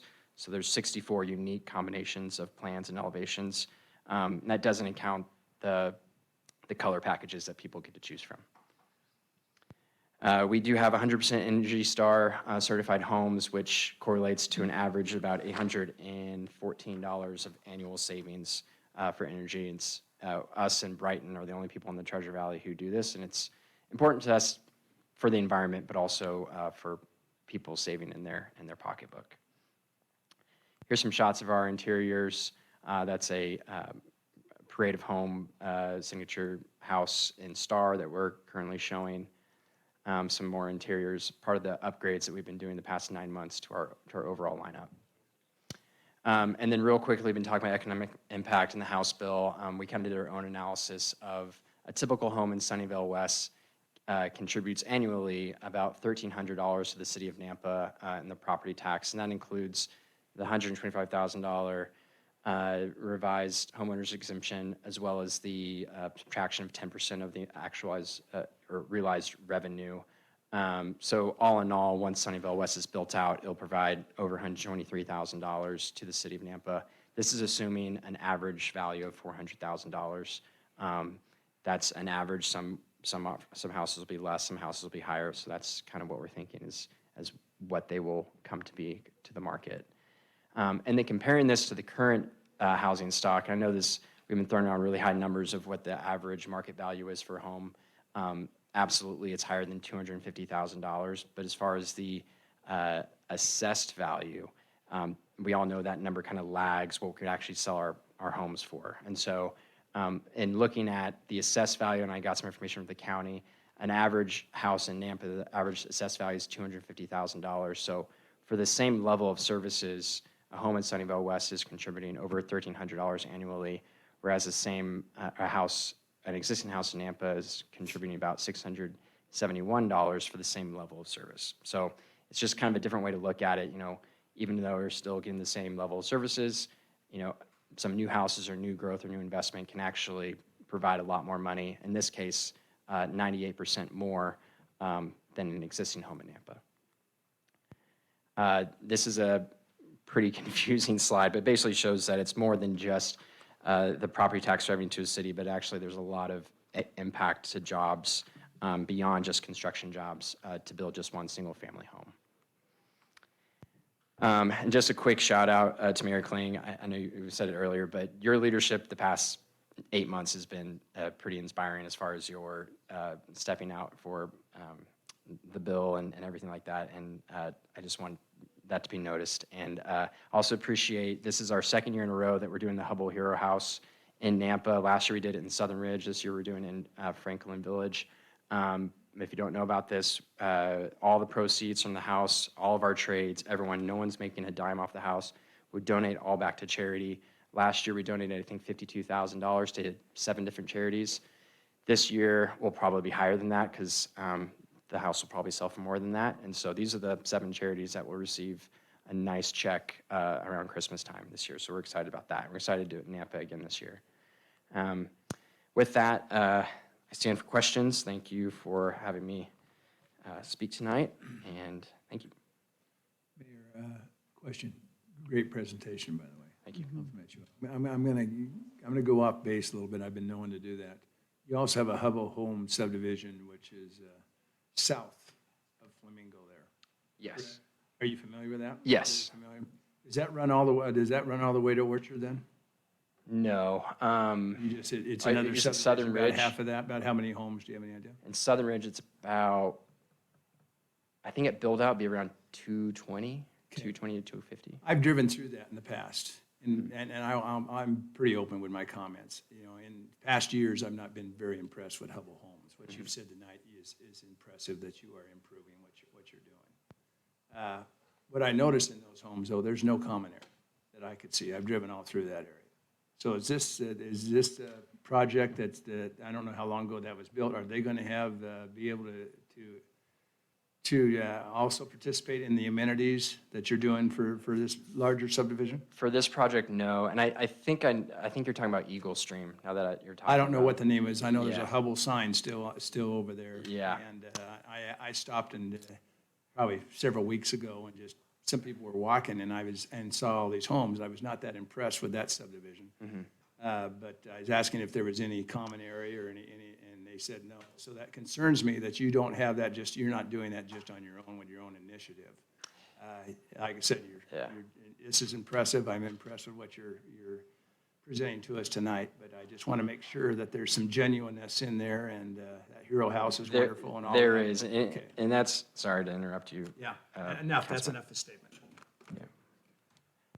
I will say, we've heard, I've listened to the past hearings, past 6 or so months from you all, and we understand the importance of common space. I understand it. That's why I do what I do.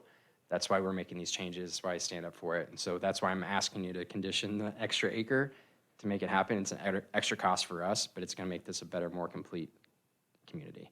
Another thing in your code, there is no required set amount for open space. So a lot of times people won't do it. And if it hasn't been enforced, they're not going to do it. So hopefully people make the right decision, but I know some of those changes are coming, and I think it's helpful for us as well to make sure that we're providing the right project that you guys want. So. I just want to say thank you for listening and paying attention, because obviously you have developed, and this is nice because you've got it distributed throughout.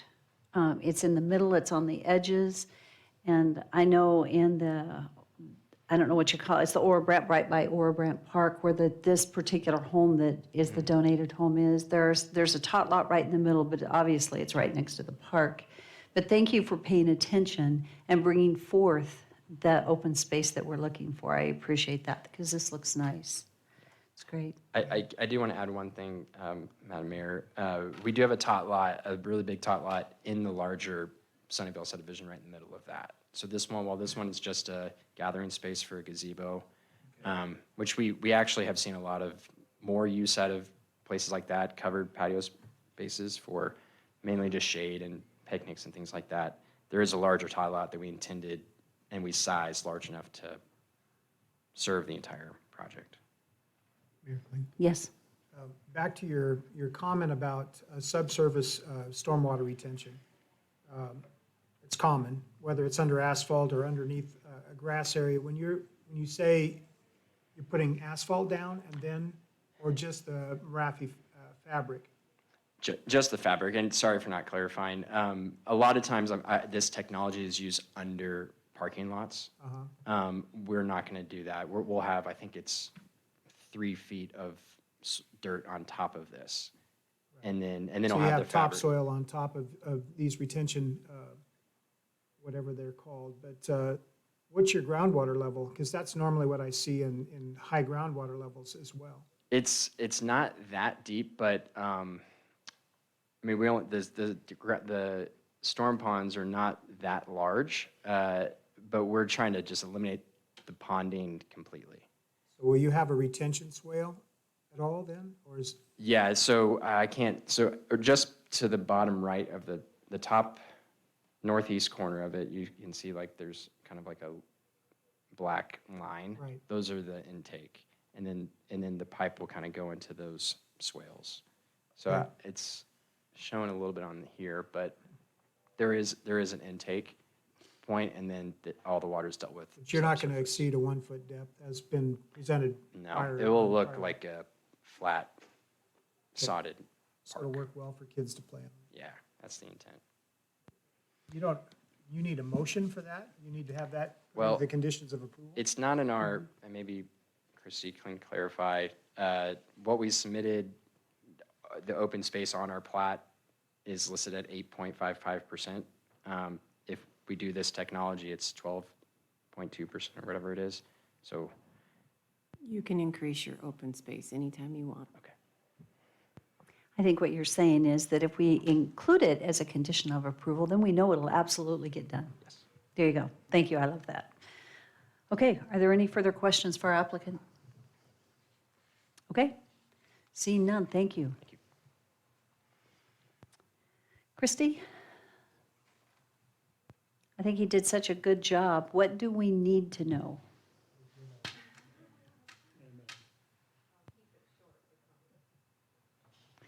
I think I heard a whole bunch of uh-huhs. Uh-huh. Those are amens. Yes, amens, okay.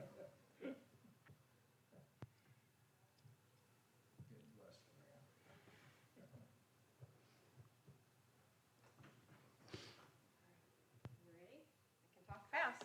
Can you listen fast? All right. Done yet? All right, thank you, Mayor and Council. Tonight, you are being asked to approve or deny the annexation and zoning to RS6 for the property on Flamingo Avenue that will be adjacent to the existing Sunnyvale subdivision and will be the new Sunnyvale West subdivision. P&Z has determined that the preliminary plat does meet code for the RS6 zone and has recommended approval of the annexation and zoning. So the property is currently in Canyon County. It's surrounded by Canyon County properties with RS6 on the east side. Utility and emergency services are available to the property. The applicable regulations for annexation are listed in your staff report. The applicable regulations for zoning are also listed in your staff report. The proposed site suggests that RS6 zoning would be an acceptable fit there. It is in the community mixed-use zone, but there is medium-density residential to the south, which could be stretched onto this property, which seems to be more applicable because of the Sunnyvale property to the east. Medium-density residential designates 2.5 units to 8 units per acre. The density proposed at Sunnyvale West is 3.55 units per acre. As far as the fiscal impact goes, Rodney stated earlier that these projects tonight, Ozzie did do an evaluation of them, and they are a positive to serve to the city, to serve for the city. It's right on the line, but it is positive. It is on the positive side, so. The Agency comments that were received were from the Building Department, from GIS for street naming, from the Engineering Department with their standard comments, and from the Police Department, who stated that this would increase the residents by 273. It would put a demand of 0.41 officers and 0.14 support staff. The nearest department is 3.6 miles away, and this district has about 307 calls annually. The conditions of approval are listed in your staff report according to the correspondence that we received. This is your potential motion for the annexation and zoning to RS6. If you'd like, I can go over the plat layout, but it is listed in your staff report, so I will stand for any questions. Mayor Quinn. Christie, it doesn't appear that there's any direct access of this portion of the development directly onto Flamingo, is that correct? Where are you? It's not in there.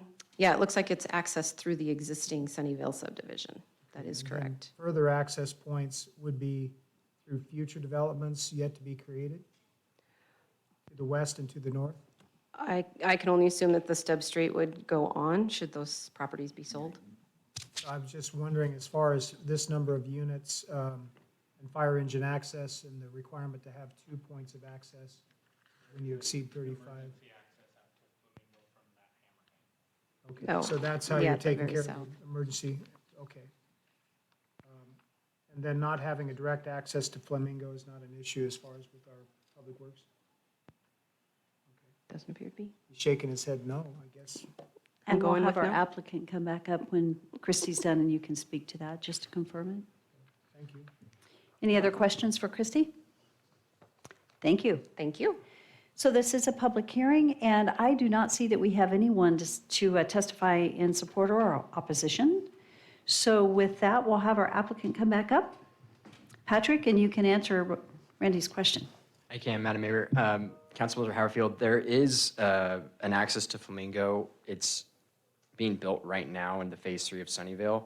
So it will connect to Sunnyvale and then it will access Flamingo On the east side of this development. on the east side of this development down. It's not shown great. I don't know what you're looking It at, doesn't but show it as being completed, that's why I was asking. the yeah, question. and, right, And the second evac, is off that through that. It's a pathway and emergency access directly to Flamingo. And there'll be a break in the berm there. That's it. Yeah. Will there be a gate? We typically just do the bollards, so the emergency access vehicle can just take off the chain or can just drive through it. But it'll just be a bollard off and there'll be a sign saying emergency access only. But pedestrian access to Flamingo was something that the city asked to have. So there will be pedestrian access around that. Mayor?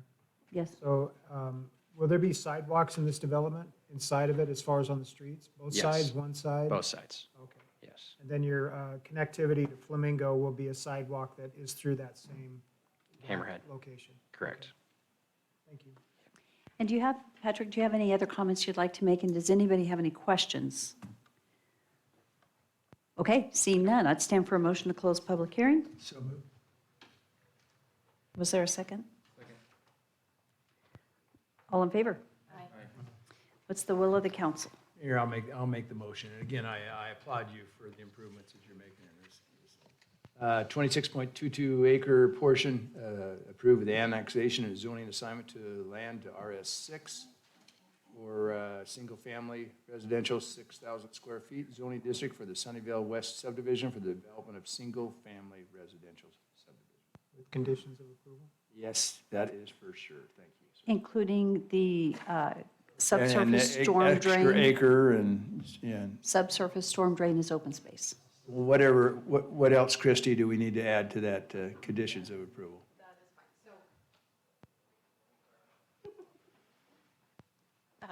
Councilman Bruner, if you want to make sure that it happens, then you can certainly add the extra acre of open space as a Okay, condition. I will add that. Okay. They can make adjustments to their open space at any time because it's not a code requirement. And you It's said only they if can double that if they want, right? if they want to, yeah, they can even go bigger. So it's when they start adding lots that we get into having to revise preliminary plats. So, go ahead. Maybe as presented, because what we saw in Okay. that as presented. I will amend that to, as the mayor has suggested wisely, as presented. Great. Randy? It's been moved and seconded. Is there any discussion? Hearing none, roll call. Rodriguez? Yes. Mucci? Yes. Levi? Yes. Bauer? Yes. Haverfield? Yes. Brunner? Yes. All right, thank you for waiting so late. Thank you. Okay, so item 4.4 was continued from a March 15th council meeting, and the applicant has requested the hearing be continued to 8/16/21. I just need to ask, do we need a motion for that? Okay, so I would stand for a motion to continue this particular action item to August 16th of 21. So move as stated. It's been moved and seconded. Is there any discussion? Roll call. Rodriguez? Yes. Mucci? Yes.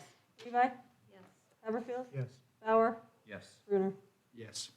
And item 4.5 on the agenda was postponed as we agreed to in our consent agenda. So let's move to new business. And action item 5.1. Good night, Rodney. Good night. Thank you. And Christy. So action item 5.1 is the first reading of ordinance amending Title 6, Chapter 7, Section 4 for loud amplification devices upon or within motor vehicles that are prohibited. This has been reviewed by legal, and thank you, Debbie. An ordinance enacted by the Nampa City Council amending Title 6, Chapter 1, Section 674 of the Nampa City Code, amending the chapter by repealing and replacing the section regarding the use of loud amplification devices, providing for severability, and repeating all ordinances, resolutions, orders, and parts thereof in conflict herewith, and providing an effective date. I would assume this is Is this under suspension? under suspension of rules. I'll I make would a motion assume. To pass the ordinance as read under suspension of rules. Second. It's been moved and seconded. Is there any discussion? Just a question. How do you enforce the 50-foot rule? How is that determined? I just don't like passing things that aren't, I understand. Mayor, Council, Councilman Bruno. Most of the time, distance on these types of things can be estimated by city block. So Okay. that's kind of usually what we use. This particular situation, the one I that mean, we're you in, called Daniel when. we have a little roller tape that we say, stand still, please, before we roll it out. No. Usually city blocks are a good estimate, and then we usually err on the side of, Giving them a little allowance right, if need be. so that we're not trying to cut it close by any means. It's pretty thanks. egregious in every case. Appreciate it. Thank you, and thank you for being here tonight. You're welcome. Is there any further discussion? Roll call. Rodriguez? Yes. Brunner? Yes. Levi? Yes. Bauer? Yes. Mucci? Yes. Haverfield? Yes. Item 5.2 is an action item. This is to authorize the mayor to sign a local professional services agreement with ITD and Paragon Consulting for the FY22 Stoddard Pathway in the amount of $55,700, time and materials not to exceed. This is funded by a TAP federal grant at 92.66%, and the city parks match is the 55 at 7.34%. So move. Second.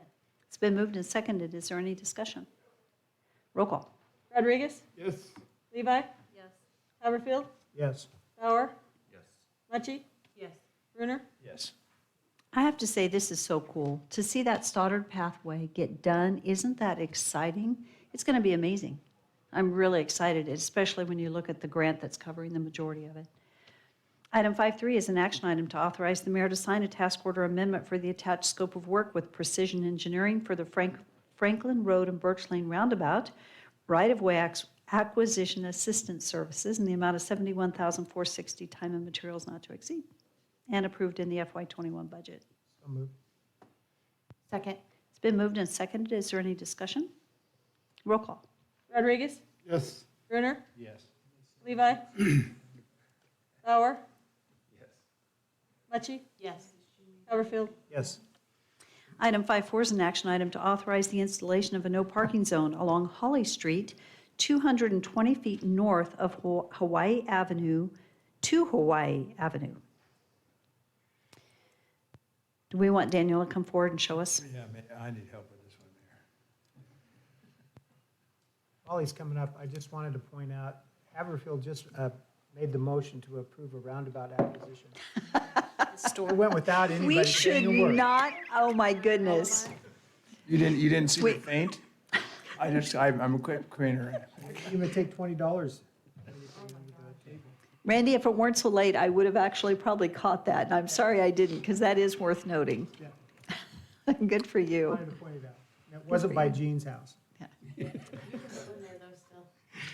Mayor, Councilman Brunner, the request is related to our Holly and Holly Street Road diet. Let me I'm sorry, Mayor, and Dan, let me get to the chase. Okay, we're doing this, no parking, with the idea of cutting out 2 lanes, right? 16th and Holly? So, Mayor, Councilman Brunner, the intent would be to drop it from a 4-lane facility to a 2-lane, or With a turn lane. 3-lane facility, so a north and south with a turn lane in the Okay, center. and what I'm not understanding is, why are we even thinking about doing this when we have traffic like crazy in Nampa? I mean, we're talking about cutting lanes. So, Mayor, Councilman Brunner, let's see, how to. Who's, is this the, which I love, Larita and the bike, are they the ones who are? There are pedestrian and bicycle improvements that are improvements to this area without the design portion show without detriment to the traffic operations in that area. Did you have anything you want to add to that, Tom? Or? I think he's done. Daniel, I love you dearly, but I know. I think this is crazy.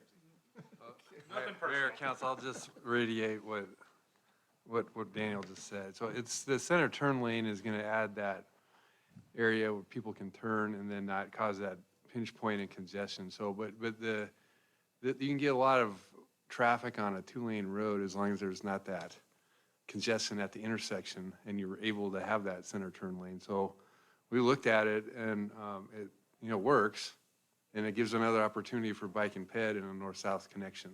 And so it's, we had talked, and just emailed Daniel, the next council will be actually where we start asking for design authorization, and we're going to do another survey ahead of that to get some more comments.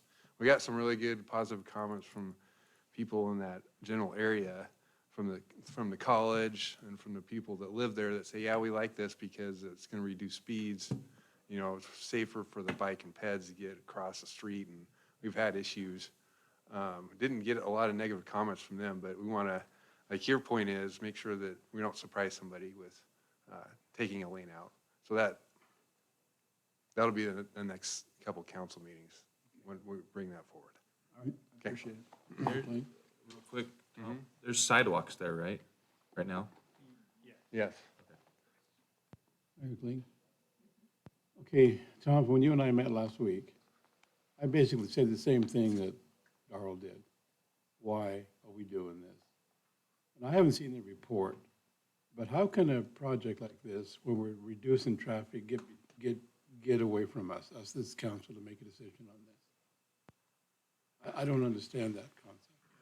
Right, well, since we have the center turn lane, that's what makes it doable. If it didn't have that and you're just going down to 2 lanes, congestion would get worse. But and also the fact that it's not, if you continue down to the south, it doesn't, there's a stop point. Where is that? Is it Hawaii?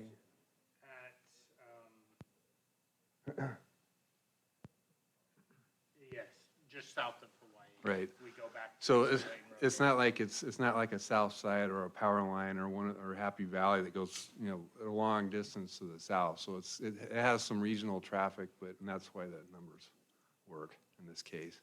So those, you're picking a route that is, you can do this, and you have a north-south connection for bike and ped, but you still have these other routes that can take the big chunk of traffic that needs to get south.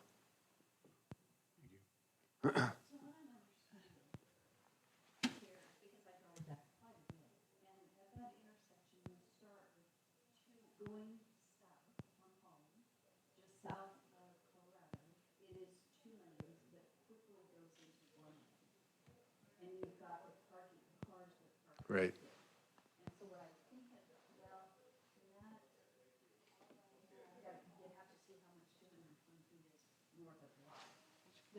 It's basically 3 homes. 3 homes. 3 houses. Currently, cars park, where that is 2 lanes and it's going into 1 lane, you're saying you can no longer park there so that you can actually then have a bike path. That's correct. And there's a bike pathway coming north from Holly, from Lycra Park, just around that, around Hawaii, but then I think the bike pathway kicks off. I can't remember if the bike on the east side of Holly, is there a bike path on the east side of the road, or just you're putting it on the west side of the road? So the bike path will be on both sides. Yes. Currently, Mayor, the bike lanes exist south of Hawaii and then terminate at Hawaii. And so we will be adding them heading north, continuing them north. And then the next item, as we talk about Roosevelt, we have the Bike Boulevard on 18th Avenue. And so we would stripe or determine that portion between Holly and 18th Avenue on Roosevelt. We're requesting that be no parking as well, so that we can have a continuous north-south up along Holly over to 18th Avenue Bike Boulevard out into town. And go the whole way, okay? Yes. So tonight's motion is just to create the no parking zone. It's not changing any striping or any of that. That's going to come later with public hearing. Mayor, Councilman Haverfield, correct. So I'll make the motion to authorize the installation of the no parking zone. And I'd like to have you put one in on Midland, going south, right past Darrell's house. There's the turn in, and there's guys that park on the road there all the time. But that's not the motion tonight. Can I get a second to my motion? Second. Have these people been reached out to in advance? Mayor, we have reached out to them. We received 9 total comments. 2/3 of them were positive. Oh, really?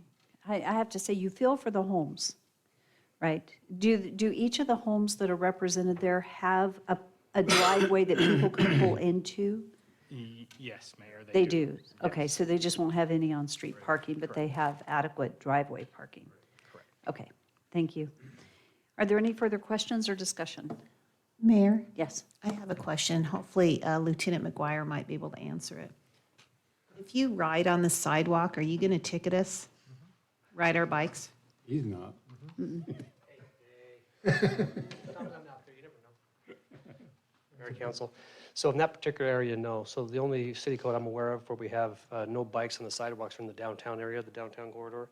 Outside of that, I'm not aware of a city code or even a state code that we would enforce if you're riding a bicycle on the sidewalk there.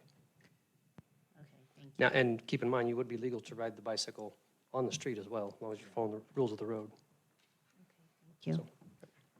With that said, and getting that information, it makes me wonder why we're doing this.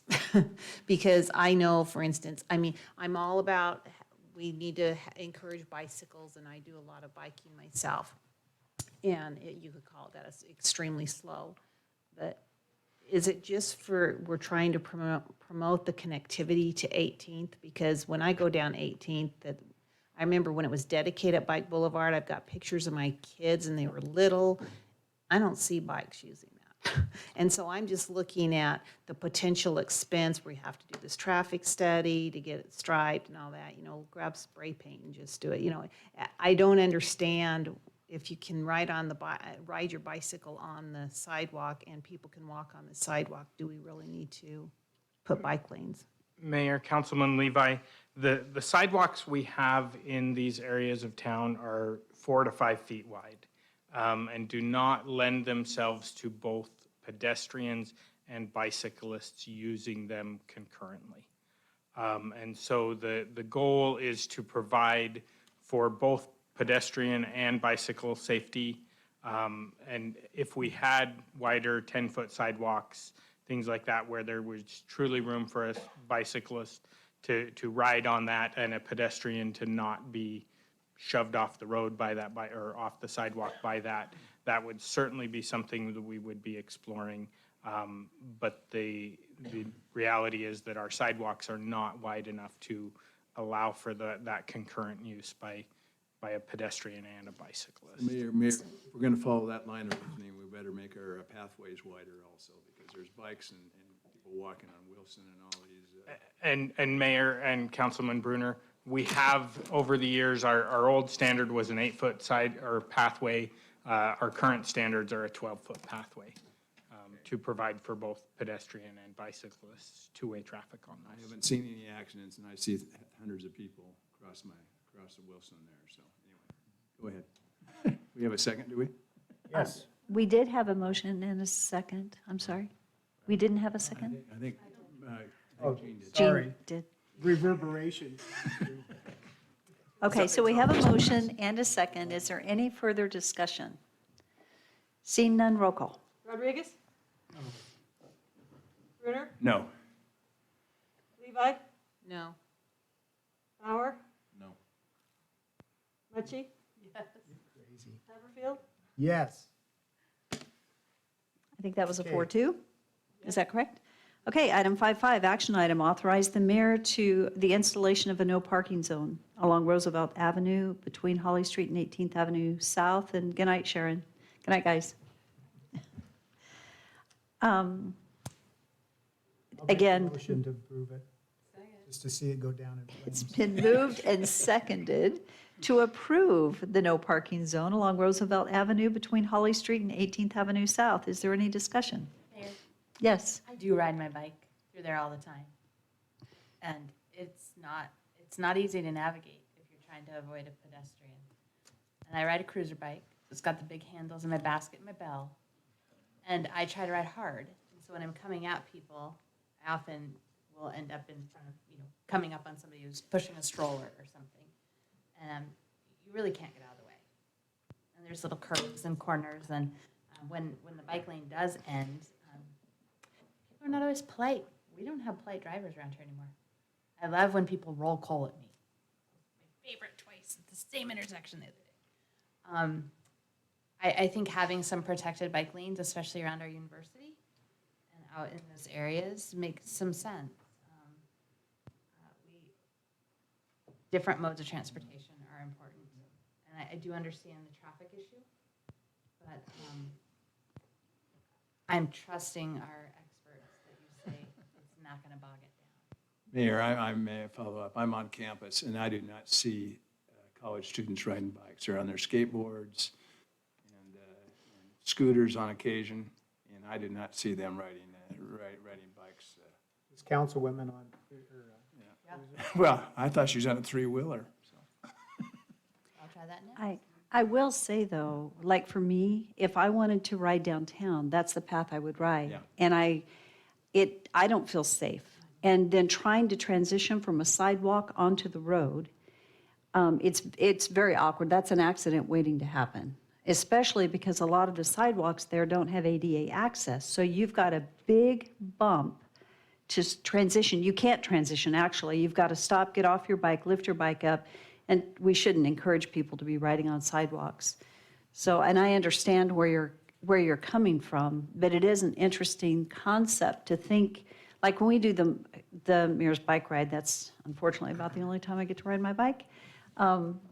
It's interesting to see these pathways and see where people are riding and what that path is to get downtown.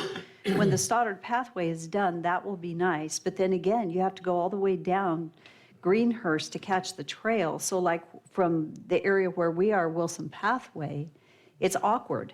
It's really awkward to try to get downtown. It's very difficult. It's not an easy path. So, and I have to say, I don't disagree with the concerns, but it's how do we get there? At some point, we need to figure out how to get there.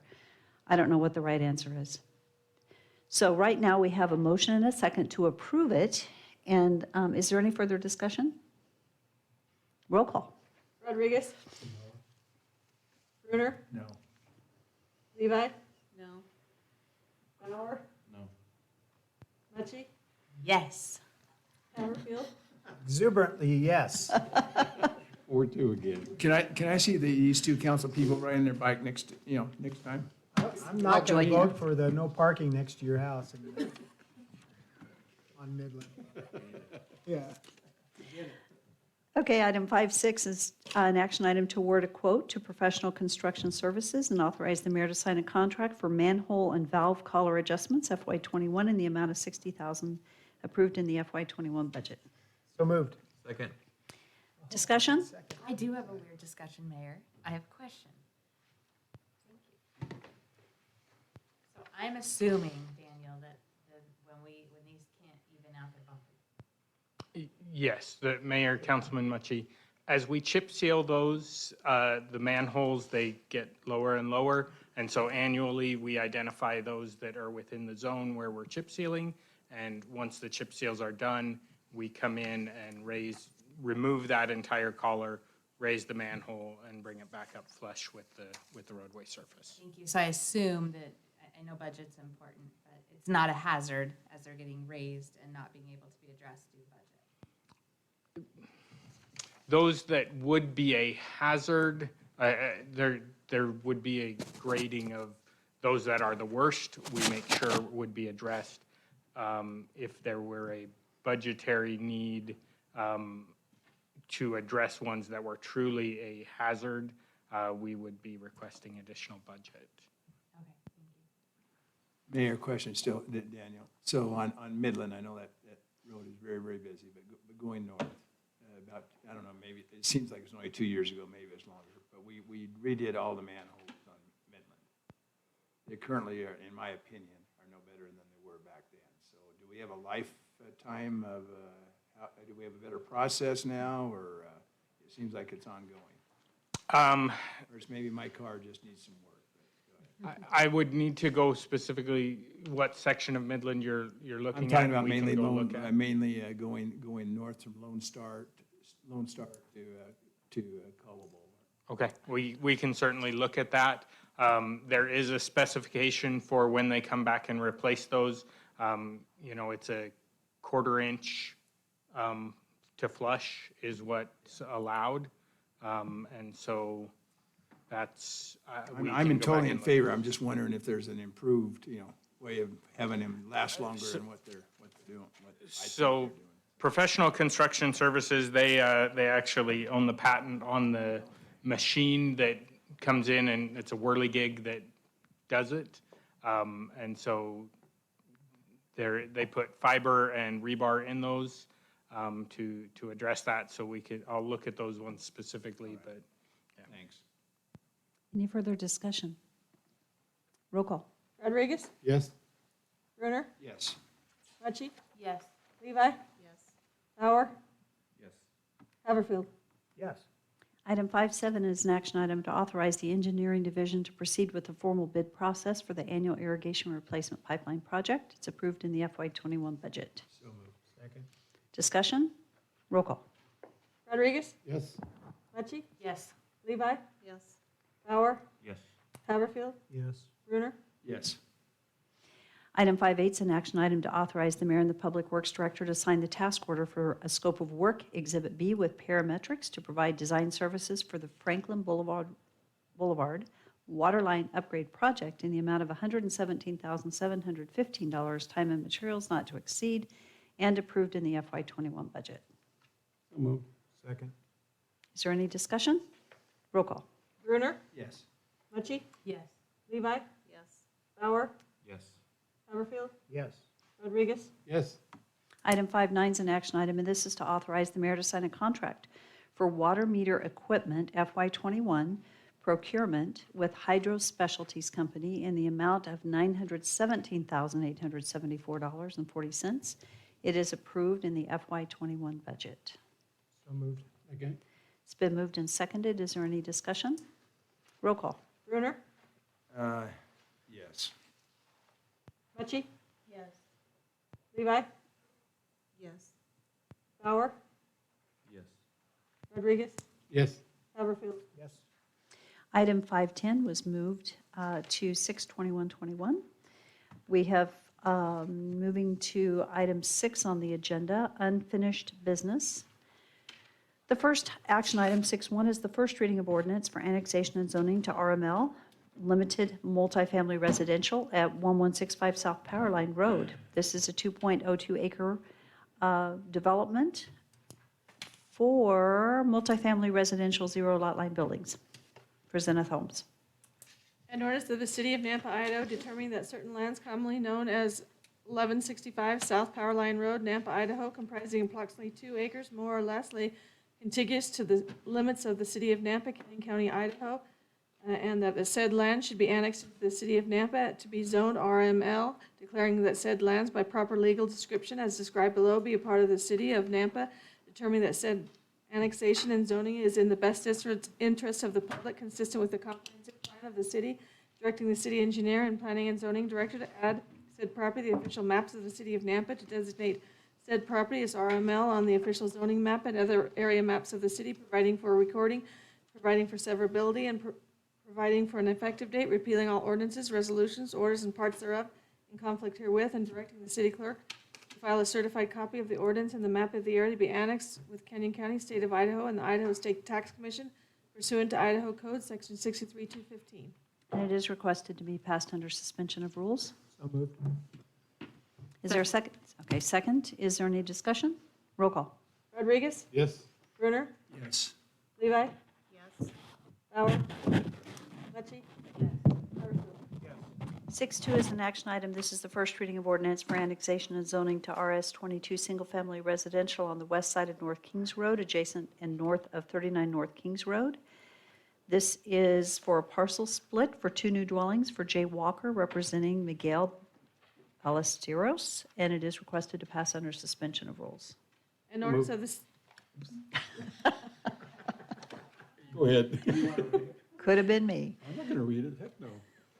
an ordinance of the City of Nampa, Idaho, determining that certain lands commonly known as being adjacent and north of 39th North Kings Road, Nampa, Idaho, comprising approximately 2.432 acres, more or less, lay contiguous to the limits of the City of Nampa, Canyon County, State of Idaho, and that said land should be annexed into the City of Nampa and be zoned RS 22, declaring said lands by proper legal description as described below be a part of the City of Nampa, determining that said annexation and zoning are in the best interest of the public and consistent with the comprehensive plan of the city, directing the city engineer and planning and zoning director to add said property, the official maps of the City of Nampa, to the, and designate said property to RS 22 on the official zoning map and other area maps of the city, providing for recording, providing for severability, and providing an effective date, repealing all ordinances, resolutions, orders, and parts thereof in conflict herewith, and directing the city clerk to file a certified copy of the ordinance and the map of the area to be annexed with Canyon County, State of Idaho, and the Idaho State Tax Commission pursuant to Idaho Code, Section 63215.